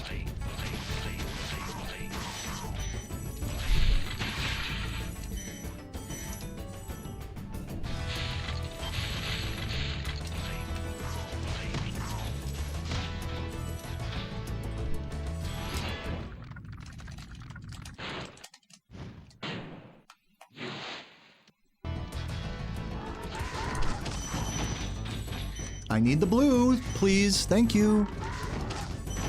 See this? It's terrible. This run is dying such a slow and painful death right now. It's depressing. Why not collect a few of the red? Dude, I am, believe it or not, I am already collecting extra gems.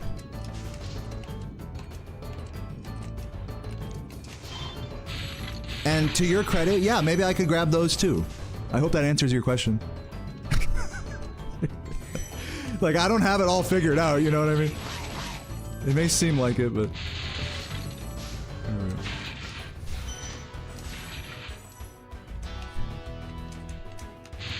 Gotta grab this.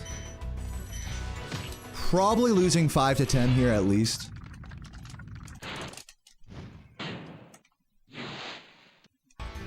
Yeah, in general, the answer to a question like that is why not grab these gems that you're skipping? The general answer to that is the gems per second of that detour is less than 3.5. That's generally the answer to most of those questions. Whatever, get that down. I don't know if it applies to exactly what you were talking about just now, though, but that's generally the answer. The nerdy answer. Yep, lost about 10 seconds there. That's about right. And we're not done yet. We're not done losing time yet, everybody. But hopefully if I have a good treetops, I can save back a little. Probably not. The significance of 3.5 gems per second is that is a good amount of gems to get per second. It's an arbitrary amount. Considered good.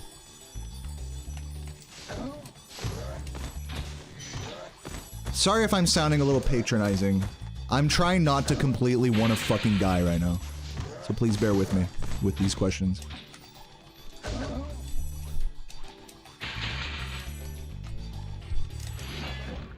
Thank you for the good luck, Joris.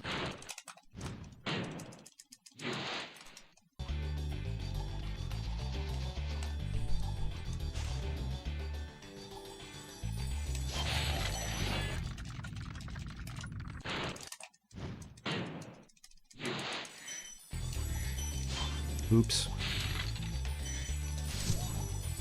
Yeah, it's just too sloppy. Oh well. I'm gonna try to shift my head into like a let's just get a good run here kind of headspace. Since I've been in like PB headspace, I'm getting pretty salty. I think I need to shift to a different layer of my 10 IQ brain here to just be like, this is still good enough. And indeed it is. Good enough for fun.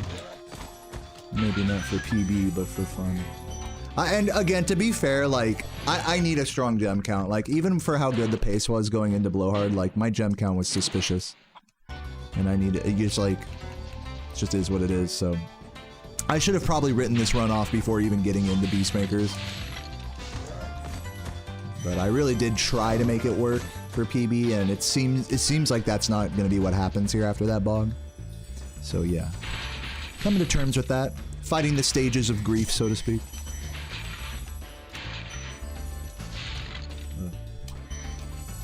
More gems lost. Can we exit the level? That'd be great.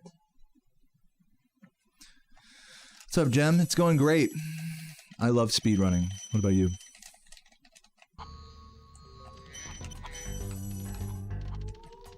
Yeah, no, I gotta stop being a little sarcastic bitch here and just, like, acknowledge that this run is good. I'm good. Today was actually a good day of streaming. I may be, like, 5 gems down, but probably gonna lose more time here, but fuck it, dude. I've seen worse. Like that. Now we're gonna lose like 15 seconds here just because of that.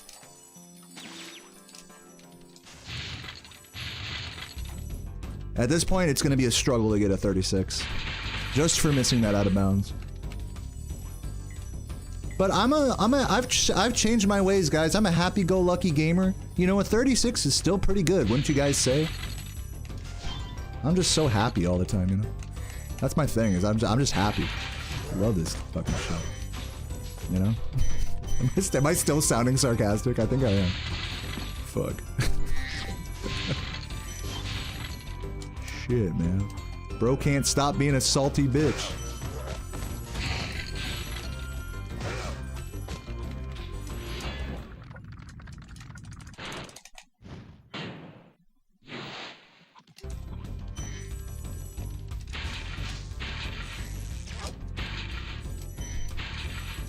Can I have it?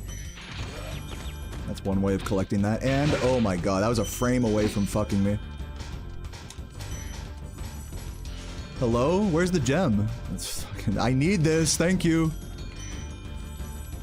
God damn. Atrocious. Typical good run kind of Beastmakers right now, you know?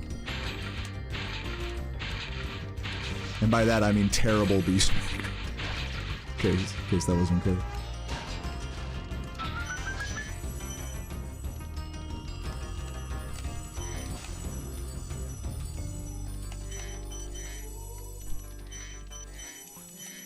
Imagine going back a year now telling myself the time I have. Dude, I would come in my pants. Even just reading your message right now, looking at your name, it makes me want to come in my pants. Is that the correct reaction?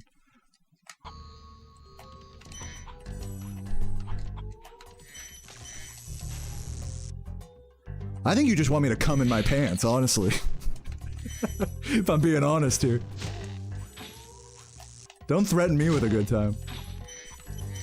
Trying to reminisce. Keep talking like that, I might just come. How bad is this run right now? Plus 22. This is barely, right? This is like barely 36able at this point. That was a terrible Beastmakers. All around terrible Beastmakers.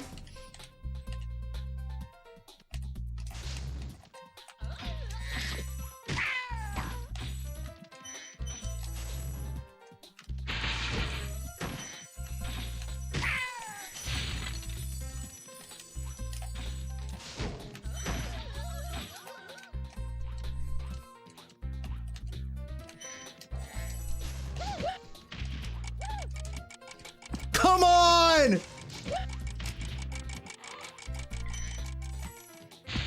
Game doesn't want me to have a 36, I think. God hates me. God hates me for coming in my pants after reading that guy's message.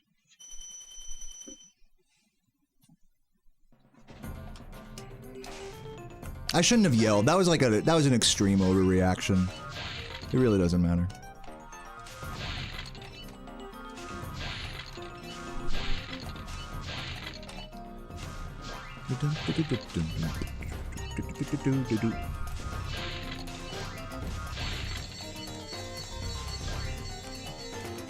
So yeah, I'll start, you know, just as a way to help me get my head somewhere else right now,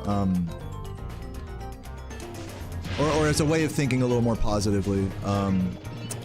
I think today's grind was like good in the sense that I've been really putting down some good early games, but there's this interesting disconnect where like I can't get a good early game and get through Peacekeepers, or say I get something that resembles that, like this run,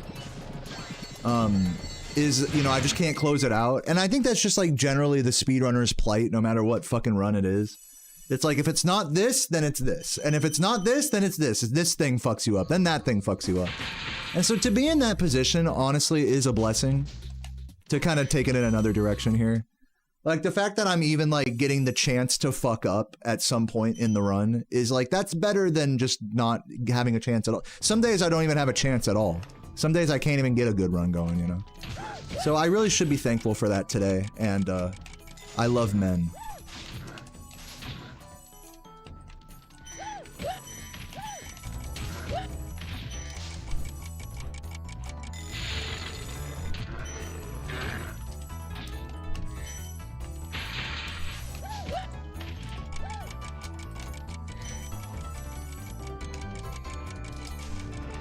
Yeah, felt that one coming. I felt that coming because I was too hasty. This is the problem when you're playing fast in this game, guys, is that you just play too hasty. And jumps like that, you're gonna bonk every time you play too hasty. It's just how it is. Just how it is.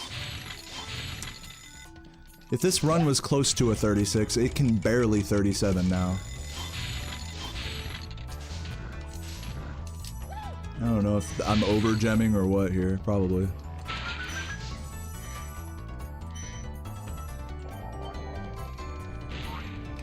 I need to figure out what the right backup is there. I still don't know like what the exact right gems are to get there on that backup. I should like study that.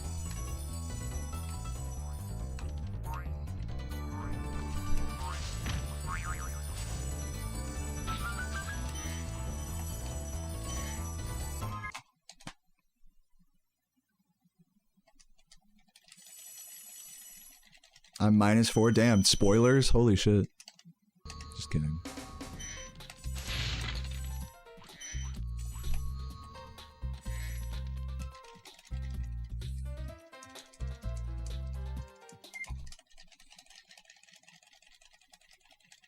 Overall, the gem count is fucking up fairly often, and through the mechanical mistakes take overhand. I'm not sure if that was meant to be, like, encouraging, but thank you.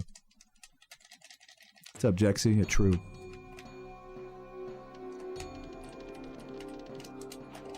Okay, let's roll. Oh, valid attempt. I was a little centered on him.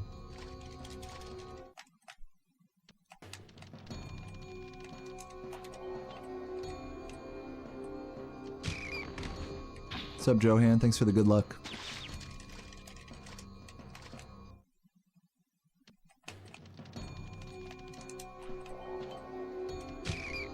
Terrible. No, you're good. I couldn't tell whether you were trying to talk shit on me or encourage me, or I guess you're saying you just were just summing it up. Yeah, thanks. I mean, dude, I don't even know what to say. I hate myself, in all honesty. You know, but I shouldn't be such a big baby. It's all good. Stabber Crab, thank you for the Prime 12 minutes ago. I totally missed that. My bad. Oh.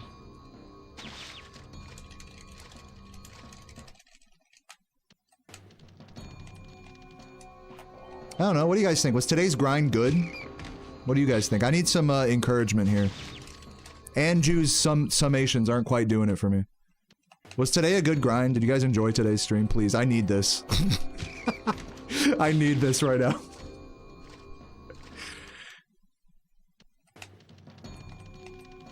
Am I too desperate for validation? Say yes, and then, but like, I'll think you're talking about it was a good stream today. I'll think that's what you were responding to.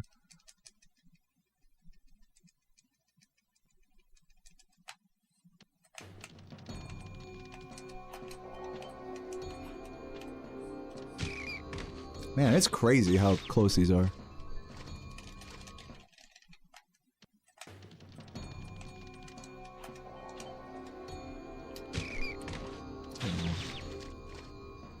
Yes, thank you. Thanks for all the kind words, everybody.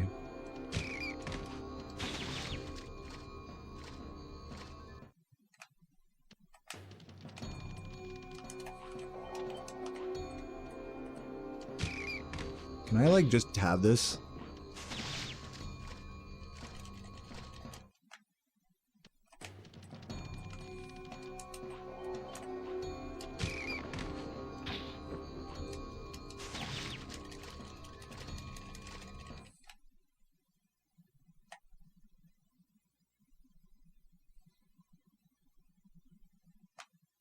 This kind of positivity is really helping me out, guys. Thank you.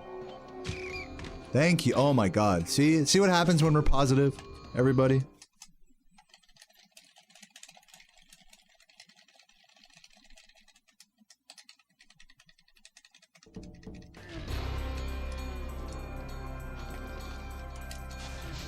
I don't need kind words, I need motivation. Dude, just call me a little bitch right now. Just fucking insult me to my face. I like that. Am I doing it right, Joseph? Let me know. Just call me a pussy, like, just do it. You won't. Watch out, I might get turned on. Do fasty, too late. No, definitely the fucking tough love does not work on me. I can say that for a fact. As someone that grew up with lots of love around them and encouragement, possibly too much coddling, I can definitively say that when someone's mean to me in the spirit of trying to get me motivated, I just crumble. That's just how I am.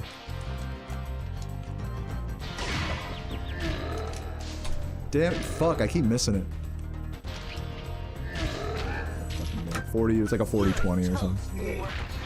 GG's.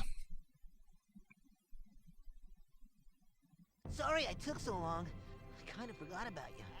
What about Ganasty Gnork? Nasty Nork? It was a brave attempt. Good. I like that. Well, you guys pretty much all said it. We pretty much reviewed this whole run already before now, so I'm not going to do it again. Just kidding. Yes, I will. This run was pretty fucking good up until like the end of Magic Crafters. I would say this was like world recordable until basically I fucked up. Once I missed a box in Crystal Flight, and this really goes to show how fragile I think the mindset can be when you're on world record pace.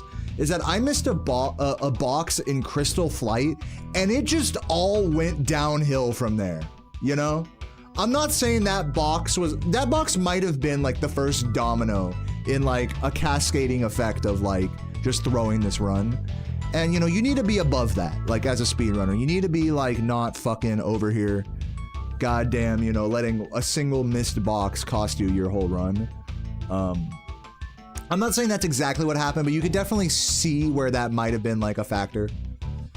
Besides that, I missed the out of bounds in Metalhead, taking it from a solid 36 into like maybe a 36.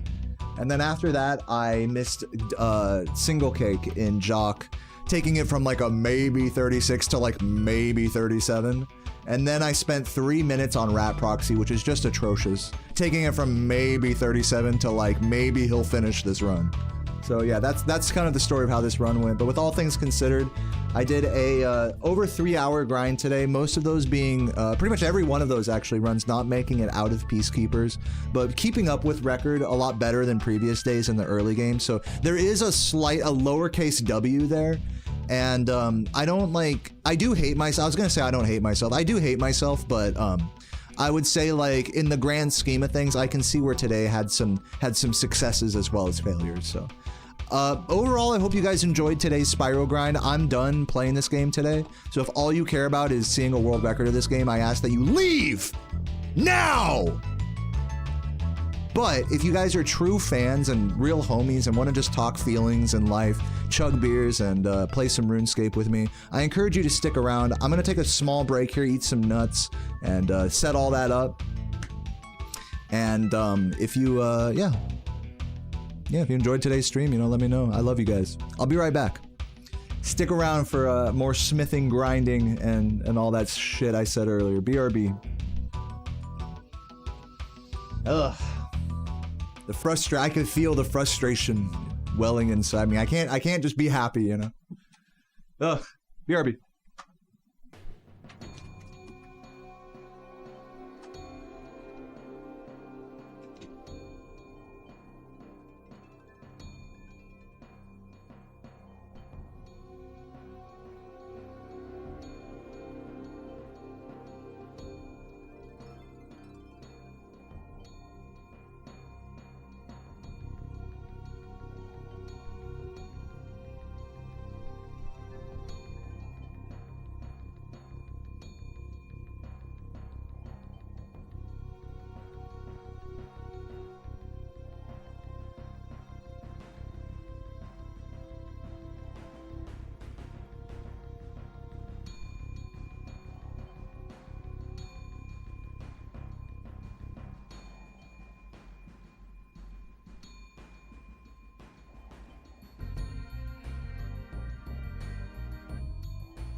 I'm back. About to set up some goddamn blast furnace right now. I need it, man. After today's fucking grind, man, that shit was ass. This. Close this. So, grab my mouse. Who's still here in the chat right now? Any fucking comfy chatters reporting in? I just got a beautiful Taco Bell burrito right now. Check this thing out.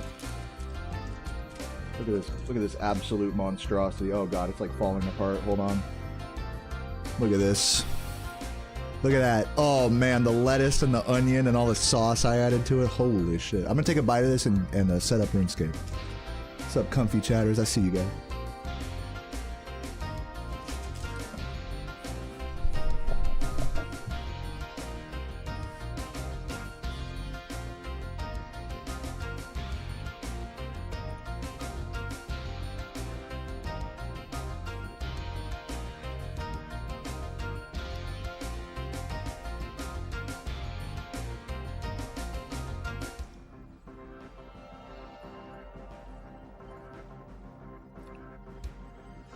Alright, close the splits.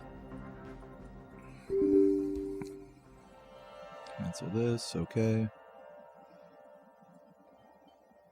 Head over to this. Turn on fucking RuneScape. Get ready for the fucking music. Get ready. Here it comes.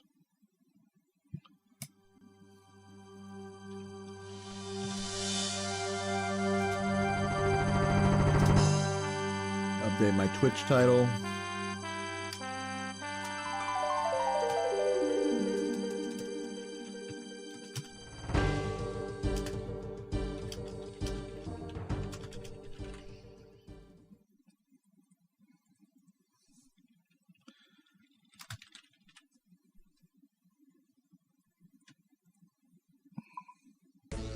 Bangers.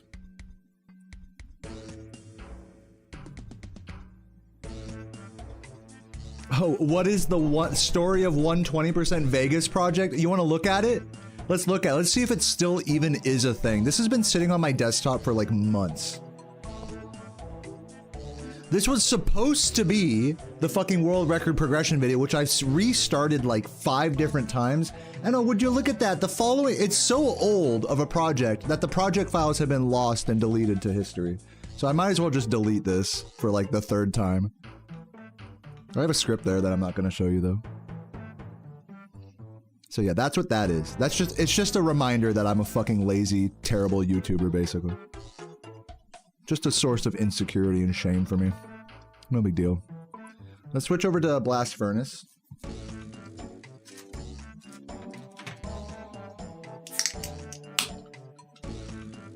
You'd love another video? You don't say. All right. I'm gonna eat this burrito.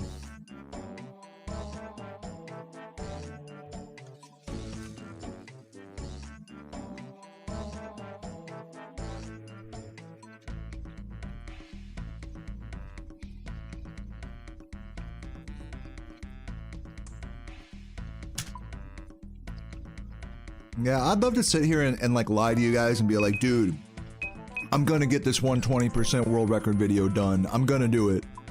Or just any video in general. I would love to sit here and tell you guys that, oh, that's all I want to do, and that. But the truth is all I want to do is just play Spyro and RuneScape and just chill. So, I'm not the great video creator that, you know, perhaps some people or maybe even I build myself up to be in my head.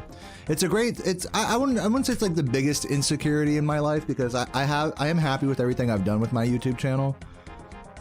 But the truth is I've never been a dedicated video creator. Just the truth. One of these days, I'll get off my ass and make another video. I'll do it and feel proud of myself. But it's always a battle for me. It's always this battle of like, okay, I'm gonna stop doing runs and just focus on making a video, and some sleepless nights of that, and then feel proud after, and then just repeat that process every few months or so. So yeah, I mean, it's tough, you know, I mean, obviously there's tougher trials and tribulations and things to be more upset with oneself over, but that's where my head's at about it. So I'm not gonna sit here and tell you guys I'm like, okay, I'm gonna put out a video soon, guys, I swear. I'd just be lying to you if I said that. So sorry.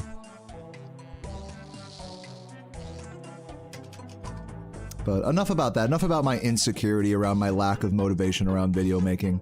Guys, I just cracked open a beer right now. We're playing some RuneScape. We're trying to get up to level, like what, 86 or something? Well, let me see. We're trying to get up to level 87, excuse me, smithing. We just hit 86 yesterday. It's gonna probably take us at least an hour or two, at least. So yeah, chuggers in the chat. Let's see if we can lock in and do it.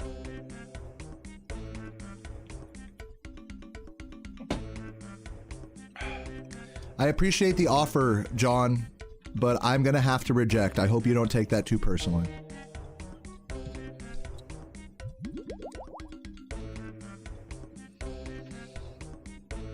Yeah, no thanks, man. I'm sorry.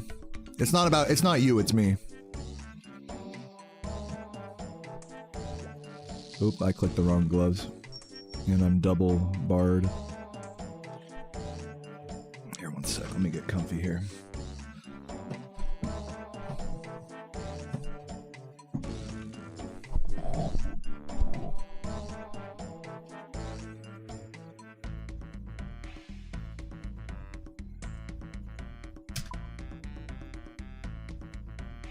Should you drink gin or beer? Which route? I mean, I would recommend just like focusing on playing the music correctly if you're playing with like, if you're playing jazz standards and stuff.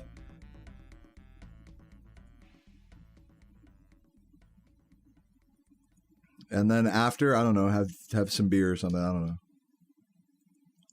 I would say focus on the music before the whole getting fucked up part. That would be my advice.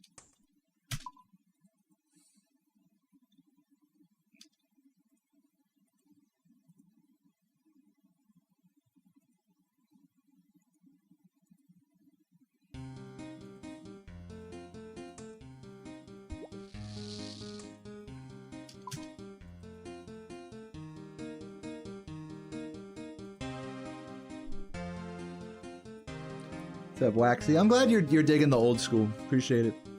Any good restaurants in Petersburg? I don't know. I don't know.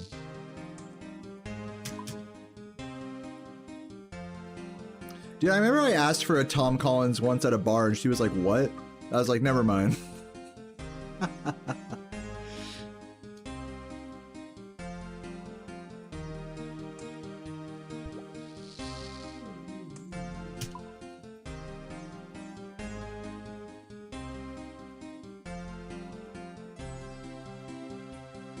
How do tasks account for RNG elements? That's a great question.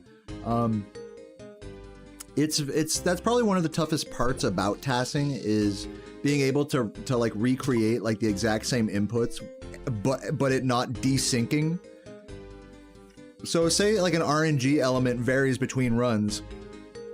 So the task is going to desync is what it's called when the inputs don't create the effect that you desire every time, partially due to RNG or other factors.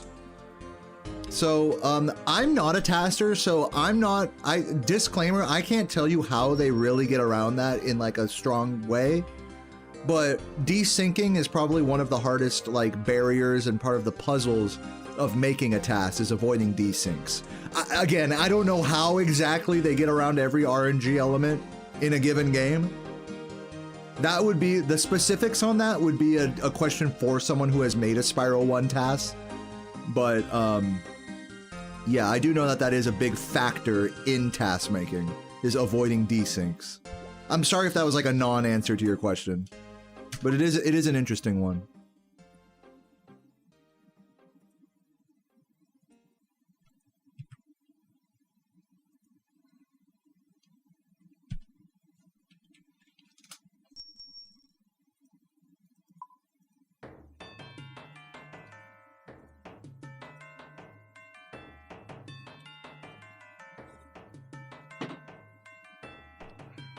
You play at a high enough level to where you don't have to think when you play. You're talking about music?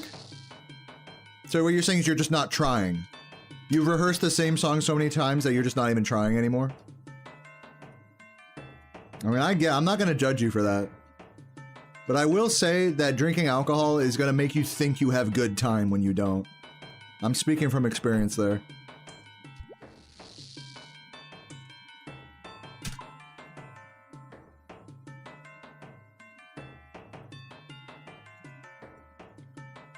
I mean, think about it this way, Waxy. Like, I could say the same shit that you're saying about drinking and playing Spyro.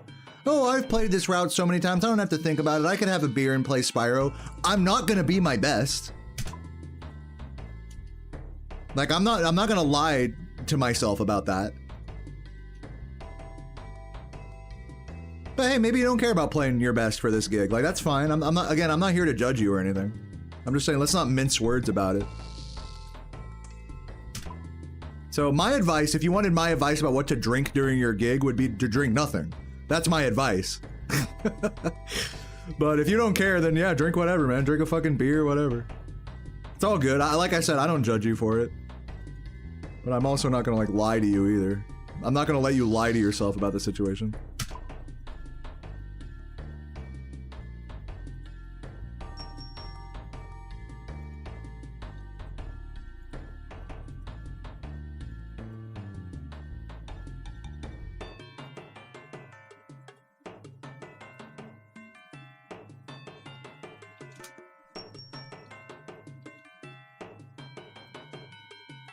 Yeah, the play is to just fucking collect the drink tickets at a gig. Like if it's at a bar or something, collect all the drink and meal tickets, play the fucking set, and then drink after the set. After you load up and everything. And ideally, you go there with, you carpool there with your bandmates, so that way you don't have to fucking drive. That's the ideal situation. Of course, rarely is that the case.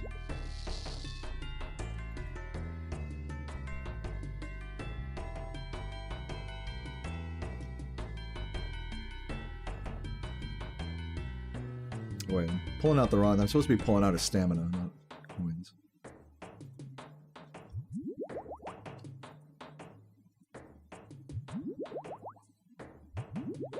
Dude, if you gotta drive your drums around, fucking don't drink anything, man.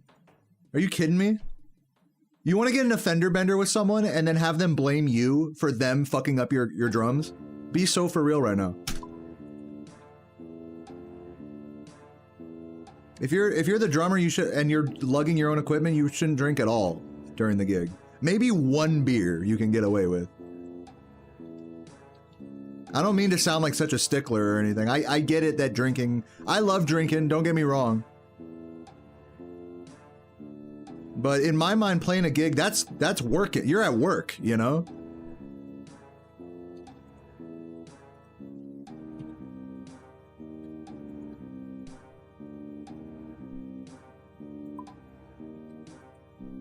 That's all I'm saying. Again, I'm not judging you. Like, you're good. I mean, do whatever, man. Like, you're good. But since you asked for my advice is don't drink. Or have like one beer, maybe, after the gig. That's my advice. I know, I'm so not rock and roll for that. I know.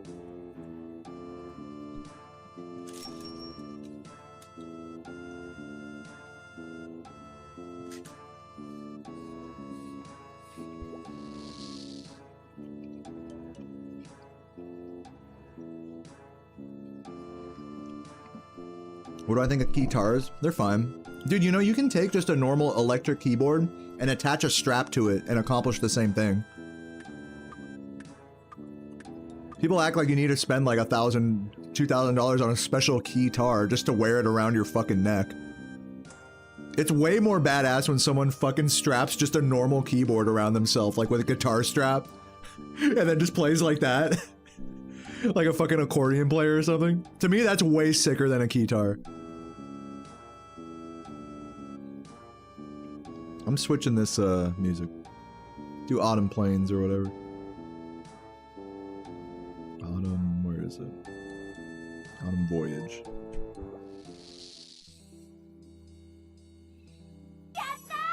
Yo, Relaxed Rider, thank you for the prime. Me and my grand piano.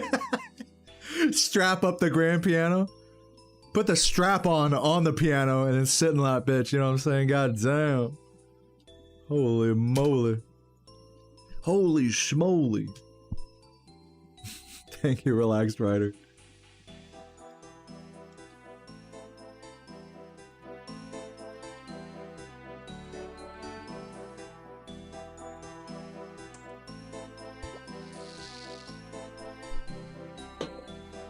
A full-fledged keyboard weighs more than a guitar? It depends on what kind of keyboard it is. If it's weighted, then yes.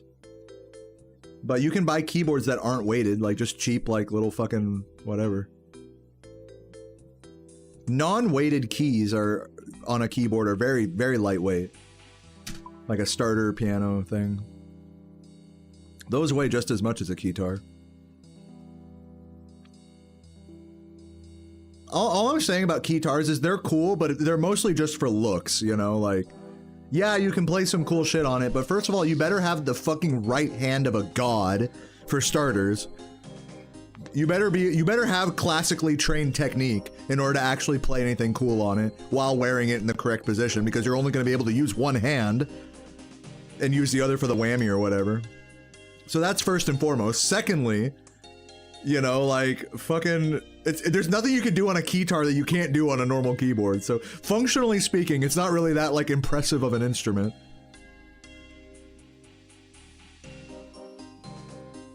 But they look cool. I mean, don't get me wrong, they look cool. Like, that's about it, really. Keytars are definitely way more for looks than actual, like, playability or sounds or whatever. They're cool. You can shred on them, you know, don't get me wrong. I'm not a keytar hater.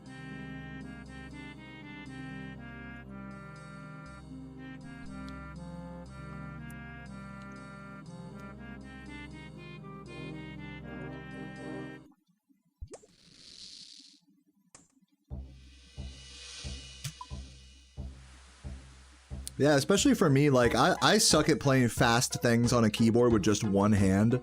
I don't have good, like, classically trained, like, finger technique, so keytars are basically just useless for me. Because I'd have to wear them and then, like, hold my hands over here to, like, play it correctly.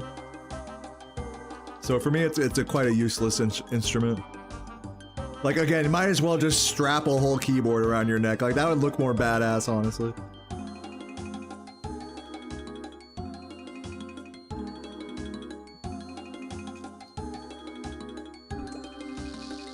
You're getting married in January. Should you do Mexican or barbecue? I'm saying, I think Mexican. It depends on the culture of the families involved. Like, are we talking like are we talking like Latino family, or are we talking white family? Because if Latino, go Mexican. If it's like a mostly white family, then barbecue probably makes sense as well. Honestly, if it were me, I would pick Mexican. If it were me, I would pick Mexican, personally. But barbecue is still good, you know, having like the big... Either way, you're gonna have like the big fucking trays of, like, you know... Like with barbecue, it'll be big trays of mac and cheese and coleslaw and like slow-cooked meats and stuff. And then with Mexican, it'll be like a lot of fucking, you know, beans and rice and enchiladas. It's really not gonna be that different. From a catering perspective, like, it's just whichever food you like more, really, at the end of the day. And whatever you think, like, the culture of your family would like more. I've had both at weddings. I've had a Mexican food wedding, and I've had a barbecue food wedding. And I definitely am more on the Mexican side. I think Mexican just works a little better for catering, but barbecue is still good for it.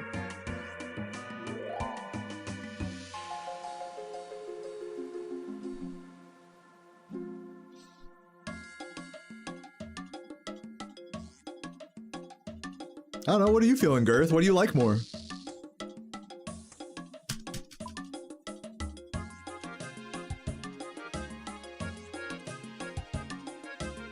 One of these.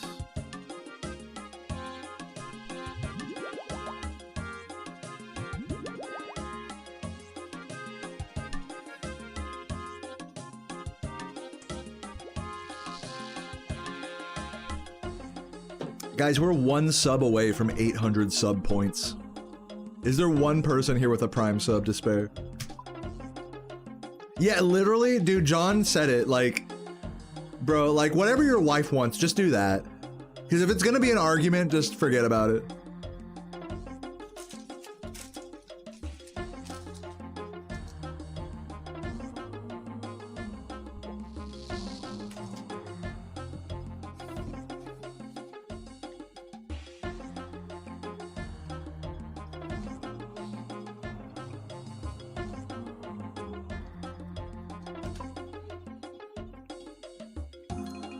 And then if she doesn't care, I would say go for the cheaper option, which would probably be Mexican if I were to guess, depending on where you get it from. So my personal pick would be Mexican. But if your wife's like, oh, but man, but the barbecue though, then just get barbecue. It really doesn't matter. Also, maybe check out some other types of cultures out there. Like go to a fucking halal place. Just see what places do catering around you. And try maybe try to come up with some more ideas as well. Get a fucking big ass spit with like meat going and just like endless like kebabs, you know, fuck it. There's obviously more foods in the world that can be catered than just Mexican and barbecue, right? Fucking full Indian like buffet, that'd be sick.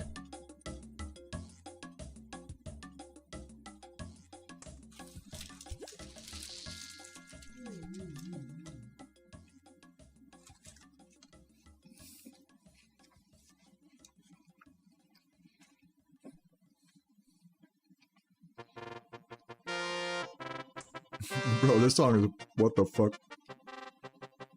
What is this song? Regal Pomp. No way a trumpet player can make these noises.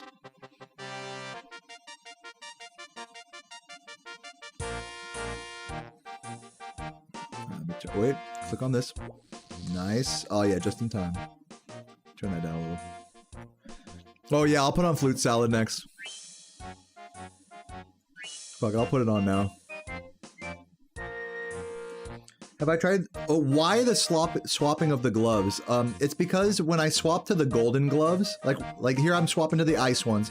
The ice ones I need in order to grab the bars out of this hot dispenser.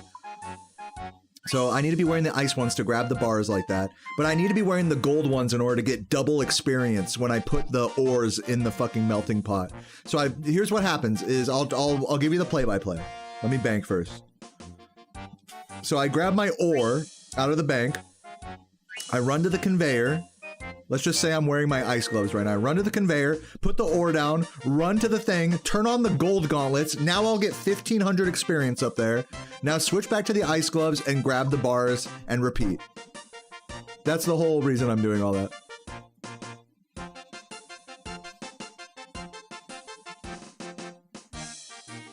Okay, where's Flute Salad? Hold on. Put the gloves on.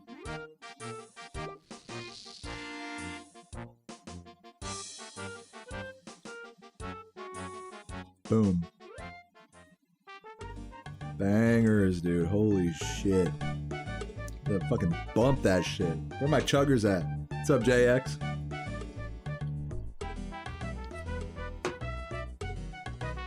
I just ate a whole Taco Bell cheesy bean and rice burrito with some mild and Diablo sauce and some extra lettuce and onions.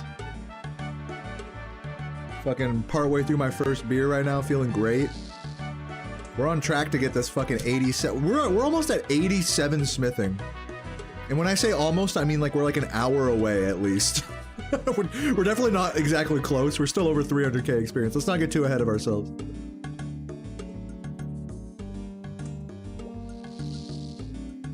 Dude, this song is a banger. Dude, Avanto with the chug. I see you.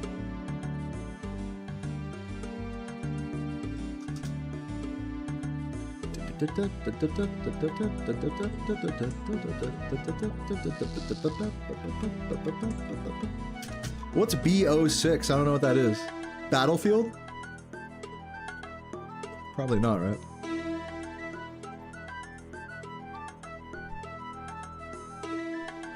Yeah, correct. 1 to 92 is the same amount of experience as 92 to 99. In total, you need about 13 million experience and a skill to get 99. and half of that, roughly 6 to 7 mil, is just getting to 92. So it's an exponential experience graph as it pertains to your level.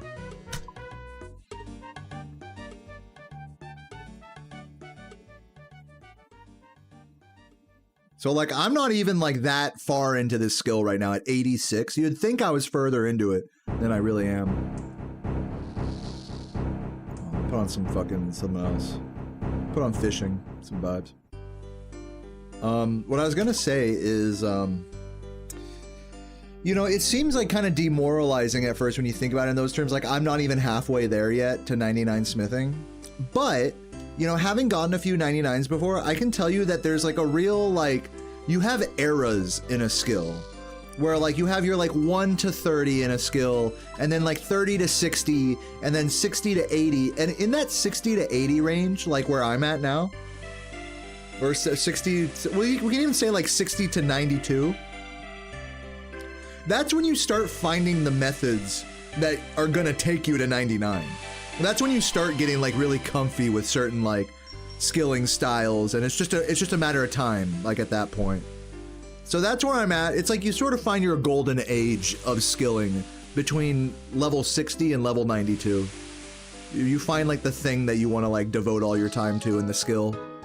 And so by the time you reach level 92, you already have a good idea of like how you want to train the skill, you know? So it's not like as demoralizing, like when you really go for it, it's not as demoralizing as you'd think. Like, oh fuck, I'm only 92 and I gotta do all of this again. It's really not like that. It's like by the time you're at 92, it's like you're locked in and you're just like flying through it at that point. And it's really just it's really like levels of 94 to 96, I would say, that are the toughest, because those are the levels where you're really gonna want to put the skill to the side and do other stuff before coming back to it. And once you're in the 90s in a skill in this game, you really have to devote a lot of time to it to like really get it any higher. So, but no, once you get like past 95, 96, like it's just like, all right, we're like almost there. Let's just keep going, you know? So there's a lot of like mental games at play there that make it a lot less arduous than you would think. You're not thinking about how far away you are. You're thinking about like, oh, I'm so close to this, you know? That's also part of the reason why I don't show the canvas for smithing. You can see up here in the left, this is called the canvas, that literally has a experience tracker and tells you exactly how far away you are. I don't even like to use that because like, it's like they say, like time moves more slowly when you're looking at the clock, like in a classroom, right? When you're taking a test or something. If you're looking at the clock every like, you know, minute, you know, time's gonna feel like it's moving more slowly. And that's very true for skilling in this game as well. If you're like constantly like looking at like, okay, like how many experience left now? How many experience left now? How many you know, it's just gonna feel more slow. Whereas like the real magic is when you just get into the fucking blender of it and you're just doing it over and over, and like you close your eyes and you wake up and you've done like 100 inventories of this shit, you know? I mean, I call it, I say there's like magic to that, but really it's just addiction at the end of the day. It's a form of dissociation and dopamine drip addiction is another way to say it. Or magic. You could also call it like a really magical thing about our psyche as well. Just like how getting addicted to slot machines is magic, you know? It's just a magical experience. Oh my god. I fuck with this song. Yo, Preston with the $10. Bro says, cheers, I drink the rest of my beer in your honor. Says, good runs today, time to relax and drink some brewskis. Dude, Preston, can I just say that message, more than the super chat, that message really meant a lot to me, dude. Thank you for telling me that the runs were good. I was kind of like, I was like kind of on the fence about it, right? Because I was resetting so much. But, you know, that was all I needed to see. That super chat made it all worth it for me, dude. Cheers. And I crack open my other beer, number 2, in your honor.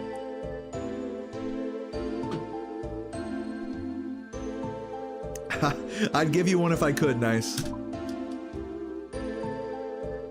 this down a little bit.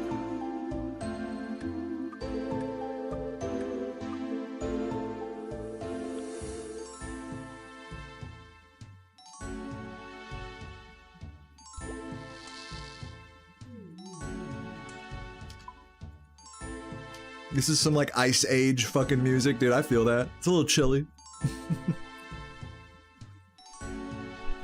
Thank you, Girth. Yeah, dude, like today was a pretty talkative grind, I would say. I was shooting the shit big time. But, you know, let's not like you know, joke too hard. Like I really had a fucking opportunity to PB today. Today was one of those days where I don't want to say like magic was in the air, but like just based on how I was playing, like any one of my runs could have gone the distance for sure. So it's kind of a shame that they didn't, but I'm not surprised either. Having gone through this situation many times before, I knew that I was playing too much like a crackhead today. And you actually don't want to play like a crackhead with Spyro 1. You need to play at the game's pace. And like push it just the right amount. But yeah, dude. No, thank you though. Thank you for the kind words. They really mean a lot to me right now, especially just kind of now that some time has passed and like I can like look at it more objectively, less saltily. Yeah, well I'll put on Nightfall, fuck it. Hold on, let me click my gloves. Don't forget. Nice, hit it just in time. Where is it? With that, I gotta control F that shit. Or you can't even, gotta click that. Nightfall.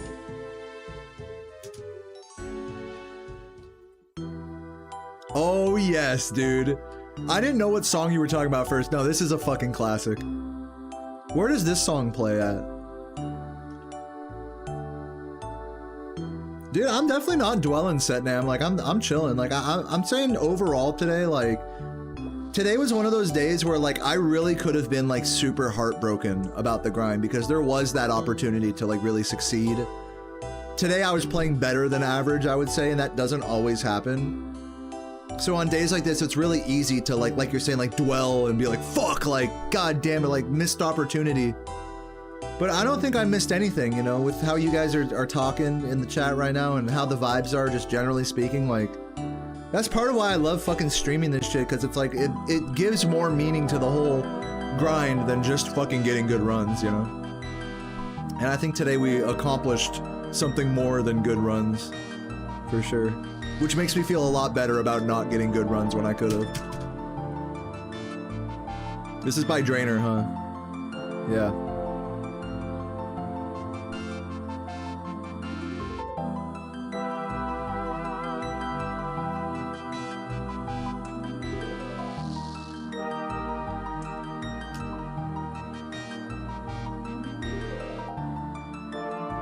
Dude, I'm really glad for that, Lewis, you know? That means a lot to me. I know not everybody is a fucking RuneScape fan that watches my stream, so... I'm totally, like, locked in for people to just, like, leave at the end of my Spyro grind, so... To those of you who are still hanging out, you guys really make it for me.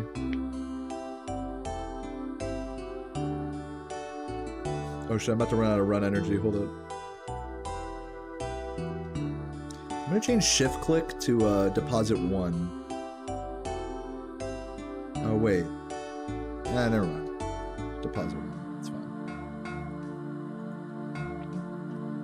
Oh wait, I didn't even grab the... I just grabbed it again. Deposit 1, grab the fucking stamina. Hello. Silly ass bitch. It plays at the fork north of Port Sarum. Right. Where the fucking wizards are. Where the 4-colored wizard guys are.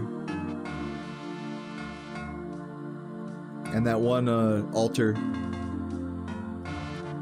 It's like the mind altar or something.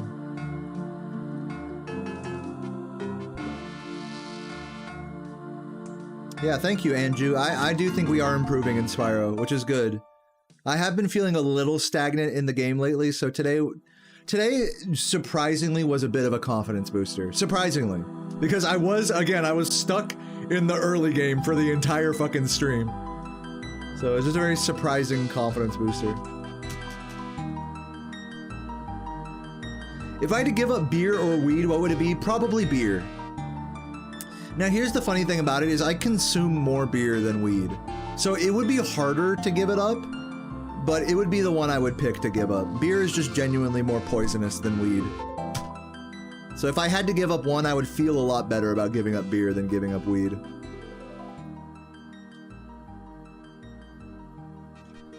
But I ain't giving up either yet, I'll tell you that much. Speaking of which, cheers. You're trying to get off benzos right now? What drugs are benzos? I always forget, like the name of the drug. Not Xanax. Is Xanax a benzo? No, right? Oh, it is. Okay, Xanax. Yeah, those are the ones that make you fucking stupid. not to joke around too much. Dude, I wish you luck in your recovery, man. Yeah, it's hard, dude. I watch a lot of. I was talking about this the other day. I was talking to or not talking to, but watching a lot of Goblin videos, and he was super into Xanax. You know, as a high schooler, you know, around that age. And he said that was easily like the hardest drug for him to get off of. He loved Xanax so much, you know. And I could see it, you know, just a drug that just fucking just chills you out and makes you not like worried about anything, just makes you just fucking dumb. Like in a lot of ways, I was kind of talking about this. There's something really to be said about like doing something, trying to not be like constantly thinking about shit. Not constantly trying to be the smartest person ever. Just like letting life pass you by and just smell, you know, stop and smell the roses type of shit. Like there's something really to be said for that. And I think like with I have never taken Xanax myself, so feel free to correct me if it's not like this, but it feels like a drug like Xanax could really like capture that sort of vibe of like, you know what, like what's the big deal? Who cares what happens? You know, it's not a big deal. Alcohol can be kind of like that as well, where it kind of lowers that you're the overthinking side of your head that like really cancels a lot of your happiness, you know? It's like kind of the curse of humanity is to overthink everything. And there's a lot of drugs that genuinely help you just to chill out, you know, in that way.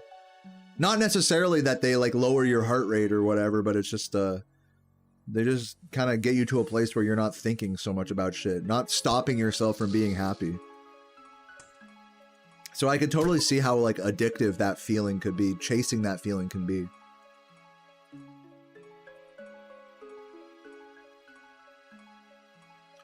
I prefer smoking weed. Actually, I prefer smoking solo. And usually when it comes to drugs, if you say, oh, I prefer doing it on my own than with other people, you're kind of labeled as like an addict for that.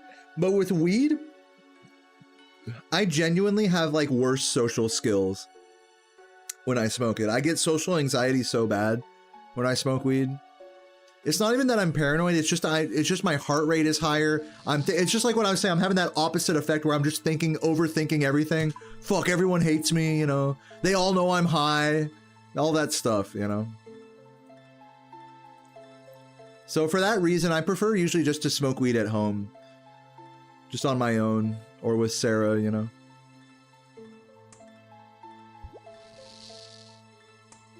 Like, I've smoked enough weed in my life that I can function in a social situation while stoned.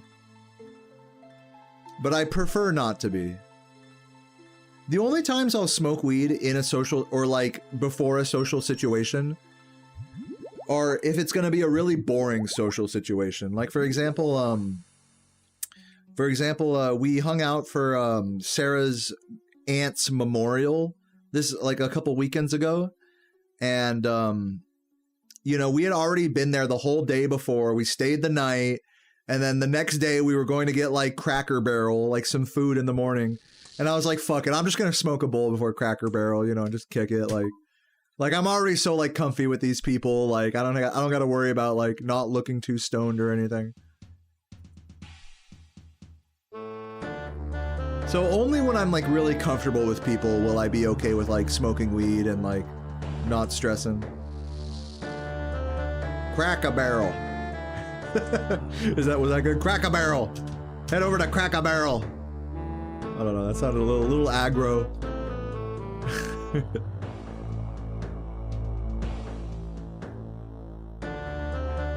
Cracker Barrel. Cracker Barrel. That's funny. Dude, fucking Barbarian Village coming on. Just random, I fuck with it.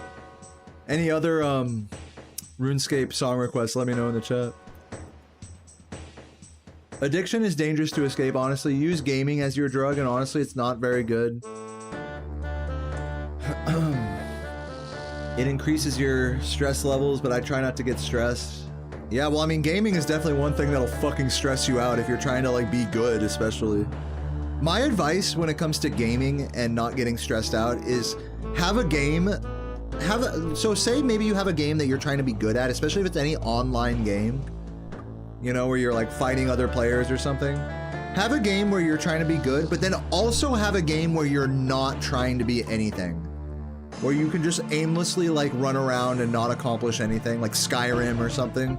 Like have the balance of those two styles of gaming in your life.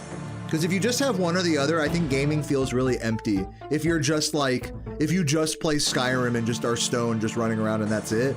Or if you're just trying to be like competitive at a game and like kill people like online and shit, you know? Like on Halo or whatever. Like if you just have one or the other, gaming can feel like a really empty hobby, I think. It's important to have both, for me especially. That's why you see me go from Spyro to Runescape. It literally checks both of those check boxes for me. Spyro's my hardcore game that I'm trying to be good at. And RuneScape's my game that I can kick it. Like, who cares if I lose a little experience with my glove switches and stuff? Like, it's all good, you know?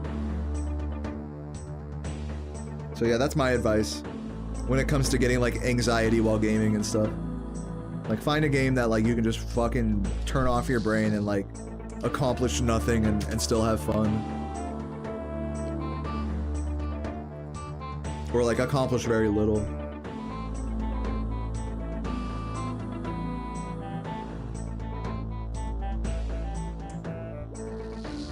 Dude, it really does friendship. Like,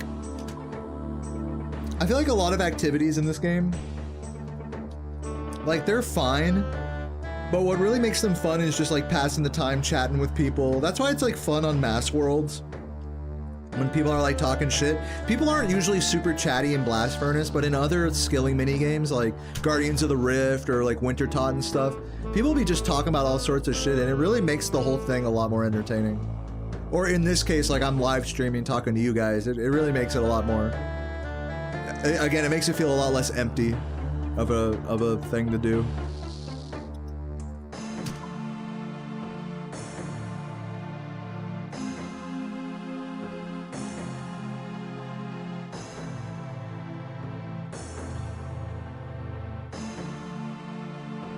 Quality of the material to shirt. Are you talking about the one from my merch store? Dude, hell yeah. Love that. Like, is it 100? I still haven't gotten a shirt yet.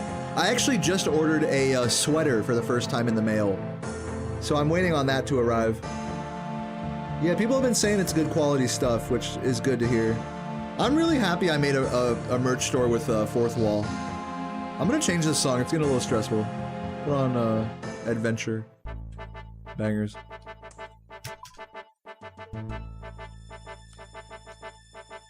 Where's my merch store? It's right here. Exclamation point merch in the chat there. Here it is.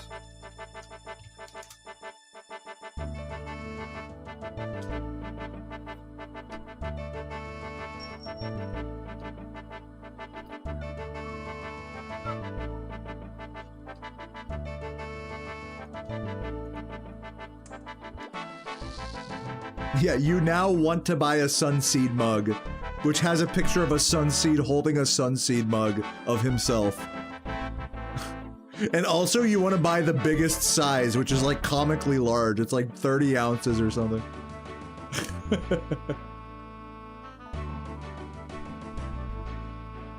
I'm just kidding. Buy whatever you want, man. Or nothing. I get more staminas. Brew of choice tonight. What up, Jord? I'm drinking I'm on beer number 2, Michelob Ultra, the classic. Cheers.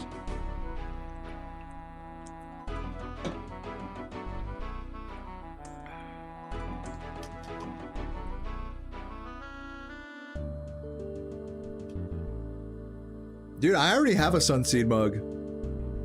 Sunseed mug was like the first thing I got when they sent me sample credits. I was like, bro, let me get that shit. It's one of my favorite mugs, dude. And I only got the small one, which is like a normal sized mug. I can only imagine if you got like one of the big ones, it'd be fucking crazy. I want another one.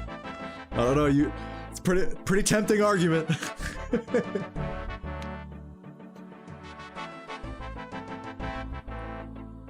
You guys have a way with words. Persuasion 100. Think of the soups. Think of the microwave mug brownies. By the way, Sarah fucking makes an amazing microwave mug brownie. If you've never heard of those, look them up. They're so easy to make, apparently.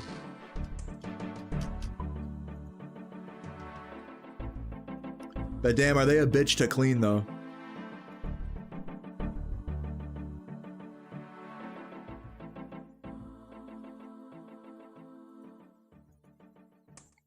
Not as bad as when you make like homemade nachos though, and like the cheese like sticks to the plate.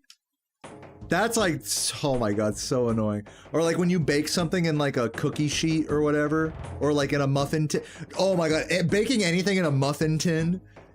And if you don't use like the liners, like the little parchment liners for it, oh my god, good luck cleaning that fucking muffin tin.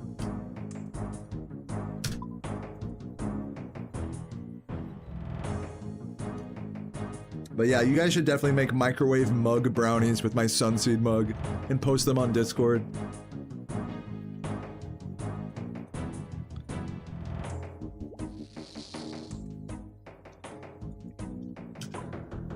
Yeah, lube the hell out of that shit.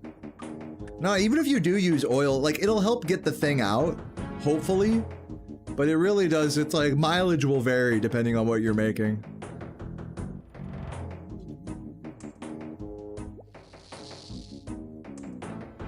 You meal prep breakfast sandwiches and do egg patties and muffin tins? That's pretty smart.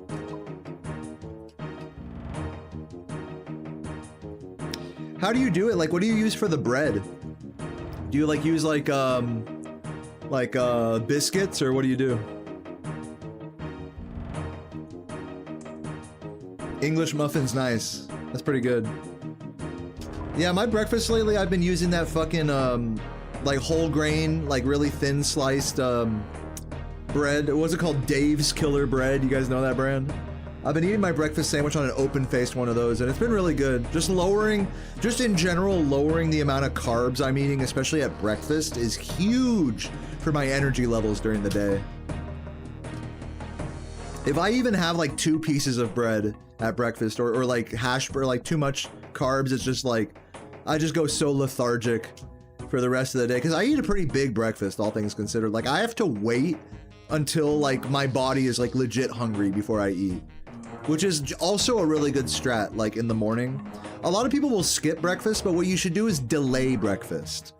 That's the strat, because people will be like, people will wake up, go to their job, be like, I'm not hungry, like I'll just go to work, whatever, so I'm not late. Like, makes sense, but bring something, because when that hunger finally hits you at like noon or whatever, like, you're gonna be fucking ravenous, bro. Like, so it's important that you like time the breakfast correctly. Not too early, not too late.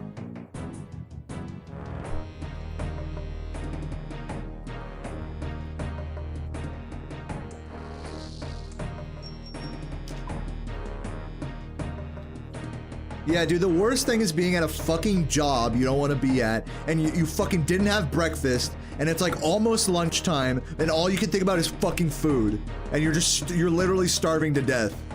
That's one top 10 worst feelings in modern society. No, and it's like 2 hours away from lunch, and you're like starving, and you just need a snack, and the only shit around you is like processed vending machine bullshit. Top 10, that's like a top 3 like worst daily feelings that like the average human goes through in modern society.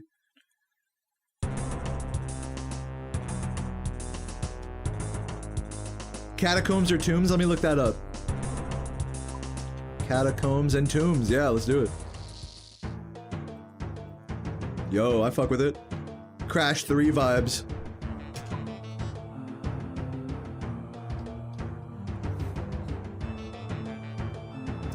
So, okay, so like people are telling me, you're not the first person to suggest that, friendship, but the thing is the other players don't bother me. I like looking at them. Like, why do I want to hide them, is my question.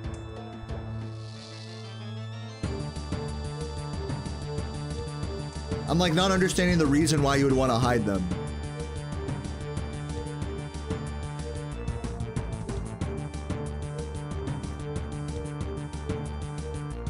It makes it easier to misclick. Well, that's why I have my destination tiles marked.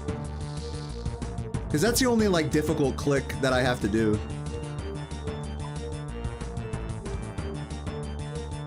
You're sweaty? Yeah, I mean, dude, maybe I'm just not like on your level or something, but I don't see the need for it personally. What's up, D-Tide?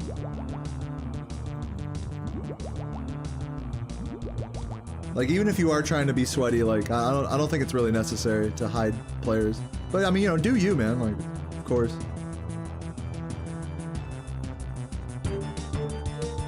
I'm obviously not like playing this shit like perfect or anything, so don't listen to my advice.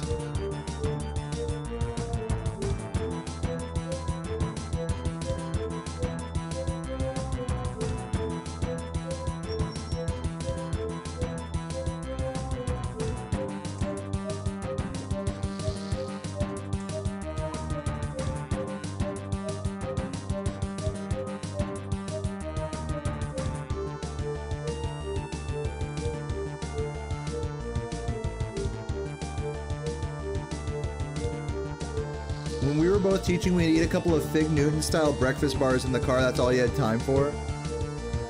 Man, I don't know. Like, Sarah does that as well in the morning. She'll have like a granola bar or something, you know, because I won't even be awake yet, you know, for the first like however many hours, 3 hours that she's working.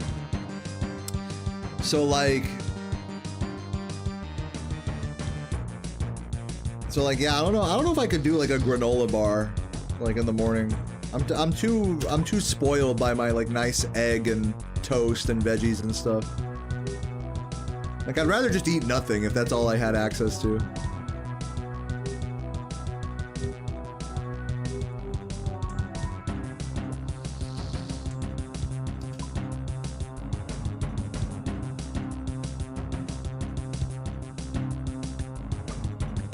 Just finished sweeping and mopping. Kind of tired. You want to try vacuuming and carpet cleaning? When you say carpet cleaning, do you mean like a full on like the fucking steamer and everything? So I would say just vacuum upstairs, and then if you're really feeling like above and beyond, then yeah, go ahead. Yeah, like you're talking about like a steamer. I'd say vacuum first and then see how you feel. That's what I say. Sarah and I are definitely too lazy for that shit. We don't got no fucking carpet steamer or nothing. We barely have enough effort to fucking vacuum.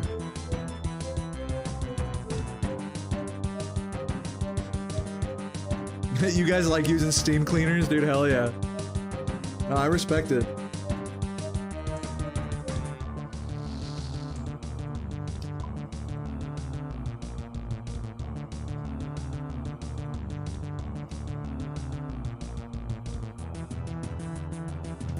You do a smoothie? Smoothie's fair. You can get some good nutrients from a smoothie. Depending on what's in it. Smoothies can easily be a lot of sugar though in the morning. They can even if they are like healthy, they can really easily turn into a sugar crash. Even if you think like your smoothie is healthy, like it could just be a lot of sugar if there's like a ton of fruit and stuff in it. But not you know, dude, you guys do you know, like I got my breakfast strats, y'all do yours, you know, everyone's got a different strat with breakfast.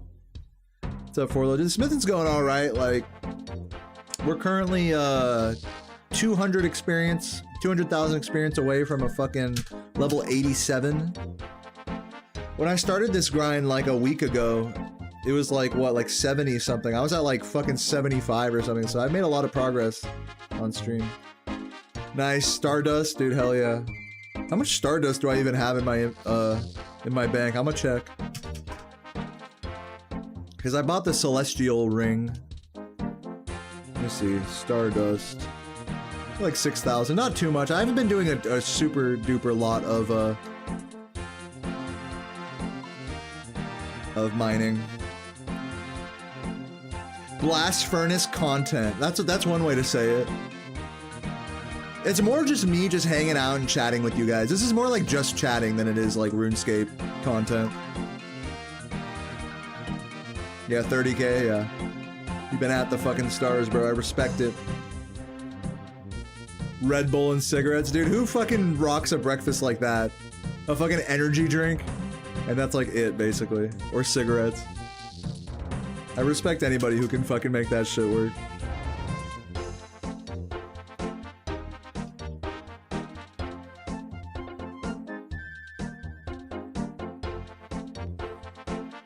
I'm gonna turn this music down slowly.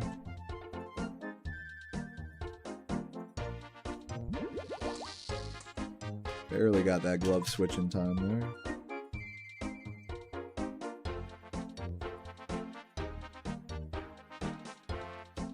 Dude, yeah, this is my fucking office hours right now, bro, literally. Like, if you want to come in and talk to me about anything, about speedrunning, or about streaming, or about life, or what you're going through, or you're sad, or you're happy because of this or that, like, lay it on me, bro. I'm all ears. When I'm doing runs, I can't be all ears all the time. I can only give like short, basic answers to shit. But here we can go deep, you know? I had the wrong gloves on.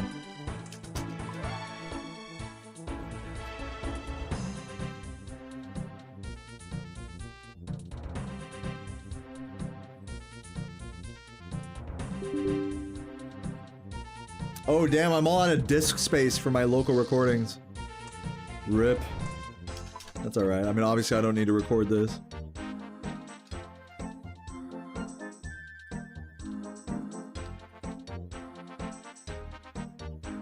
Hey, what up, Falcon? Enjoy your dinner, man. What are you getting? What's on the menu, bro?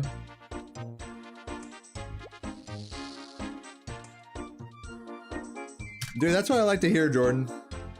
Fucking same here. 1 Taco Bell burrito deep. Beer number 2. So that's all I need, man. Peace, Falcon. Enjoy that panda. Panda's good, man. The only thing with Panda is they don't give you enough food compared to other, like, Chinese, like, strip mall, American Chinese strip mall food. Like, they really, you can tell they, like, keep a lid on the portion sizes, but, like, the thing about American Chinese food is that they give you a shit ton, you know? And so since Panda doesn't do that, it's kind of like, eh. But it's still good. I mean, as far as American Chinese food goes. It's not a high bar to clear, to be fair. You're going to a Chinese buffet? Dude, nice.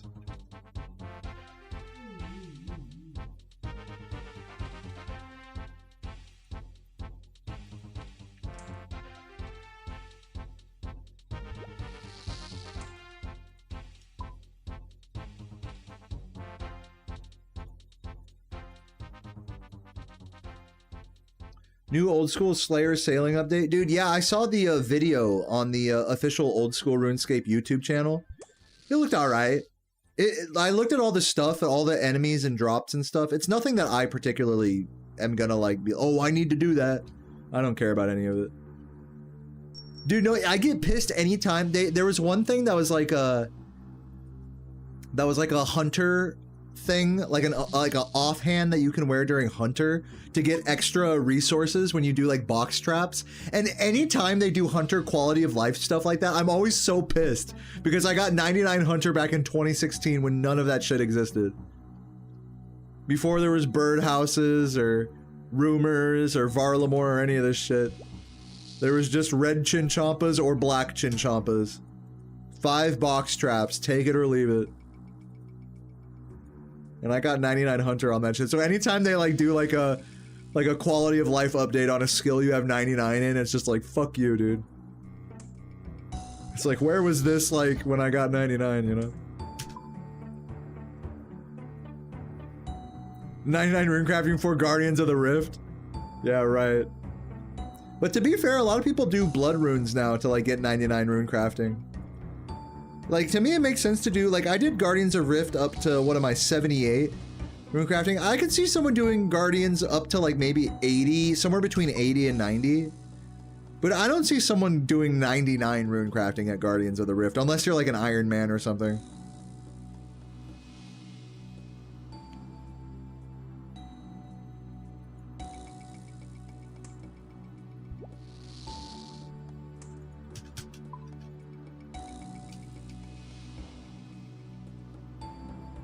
I mean, I'm sure people have done it though.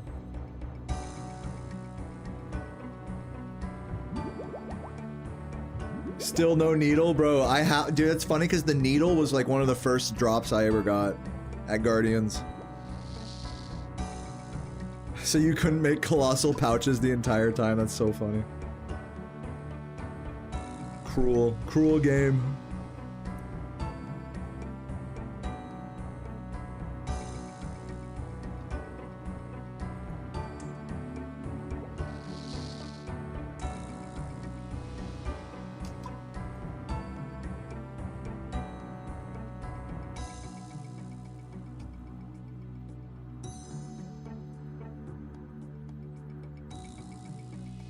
Dude, what's the name of the Guardians of the Rift lobby music? I always forget. I fucking love that song.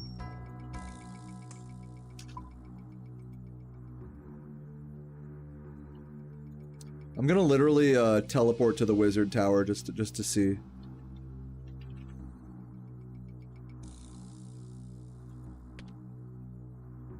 Where's my home telly? I'm still on the fucking Abyssal spellbook. I should probably switch that. It's called Temple of the Eye. Well, too late. I'm gonna go there and get it manually. Let's put on my standard spellbook.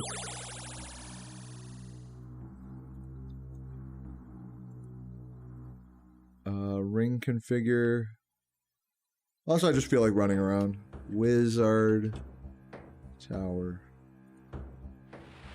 How do I like steaks cooked? Medium rare, of course, like any normal person.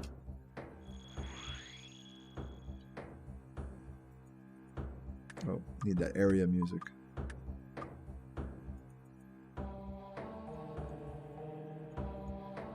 Dude, this song kind of goes hard though.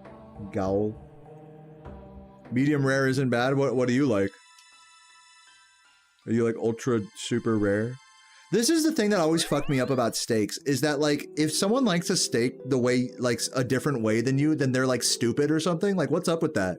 Why do we hate people for like liking steaks cooked at a different doneness? Like, yeah, I get it. If it's more well done, it's like less juicy, maybe more rubbery, but like, who cares? Why is that like a judgment call against someone else? Like, also, in defense against well-done steak eaters, you get a better crust when it's well done. So if you like the really burnt edges of a steak, like, well done. Like, maybe you don't care that it's juicy on the inside or whatever. Or maybe you've had well-done steaks that actually do manage to, like, retain some juice, and that's what you're going for.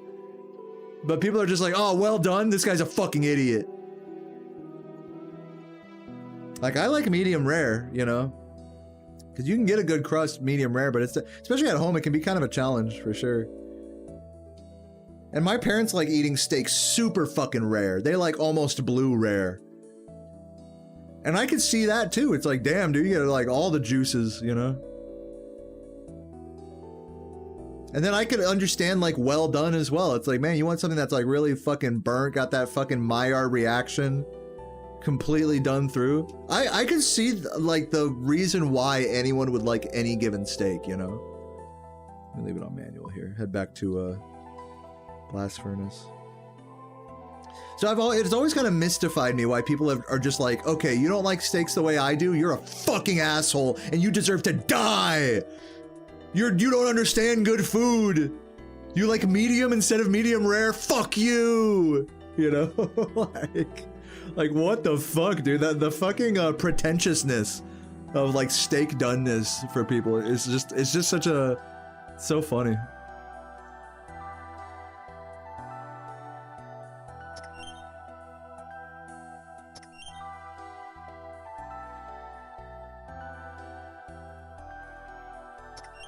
So like whenever someone asks you how you like a steak done, don't actually give them the answer that's like true for you. Just say medium rare, because that's the answer they're looking for. Isn't that so stupid? Like, what's up with that? Like, why can't we just be honest? And they're gonna be just honest and not judge each other. I bet you there's so many people out there that like well done steaks that whenever someone asks them how they like their steak done, they have to say medium rare so that they don't get made fun of. That's so sad to me.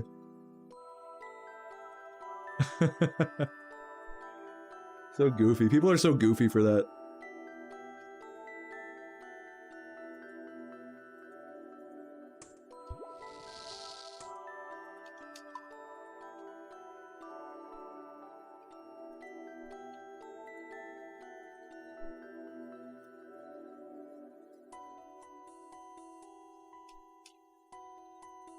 It gets even more like stupid when people try to justify you know, what they like, you know, like because when it turns into like, oh well, I like well done because you know, like there's less blood, even though it's not blood, it's myoglobin. It's like trying to explain that to someone, it's like forget about it.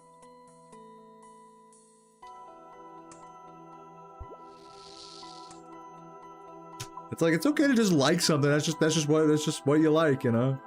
With food, it's definitely like that, you know. It's like you don't gotta justify it. I just like what I like. That's what it is.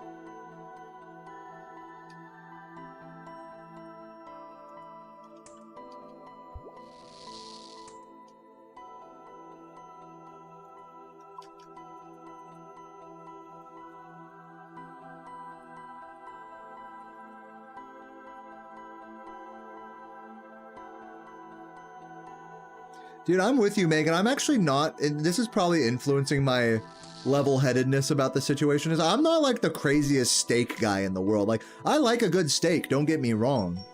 You know, I can admire, I can enjoy a good steak, especially with a lot of good sides. Like, but first of all, I can't eat just a steak for a meal, for starters. You want to give me just a piece of cooked meat for a meal? Like, it's just not a full meal. It's like, to me, it's like you got to have some like some kind of carbs, some like mashed potatoes, some like collard greens, something, man. So first of all, eating steak to me isn't just about the steak. It's about the whole like meal. And I think that kind of gets overlooked a lot with steak discussion. Like what sauces, you know? And secondly, you know, like a steak is just a piece of beef, you know? There's tons of great ways to prepare beef and other fucking shit as well. So it's like, it's not all about a fucking steak, you know, to me. It's not like the be all end all is a single fucking steak cooked to a certain doneness and that's it. And I think for a lot of people, that's just it, you know? It's like, perhaps it's like a simplicity is beauty type thing for some people where it's like, just give me a slab of meat cooked on some fucking grill, cooked the way I like it, maybe some A1 or something, and that's it. And I know there's a lot of people that like just are like that. But I'm not like that. I like for fucking, if I'm gonna have a protein, it has to be balanced with carbs, with vegetables, with different drinks. Like, I'm a total foodie, so like, you're not gonna impress me, even with just the nicest fucking steak in the world. If that's all you give me, that's like, I'm not gonna look at that like it's a full meal. I'll enjoy it, but like, you know, it takes more than just a good steak to impress me, you know?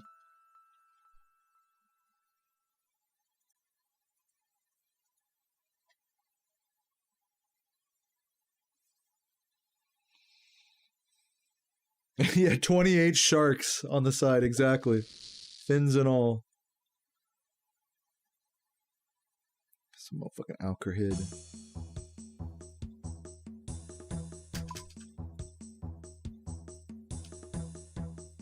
Grab some more staminas here.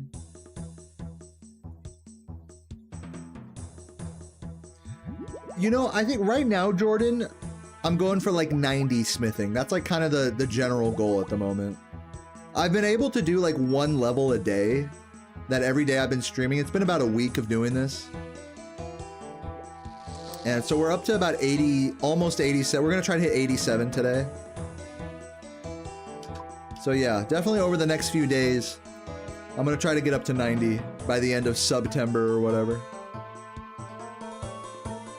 You get a rune Simi Smith? Dude, that's pretty sick.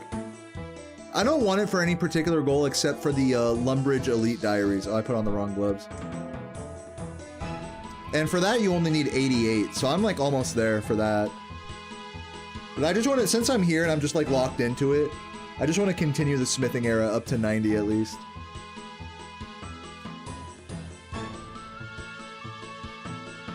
And then do something else.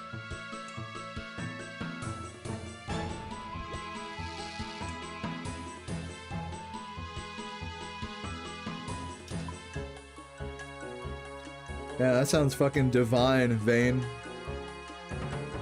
Bougie. Least favorite skill in this game? I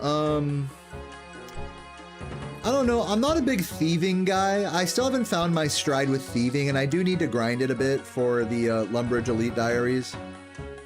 So maybe that'll change once I get back into that.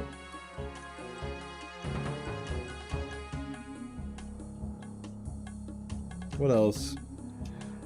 Mining is kind of whatever. I mean, with Crash Stars, it's fine. Rune crafting is whatever.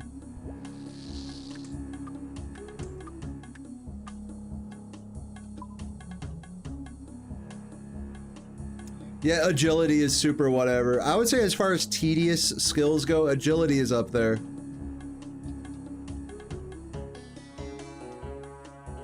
Yeah, you alk during agility, hell yeah. But I think with any of these skills, it's like, I'm just not a fan of them because I haven't found like my stride with them. Does that make sense? Like with farming, like I was like one farming for like years and years and years. Until I like figured out how to do tree runs and I found my stride with that. Or like with Hunter, I was like, damn, no one gets a high Hunter. Let me try getting a high, and then I just got into doing box traps. So once you find your stride in a skill, it's like, I feel like it totally changes for you. So I just, with all these skills like rune crafting, thieving, even like Slayer even. Fletching, I just haven't found like super duper like my stride with them yet. I haven't done like a like, you know, like week-long fucking just grind sesh with them. But once I do, I think I'll like them more probably. Or at least I'll have fonder memories with them than I currently do. You don't like fishing? Dude, I got 99 fishing actually. And I did that all at Monkfish at the Piscatorius fishing colony back in like 2018. Those were those were great times, man. Not for the fishing itself, but because I would like, because it's semi-AFK, that I would like click on some fish and then I'd watch the homies like on the TV next to me playing like Melee. Oh, I clicked the wrong thing. So yeah, it's the same thing. It's like, I probably wouldn't like fishing if I didn't have like that, if I didn't find my stride with it and made those positive memories with it, you know?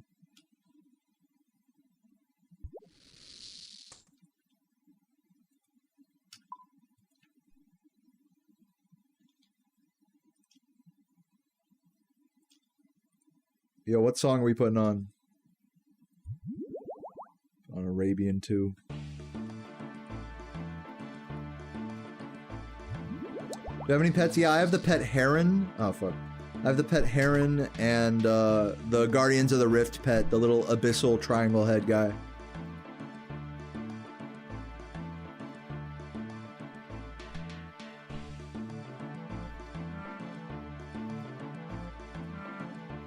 Oops.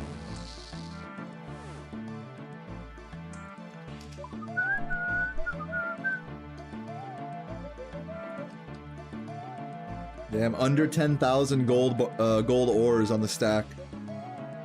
Might have to go buy more.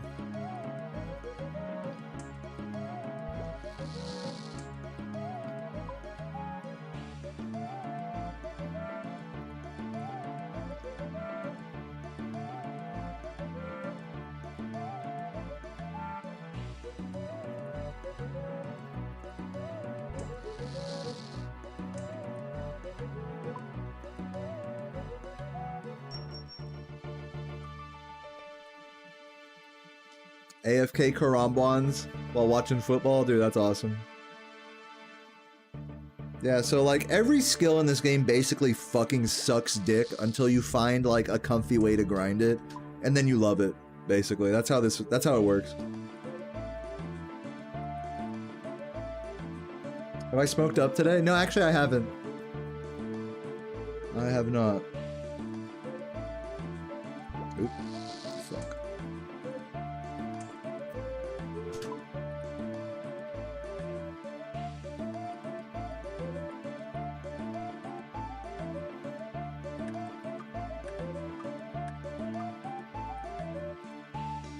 Slayer's entertaining. Slayer still feels like a chore for me. I know everyone loves Slayer because everyone loves combat in these games, but like to me, like getting a bad task is like the most fucking annoying thing ever.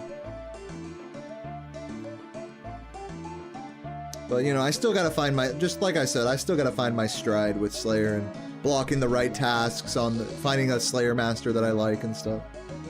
I just fucking like zero IQ, just like go straight to Duradel and just block whatever I don't like and like just force myself to just keep doing tasks until like I enjoy it. And so I'm not quite there yet with Slayer.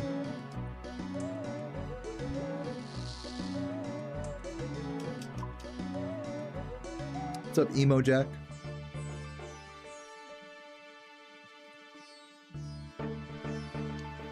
Do I ever take tolerance breaks from weed? Hold on, let me sit up for a sec. Oh, nipple cam. Hold on, I gotta chug this beer 1 sec. Cheers.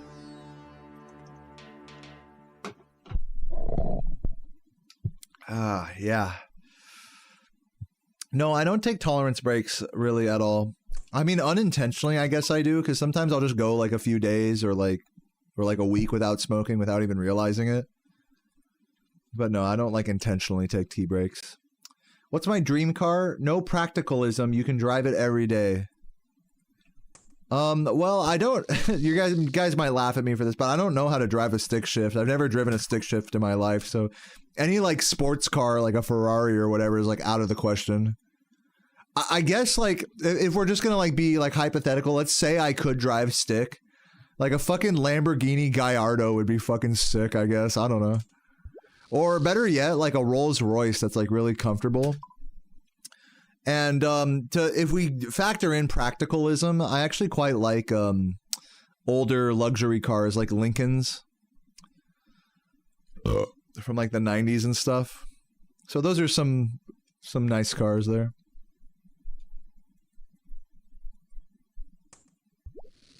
They make sports cars and auto, yeah, but I mean, I'm just saying like.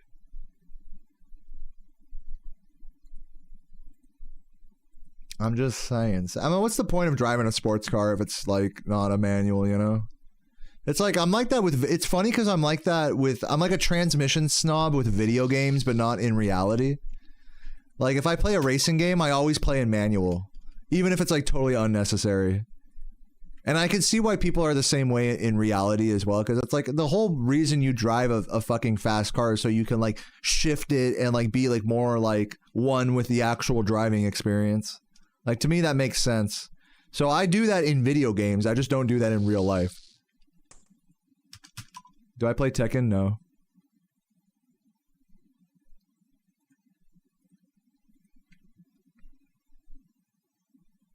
Slayer is PvP? No.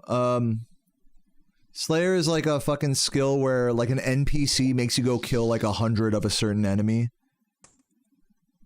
And then like you just do that over and over. They're called tasks. But once you get like really good, once you get a really high level Slayer, you can like turn your tasks into like bossing and make it like really profitable. Put on fucking Autumn Voyage again, dude. Fuck it, dude. The old reliable.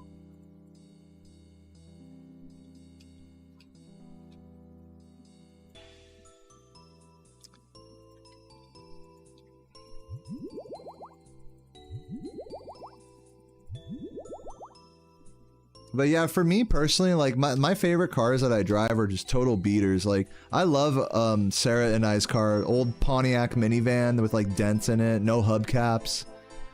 I'd rather drive one of those than a fucking Lamborghini any day. I know the question was like practicality aside, but like the practicality is what makes a lot of cars like a lot of fun, honestly.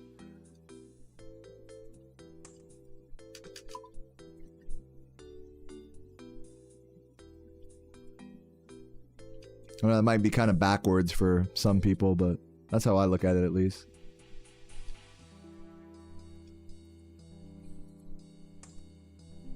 Like, for a car to be reliable, I think is way more of, like... It's way more appealing that a car is reliable than that it's, like, really, like, high-tech or, like, really fast or really satisfying to drive or really comfortable. I'll take reliability over any of those things any day. Again, I know that's not what the original question was, but that's really what I look for in a car. Oh, I got the Panda. Nice. Enjoy, man. Honda S2000. Yeah, those are cute cars. I prefer when it comes to like enjoying cars, because I love cars like just as like as like an aesthetic thing. I love watching car YouTubers and stuff, but I don't think I would ever like aspire to like own a nice sports car or like a fancy car or anything. It just seems like a total waste of money for me personally. Like when I could just enjoy them through the lens of someone else who can afford it and who can fuck around in it and like not worry about it. Like it's just more enjoyable for me to like, it's the same, you know, actually I feel the same way about gambling actually. Like slot machines, I'd rather watch like a YouTube channel like Vegas Matt like do $1,000 spins, or watch like train wrecks, or fucking, you know, one of these streamers like blow all their fucking sub money. You know, to me that's just so much more entertaining than if I were to like do it myself, you know? Like I think there's a lot of things like that in the world where it's like, yeah, like there's a lot of like fun rich person activities out there, but like at the end of the day, like on the internet, you can just watch someone do those things. And like, in my mind, it's just as fun, you know, like, it's like, you know, like, let me put it this way, like, a lot of you guys will watch Spyro Speedruns, but how many of you guys really want to sit here and grind resets all day and do it yourself? Not many. It's more fun to just watch, you know? I'm like that for like a lot of like rich person activities, which include like, you know, fancy cars or like, you know, mansion, you know, real estate flipping, whatever. Fucking gambling. I'd rather just watch some like pro YouTuber do that shit than actually like aspire to do it myself.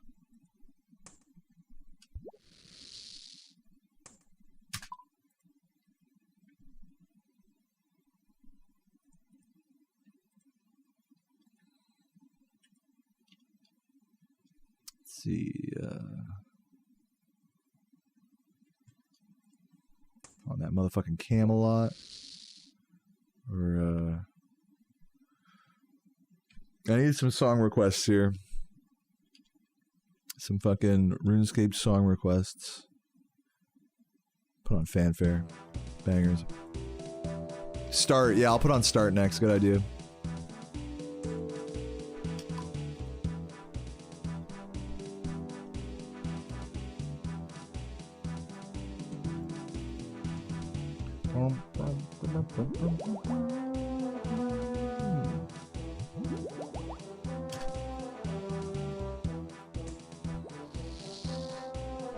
Only 100K away, dude. Oops. We are getting there. Something whimsical, yeah. We're putting on a whimsical one next, and then Scape Santa after. I like it. You get some good requests here. No, that's true. Gambling streams, they get like paid by the websites. No, that's so true. Like it's not even a real representation of like what gambling is, even.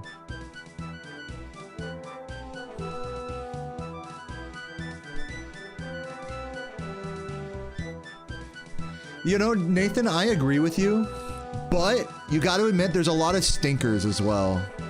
Like, there's a lot of just shitty songs in this game that are just like, fuck this, like, just not the vibe. But then there's a lot of songs that are just like, pull you at the heartstrings as well. So it's like a really like, it's a really mixed bag like that. I wouldn't have it any other way though. It's kind of the nature of like really simplistic like MIDI music. It's like some of it is just fucking iconic and some of it is just like total garbage.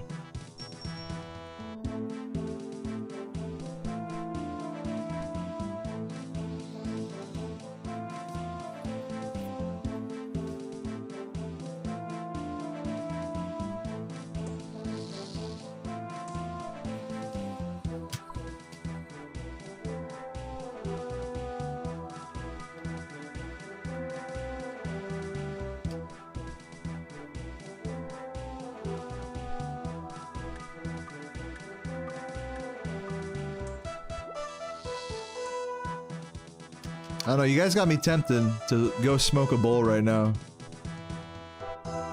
Who's saying do it for these last 100K experiences here? Here, I'll put on start real quick.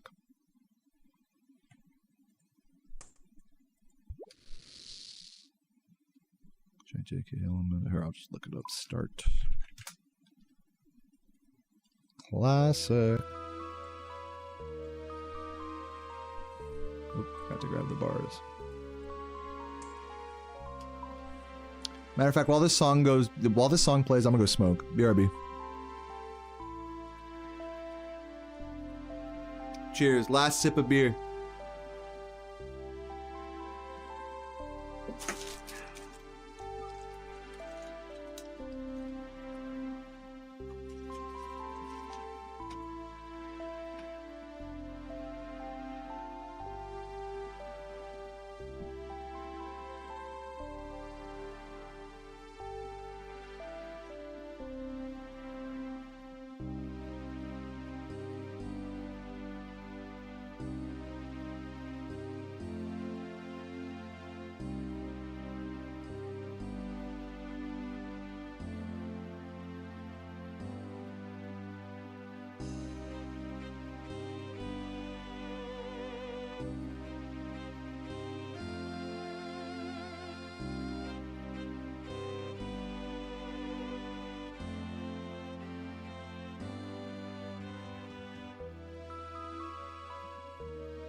All right, I'm back.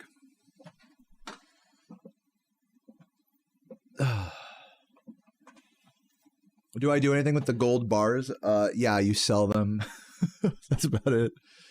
I don't know how much money I'd get for them. It'd probably say on the if I pulled them out of my bank. But yeah, let me put on those songs you guys were saying. Scape Santa, I believe, was the next one.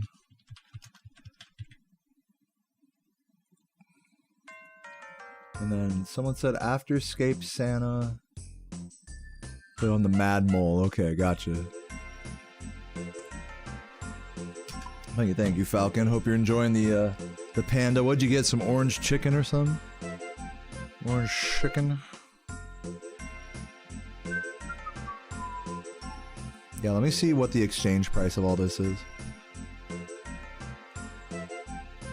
GE average 5 mil, or if I high alked them, I'd get 9 mil, which is a lot of shit to high. You wouldn't high alk 54,000, because each high alk takes like a few seconds to do. So yeah, it's only like a week's worth of high alking straight with no stops. So yeah.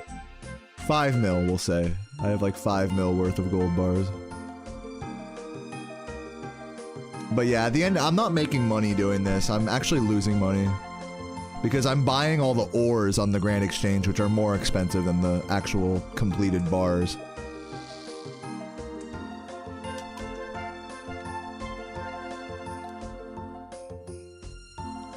Oh, right, yeah, you burn nature runes as well. That's a good point. Imagine I fucking high alch it all for a week and then I lose money at the end of the day. It's like, oh wow, great. So worth it. Hey, can't take that magic experience away from me. Yeah, this is the smithing economy for you here. This is true. This is like literally the best fucking smithing XP. It's just doing this. Just buying a bunch of gold ore on the fucking marketplace and just blast furnacing that shit to hell. With the glove switches, and that's it. Yeah, right, like, you could craft, and in fact, I could do that as a main as well. I could train my crafting with those gold bars, so I shouldn't, like, sell them immediately. But it would probably be better experience if I, like, made, I don't know. There's probably better crafting, methods for me. Like, dragon hide or something. D'hide bodies. That's another skill I haven't really like gotten that deep into, but now that I have some money in this game, like I could look at a little bit more crafting. Like just buy a bunch of fucking green d'hide or something and just spin that up. Just see what feels good. You do black d'hide. Yeah, it's just all d'hide bodies, whatever relevant level you can do.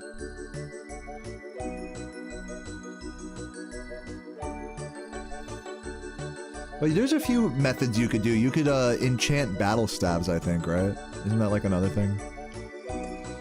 Or not like the orbs, but like attach the orbs to the stabs. I don't know. Oops. So many buyable skills, but I think calling a skill like even like the most buyable like money pit skill like construction, I don't think it's fair to say that it's like, oh, I bought 99 construction. Like, yes, I put down like a huge gold investment on the materials for it, but at the end of the day, I had to sit there and make all of like thousands of oak doors, you know. Let's not forget that. You can't buy that. You can't buy the actual getting the experience, you know. So I kind of push back a little bit from the concept of like, oh, you have to just buy these skills, you know. It's not quite that simple. Like, you still have to earn the 99, you know.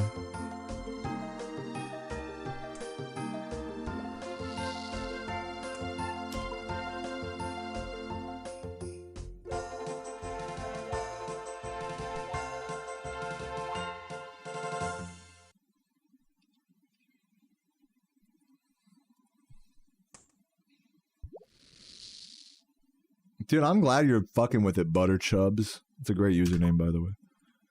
What song were you guys saying here? Mole something. Mole Man. Look that shit up. Ooh, Sea Shanty Christmas? Hold on, I'll look up the mole one next. The Mad... I don't even have the Mad Mole. Dude, it's the fucking giant mole music, right? I've never been there.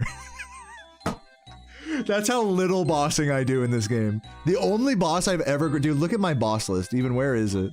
How do you even look at that? I don't even know. The bestiary or whatever. I've only ever fought, like, Vorkath. Like, and that's it. That's the only boss I've grinded in this game. Which, to be fair, it's a good boss to grind, but... Yeah, I haven't even done Giant Mole once on this account. After, like, 12 years. It's in the quest tab. One sec.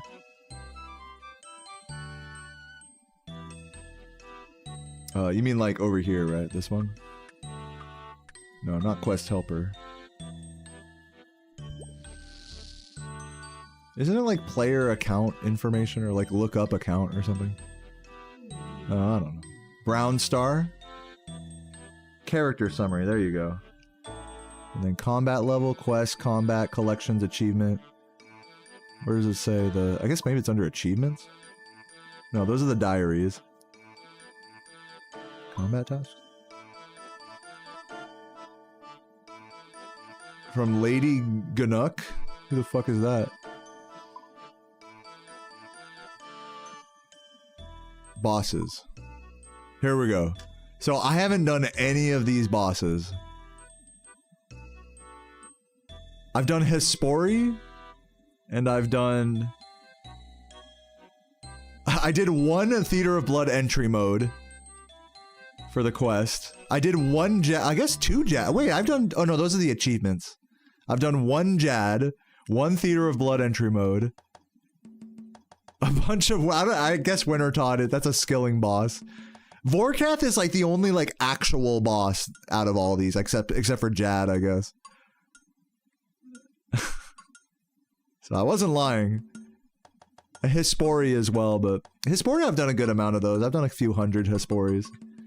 Which you have to wait a day. When I was doing 99 farming, I was just like, fuck it, let's just do a bunch of Hespori. Like, why not? I end my farm runs like at the farming guild anyways every day, so it's like, might as well just fight Hespori while I'm there.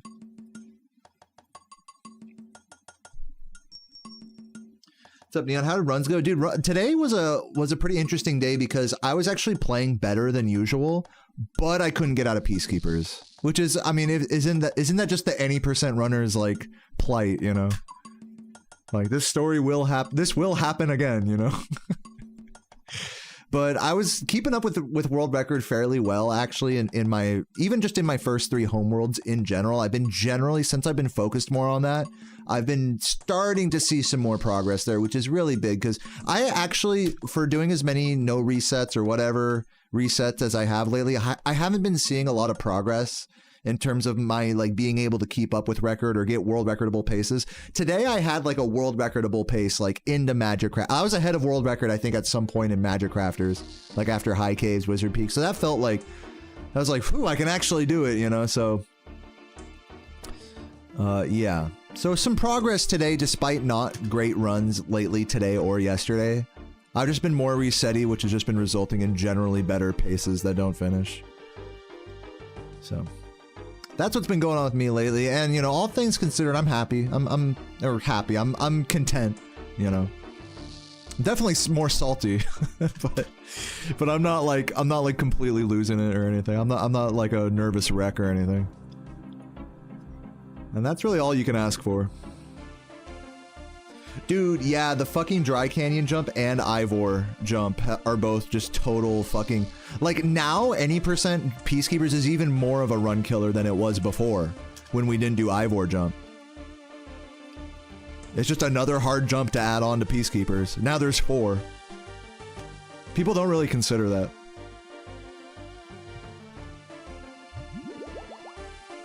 Or a hard Peacekeepers trick, rather. I don't know if Mama Proxy counts as a jump.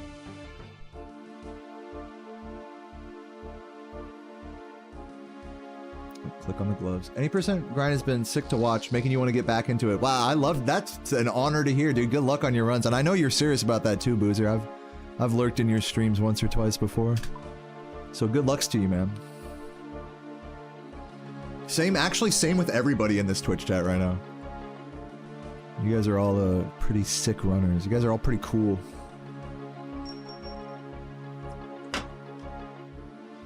Yeah, a lot of people have been grinding 120% lately, I've noticed. Fucking Tracy, fucking, of course, Jordy. Dude, GTNG, I can't pronounce it. Fucking GT has been, he just posted a 126 after, like, how many years? I remember, like, a few months back, GT posted, like, another PB, and it was, like, their first PB in, like, a decade. GT used to play 120 when I first got into 120.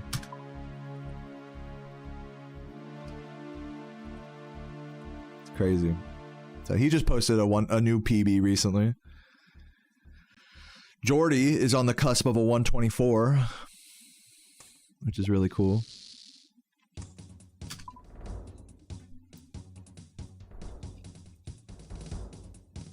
Oh, Safi's been getting some PBs. Tracy, DZ as well. DZ, I don't know if DZ's been PBing, but DZ's been grinding as well. Zingo, same shit. Zingo's always around. So yeah, a lot of, actually 120% super active right now, which I love to see that. Sometimes Saboom, you guys know the last month Saboom will pop on once or twice. The only person that's missing is me at this point. Like, I gotta fucking go back to 120. Seeing all these people play 120, you guys don't understand. The more I watch it, the more I miss it. I gotta like not watch 120% because I'll just be like, oh yeah, like I love this level. Too bad it's not in any percent, especially with a lot of the Dreamweavers levels, like Haunted and even Lofty. Or like, oh yeah, you do this entire level, like, fuck yeah, you know?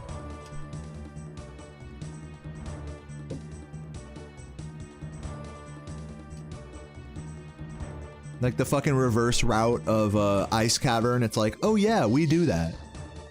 That's a sick route, you know?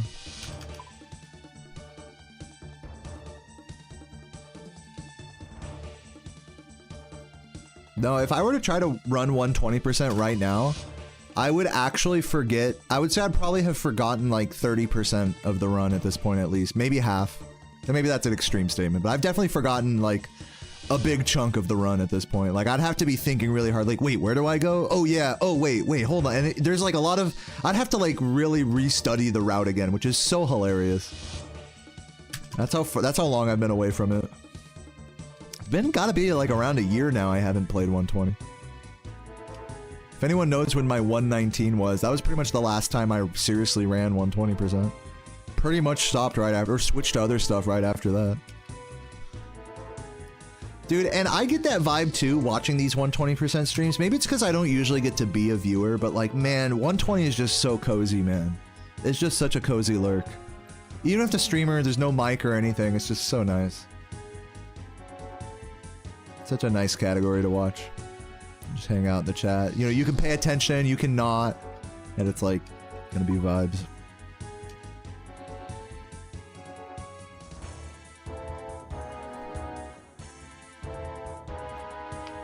Reverse Ice Cavern, like going to the fucking bottom of the level and then backtracking for the key chest. Like the normal route.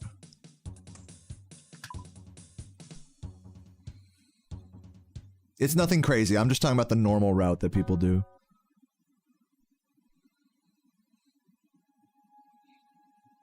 Like you get the key and then go straight to the end of the level and then backtrack.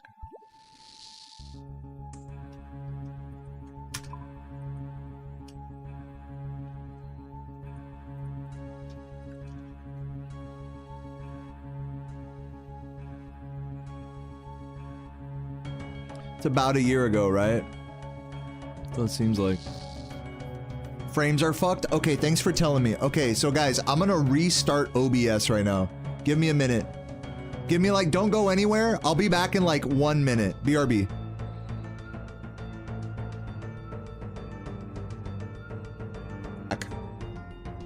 I'm back. Who's still here? We still got the same YouTube chat right now? If you're in YouTube chat, type a message. If you're just alive, type a fucking message, you know? If you exist. Yes, we still got the homies here. We did it.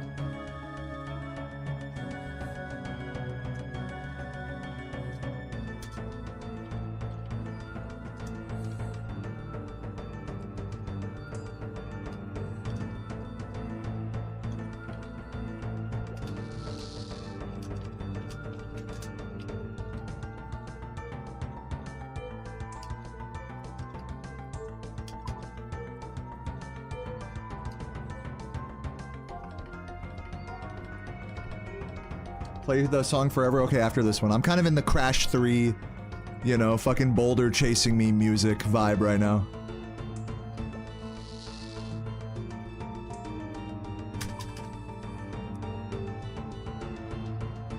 Everyone left.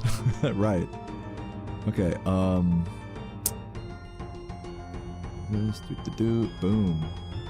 Beauty. We gotta be getting close to this. I'll check this one last time. We're 53k away. I'm gonna try not to check for a while.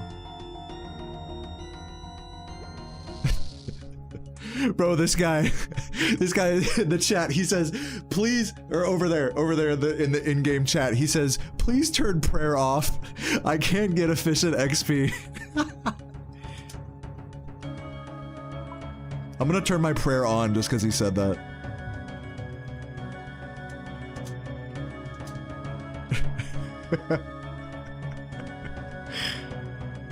More people turned their prayer on when he said that. Oh, it's so funny, dude. Everyone's like, use entity hider, you dumbass. That's so funny. And everyone just pissed that guy off. I don't know why people struggle with the whole like other players like getting in their way thing. I feel like with this camera, like you can just highlight the tile. Like if you need to know this tile, like one of these tiles, like you can just highlight it with the tile plugin. You don't need to worry about it, like hiding the players. I think they're probably playing from like a different camera angle. Like they're probably playing from like down here or something, where it's like you can't see as clearly. I don't know how you would do that though. Maybe if I moved my inventory over, hold on, let me try doing it with that camera right here, like this. And then if I could see the bank box, yeah. Like if I could just highlight the bank box, I could probably do it this way. Oh, where'd my, oh, my inventory's over. Wait, what? Deposit. Do this. No, it's fucked because, hold on, you need to still be able to see the conveyor. Hold on, so if you like close the in-game chat, hold on, I'm cooking, give me a sec. Close the in-game chat and then the conveyor's all the way down there. Boom. Move this like up over here a little bit. And then head over here, turn on the ice gloves. Oh, I think I'm double fucking thing. Use the bank chest. Boom. Yeah, nice. Head over there. Yeah, and so all I'd have to do is just make a tile marker where the bank chest is. So let me do that. Oops. Tile indicator. Or ground markers? Which one is it? Ground markers? How do you do it? It's like shift right click or something? Control. Who? How do you do it? Does anyone know? How to highlight a tile on the ground? I have the, oh, there it is. Swap, or no, that's the wrong thing. Mark tile, boom. There we go.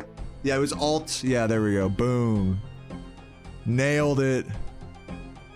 Now I'm gonna do it like fucking stupid guy mode right now. And I'd have to move my gloves like over here for this. Grab these. Oh wait, yeah, no, wait, fuck.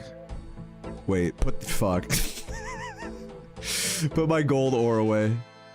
It's funny because it's like when you switch up your habit with like a skill like this, you just get totally thrown off, you know? It's like, what the fuck am I doing? Wait a minute. Grab the ore, go there, bank it. But yeah, so far I'm not impressed by this camera, but you can click the conveyor belt really easily down there if you do it like that. Oh, I don't have any ore, fucking idiot. Well, I'm gonna try to get a good inventory or two this way. Click here, get conveyor. But I'm gonna go back to my old camera in a minute. Old camera is definitely the GOAT. We're the goldsmith. Come on. Dude, fucking conveyor, thank you.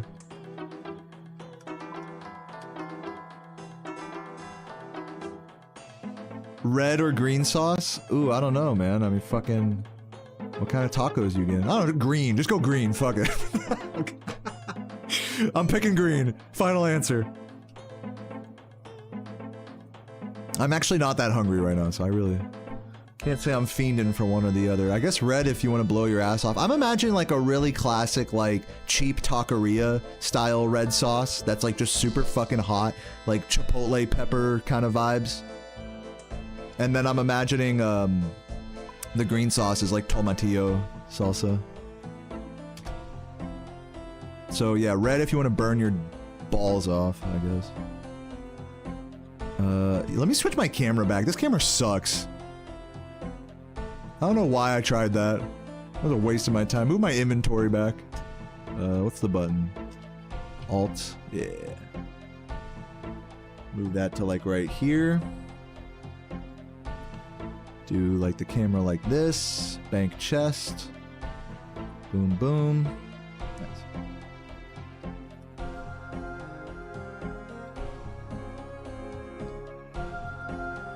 Yeah, no, and then it's like each sauce goes better with like different meats as well. Like I feel like it tends to be that like a red sauce will go well with the carne asada, and then the green sauce goes better with like the pork, the al pastor.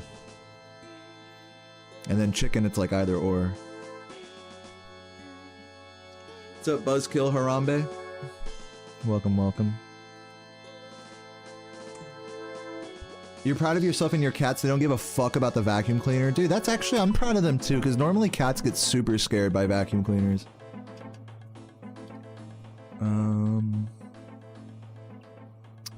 Drink a stamina. Grab some more ore. I'm running a little low on prayer. I think I'm going to turn mine off at this point. Those noises. Okay, did I miss any, oh, Forever was one of the music requests. Let's put that bitch on.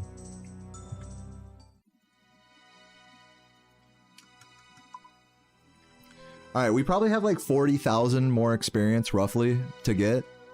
Let's just fucking bang these inventories out. Let's quit fucking around. Let's get serious.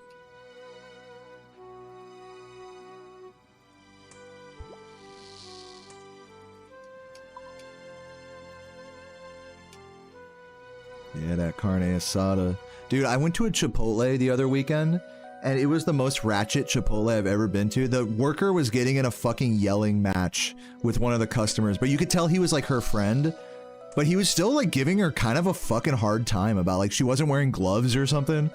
You know, he was like sort of fucking with her, also like sort of trying to piss her off. Like, I don't know. It was weird. And the manager had to like come in and be like, dude, get out of here, you know? And then she was all pissed, and then she just fucked up this guy's burrito in front of me. The guy made the mistake of asking for like double nacho cheese, and she was already in a mood, like the lady working behind the counter. She was already in a mood, so she was like, well, you know, you can put double cheese on it, but like, you know, it's not gonna be able to roll up. I can't roll that. I can't roll that. Just because it's too much liquid, which in her defense, it is annoying when there is too much liquid in a burrito. But I mean, that's pretty defeatist, you know, rhetoric there. So I was standing behind this guy and I'm just like, oh man, like rip this dude. So I was like, yeah, one bowl, please. I got like a steak bowl. But dude, the fucking, I'm not even kidding you, half the steak pieces in my $16 Chipotle bowl, half of the fucking sauces, or the steak pieces, were pure fat gristle. They were just pure, you couldn't even like barely chew. If I swallowed this, I was like, I'm gonna give myself a stomach ache if I swallow like all these, you know? I had to like spit out a bunch of them. For a $16 like half-pound burrito bowl, like come on, dude. Yeah, horrible, terrible value.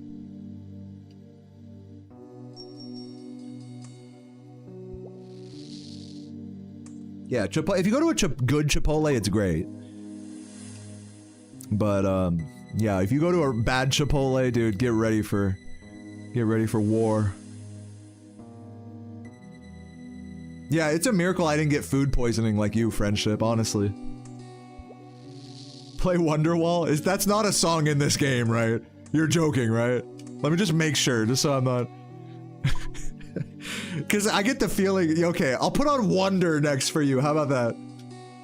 Fuck it, I'll put on Wonder now since you got me all thinking about it. What do you guys say, Wonder or Wondrous? Oh, I know this one. This is like in Relica, this music. It's kind of sad though. Let's see what Wondrous is.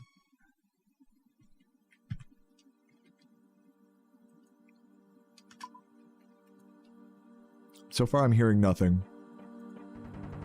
Oh yes, it's this song. Dude, we just found a banger. This one's a classic.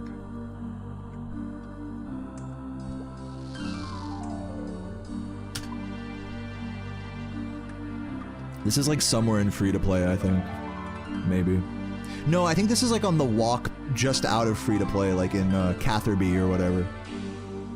Or not Catherby, but Taverley. This is like Taverley music, I think. Am I right or am I wrong?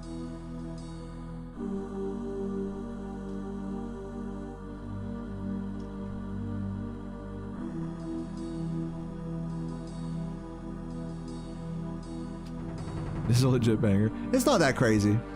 It's just I just like the sound font of some of the songs and the vibes. Yeah, I'll do Newbie Melody next. That's like a real banger. That's like, oh my god, that's like iconic. Oh, you can right click the songs to see? Dude, that's huge. Hold on. Let me see. Or just right click this. Unlock hint. Yeah, it says like where they are. Right, right. So with Wondrous, I have to right click, unlock the hint. Legends Guild. That's actually closer to Artie. That's south of Camelot. So I wasn't like super close. I was not very close. But close enough.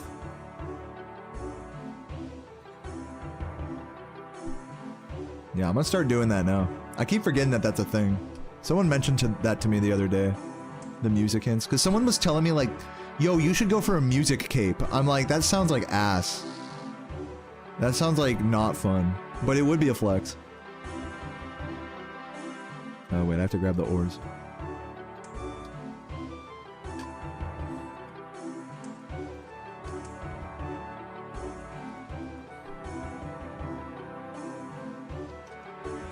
Stream still going? Yeah, let me check my YouTube uptime here. Just to see how long I've been going, because I don't want to go for too long. 5 hours, 23 minutes. I grinded Spyro for like 3 hours, 10, 20 minutes today. So I can stream, we'll say up to 6.5 hours today.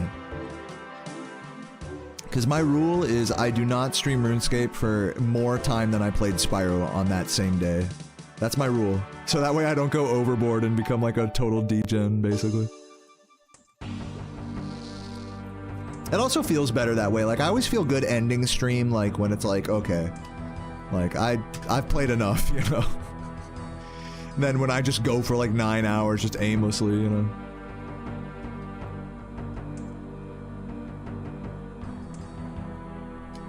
Come on.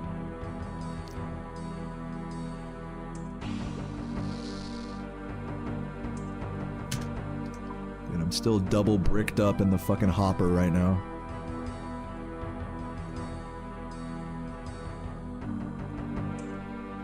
Gotta take them bricks. Come on.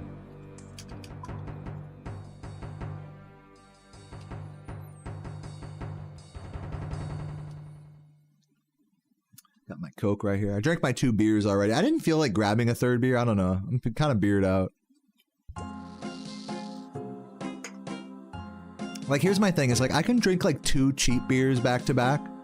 But then after that, it's like, this is just kind of giving me a headache at this point. It's not even that I'm getting that drunk per se. It's just like, eh. But I'll tell you what, after stream, I could definitely go for a fucking craft beer. But I'll probably have to have dinner first. Like, slow it down, you know, give it some time. Going slow with alcohol is always like such a fucking goat play. Give it a while. I might not even go out tonight. I'll probably stay in, make steaks, chill out. Dude, I made a really yummy margarita last night, actually. It was super good. And I always give Sarah some, and then she like won't finish it, so I put hers in the freezer after she's done with it. So now I got like a frozen marg in the freezer for later. That'll probably be the fucking play later. Will be the one. Steak, fucking... I got some flat irons, so 2 little flat iron steaks from Walmart. Some fucking fat asparagus. And, yeah, that's it. Just go steak and veggie. I don't know, if Sarah wants like a bunch of rice or something, I guess we can make that. I'm gonna try to make I'm gonna try to get Sarah to make focaccia again. Not tonight, but like one of these nights. I was so in love with the rosemary focaccia she made the other night. I don't know if I talked about it that much recently, but like a few nights ago, Sarah made Such a delicious baked bread. And man, it shit was, whew. I love me a good fresh bread, you know?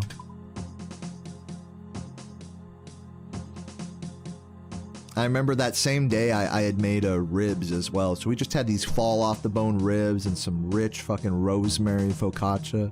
Like, that was such a good dinner, holy moly.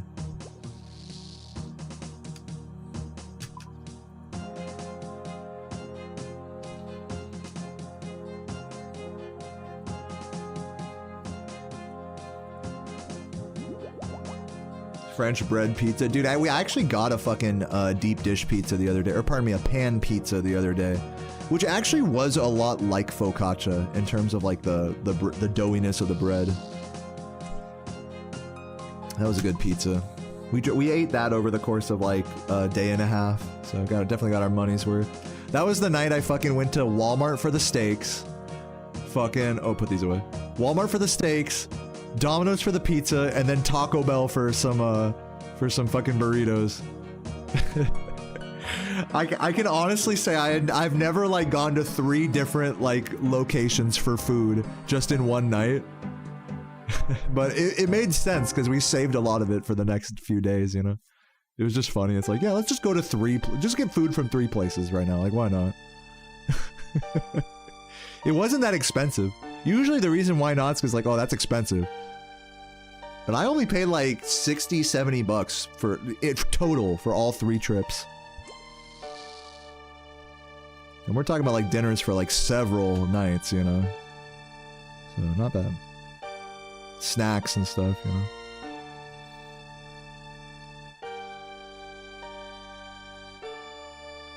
I always love to think about future me when I buy fast food. Like, just get some cheap-ass shit that I know is gonna keep well in the fridge that I could eat, like, the next day or whatever. Not all fast food is like that, but if you order the right things on the menu, the right way, then yeah. Especially if you go to, like, a burger joint, you gotta order... If you know you're gonna have, like, a item for later, you gotta order it dry, no sauce. Trust me on that. Like, at Taco Bell, when I got my burritos, I order them no nacho cheese sauce. Because they actually come with 2 sauces. I'm like, listen, just give me the 1 sauce. That's usually like plenty.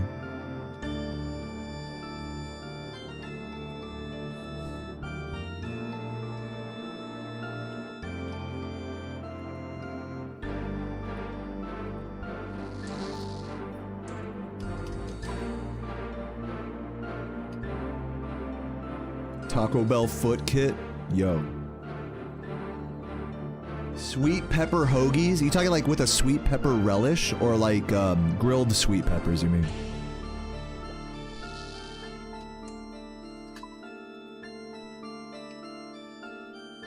Grilled, nice. Dude, enjoy. Usually with grilled vegetables, they don't keep super duper well. It depends on the vegetable. Like your sandwich is probably fine. But if I ever grill veggies, I try just to eat them all that night. For the most part. I do keep a lot of raw vegetables in the fridge though. Like we have one of those little onion jars and like avocado like little jar they're not like jars, but they're like little shields you can put on them. So it's like, okay, I have half an avocado for later, you know?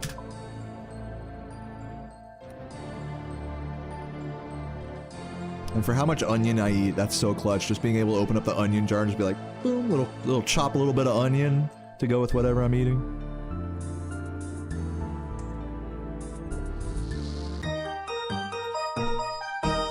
We fucking did it! 87 smithing! The fucking journey continues.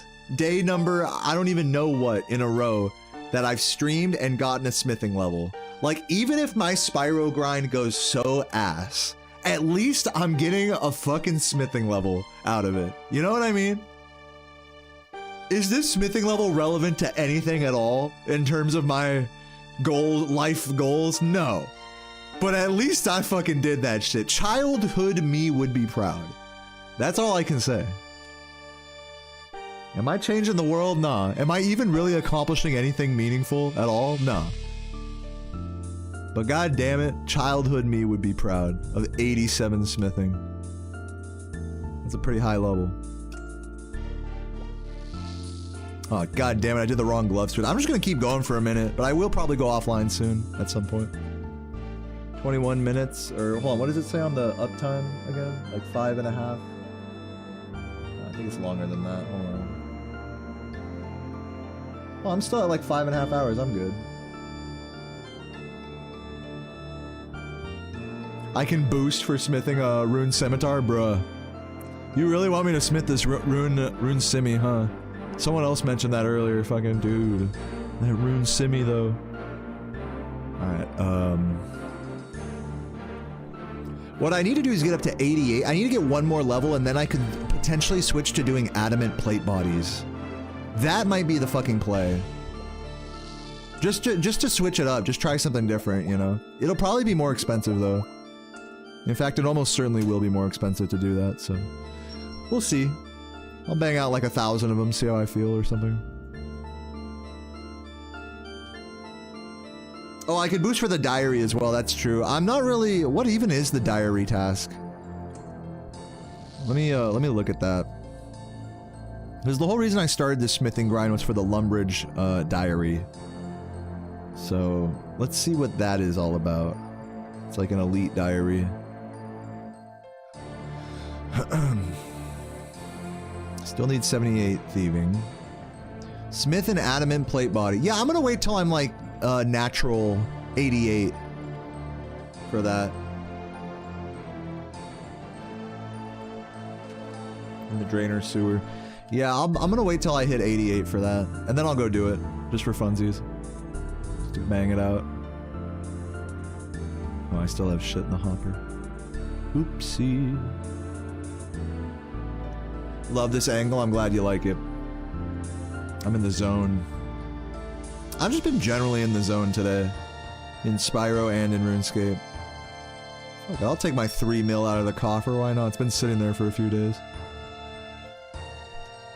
Deposit all that. 60 mil cash stack, god, that's so beautiful. That's another thing I never thought I'd have as a kid, is a big cash stack in this game. 60 mil, that's a lot.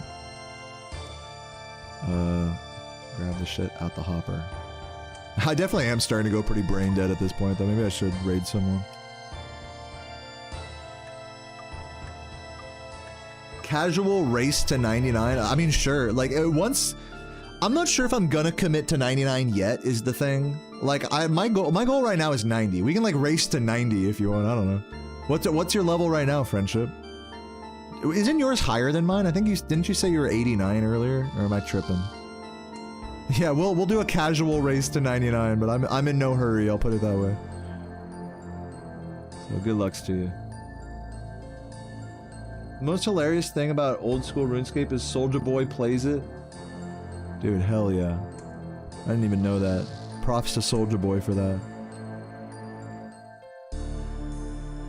Profit from smithing? I don't really care about profit. Ooh.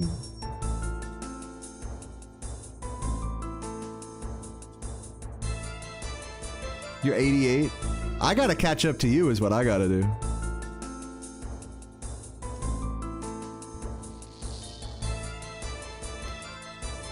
Fuck.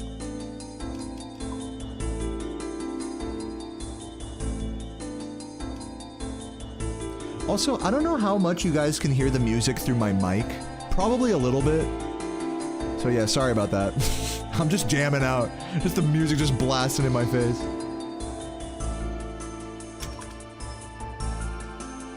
Oh, not at all, really? Whoa. That's pretty impressive. Nice mic. That's why I use these directional mics, so that even if there's like game music blasting at me through a TV, it's like not gonna be that loud, if audible at all.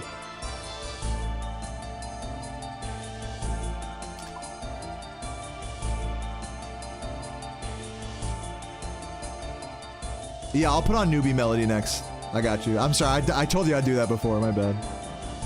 Oh, this is the Maiden music. Oh, I see. Fucking Theater of Blood.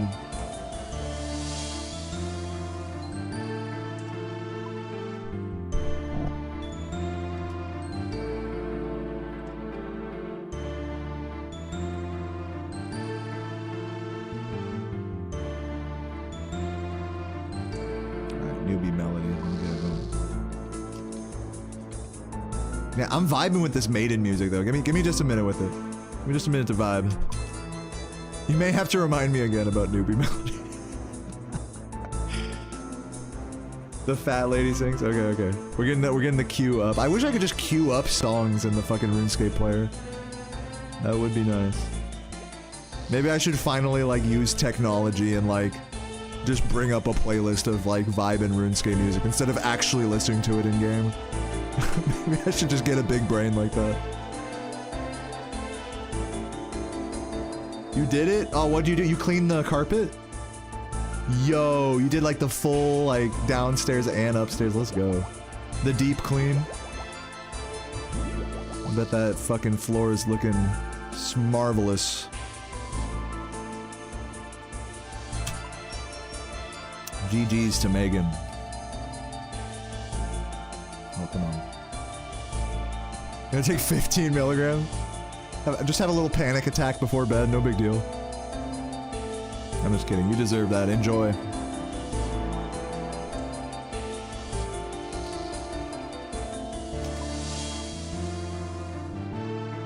Yo, of MD, yeah, no, she's talking about acid, actually. I'm kidding, she's talking about weed. Edibles. Yeah, just take a few. I'm gonna take like a gram of just heroin right now, just as a little treat. Some coke, real quick.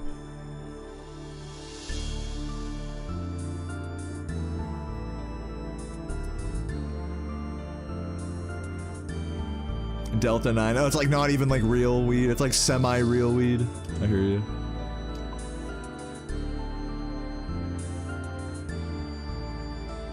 THCA flower is gonna be illegal. In what state are you talking about? Because I'm pretty sure it is already like illegal here. Just for it's medicinal here federally.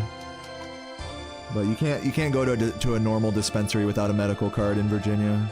Which I should really, I've been slashing. I might as well just go get mine, so that way I don't have to drive out of the state for weed.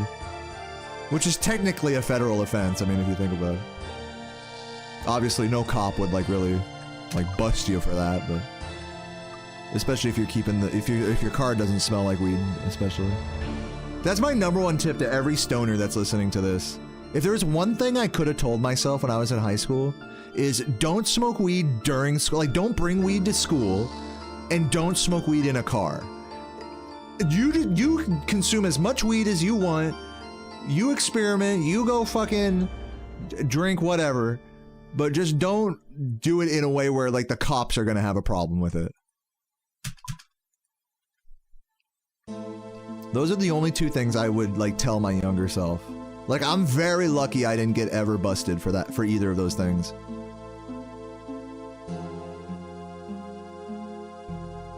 Because I saw my friends get busted for it all the time, as well.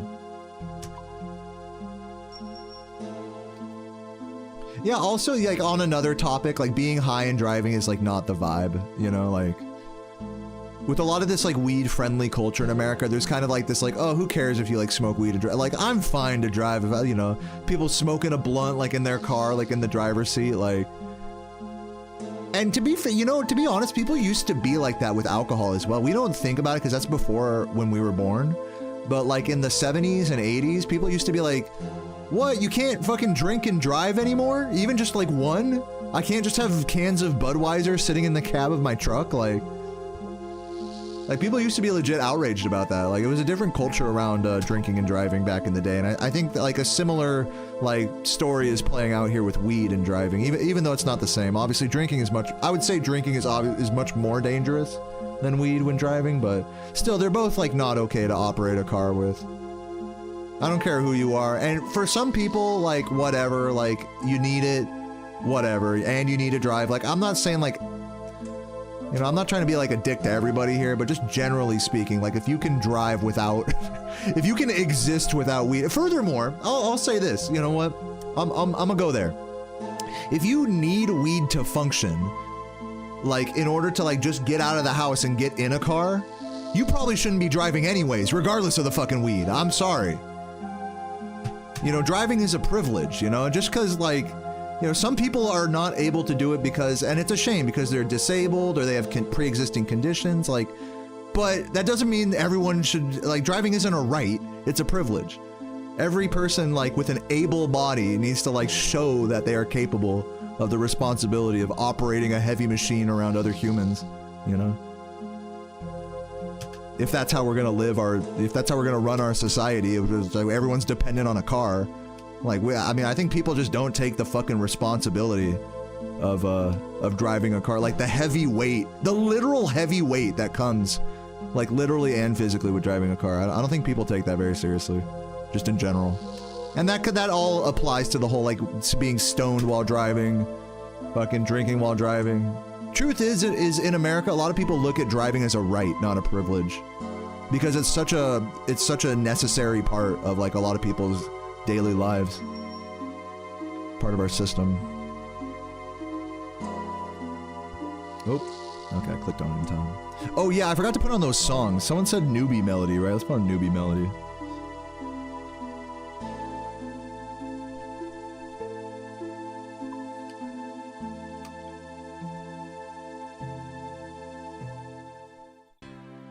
Classic. Fucking Tutorial Island music.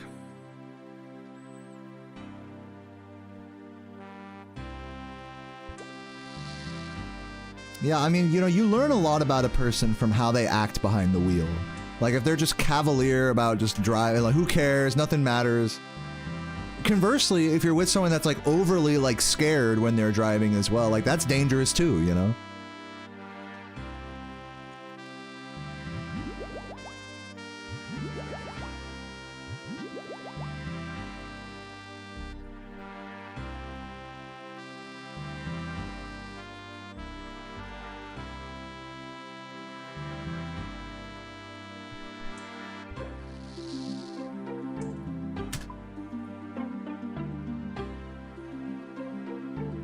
You didn't think I'd actually do it? What, play newbie melody? Bro, you have no faith in me, Falcon. You really don't. And it's a shame.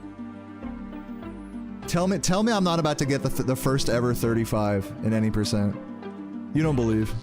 I'm just kidding. Me neither. To be fair, me neither.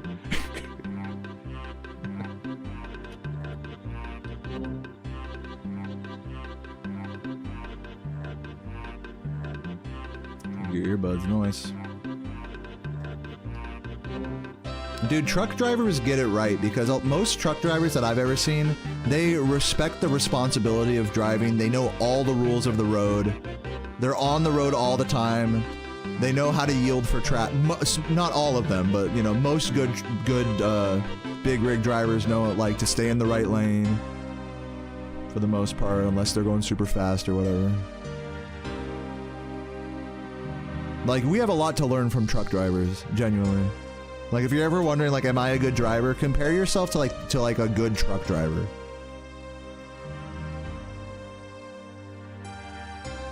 '89, congrats, friendship. Dude, I'm not gonna beat you to 99. I've already decided. I'm just kidding. Good luck to you. And GG's in the chat for friendship.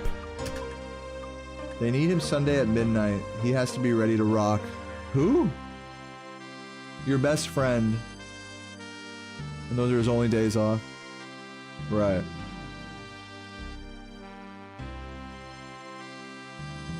There's a ton of racism about Hispanic truck drivers. Do you have like a Hispanic truck driver in your family? Are you a Hispanic truck driver? Like, what makes you say that? Is what I'm wondering. I mean, there's a lot of like, just general racism and sexism when it comes to driving. Women, Asian drivers, like, you name it. Any culture of people, you know, they're gonna get mocked for how they drive.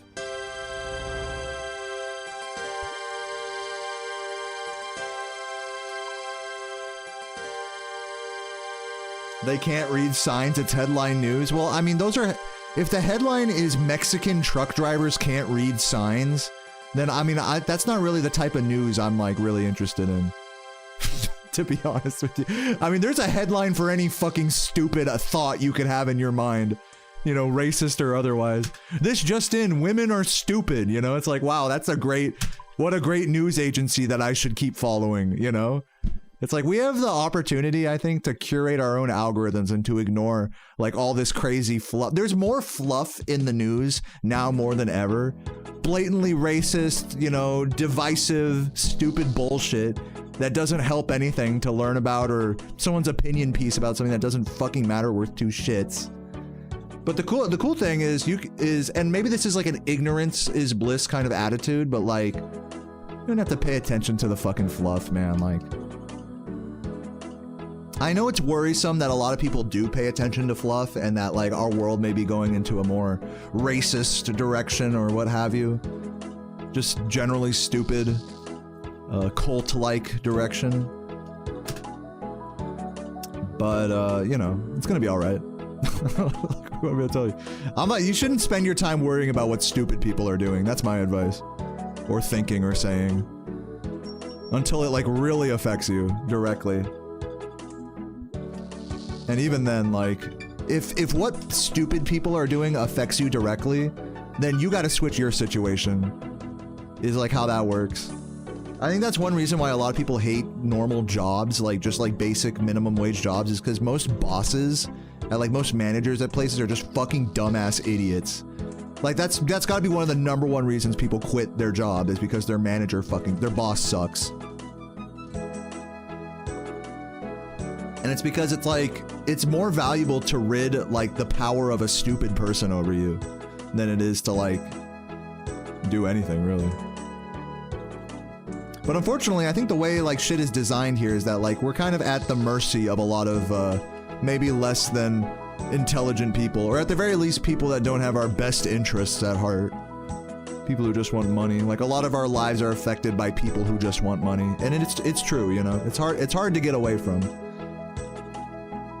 Part of it is mental, part of it is like how you set up your life, but you know, no matter what, like there's gonna be stupid people in the world is all I'm saying, that have a lot of power even. And I know that's like a scary thought, but like I do assure you that it will be okay. Like it's not something that has to like keep you up at night.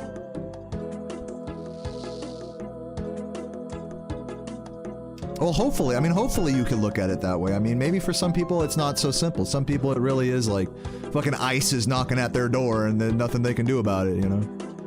So, it's hard to make your situation not at the whims of the fucking elite type shit.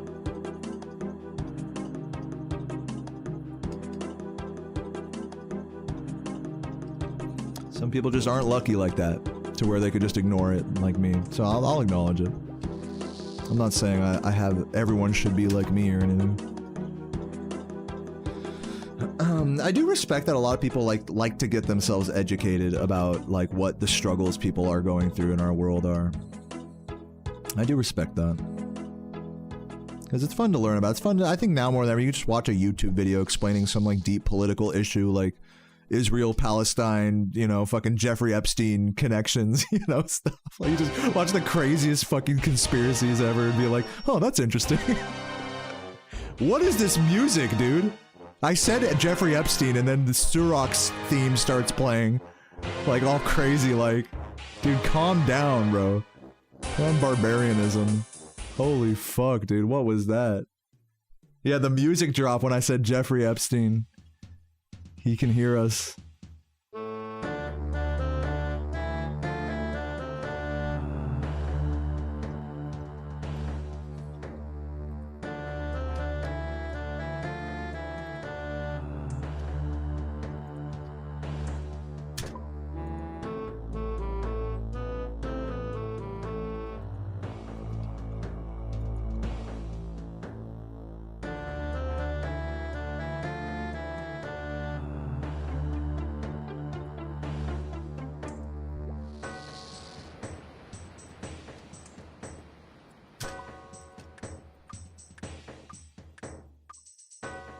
Be nice if Jagex added a playlist tab. Dude, for years they didn't even have the random button. They just had area or manual.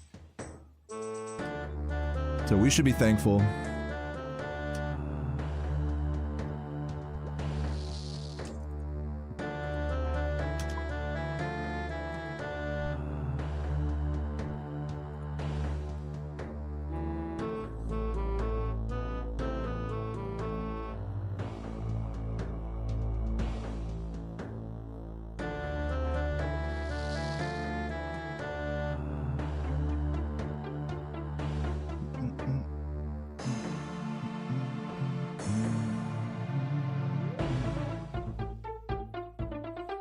All right, guys. Well, I'm feeling like a little raid at about this point. We hit 87. We got how much experience left to go here?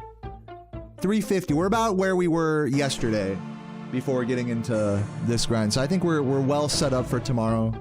Let's see who's online. Dude, we are 1 sub away, bro, from 800. Please, is there one person that can gift a sub right now? I'm begging you. Okay. Okay, was that too desperate?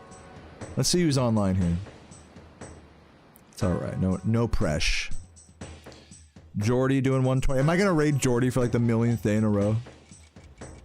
Dude, I gotta show you guys this guy. Fucking dude, he's on a great run, by the way. I gotta show you guys fucking Artosis, bro. Look at this guy. Listen to this guy's stream.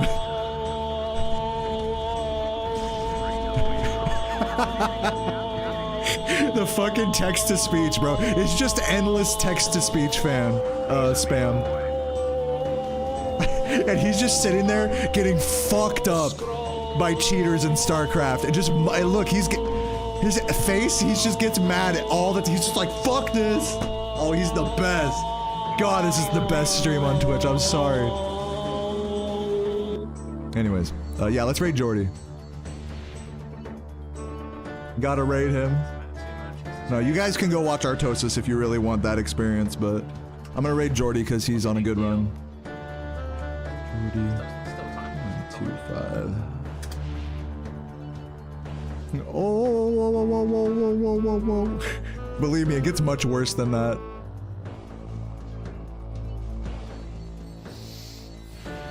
Alright guys, shit, GG. Turn off this fucking RuneScape. Get this shit out of here. GG's everybody. I'll catch you guys tomorrow. Have a beautiful day. Thank you for hanging out. Chuggers in the chat. Yeah. Hype up for some fucking lofty castle right here, dude. Let's go, man. Just like the good old days. I'll see you guys tomorrow. Have a good one. Smoke weed every day. Peace.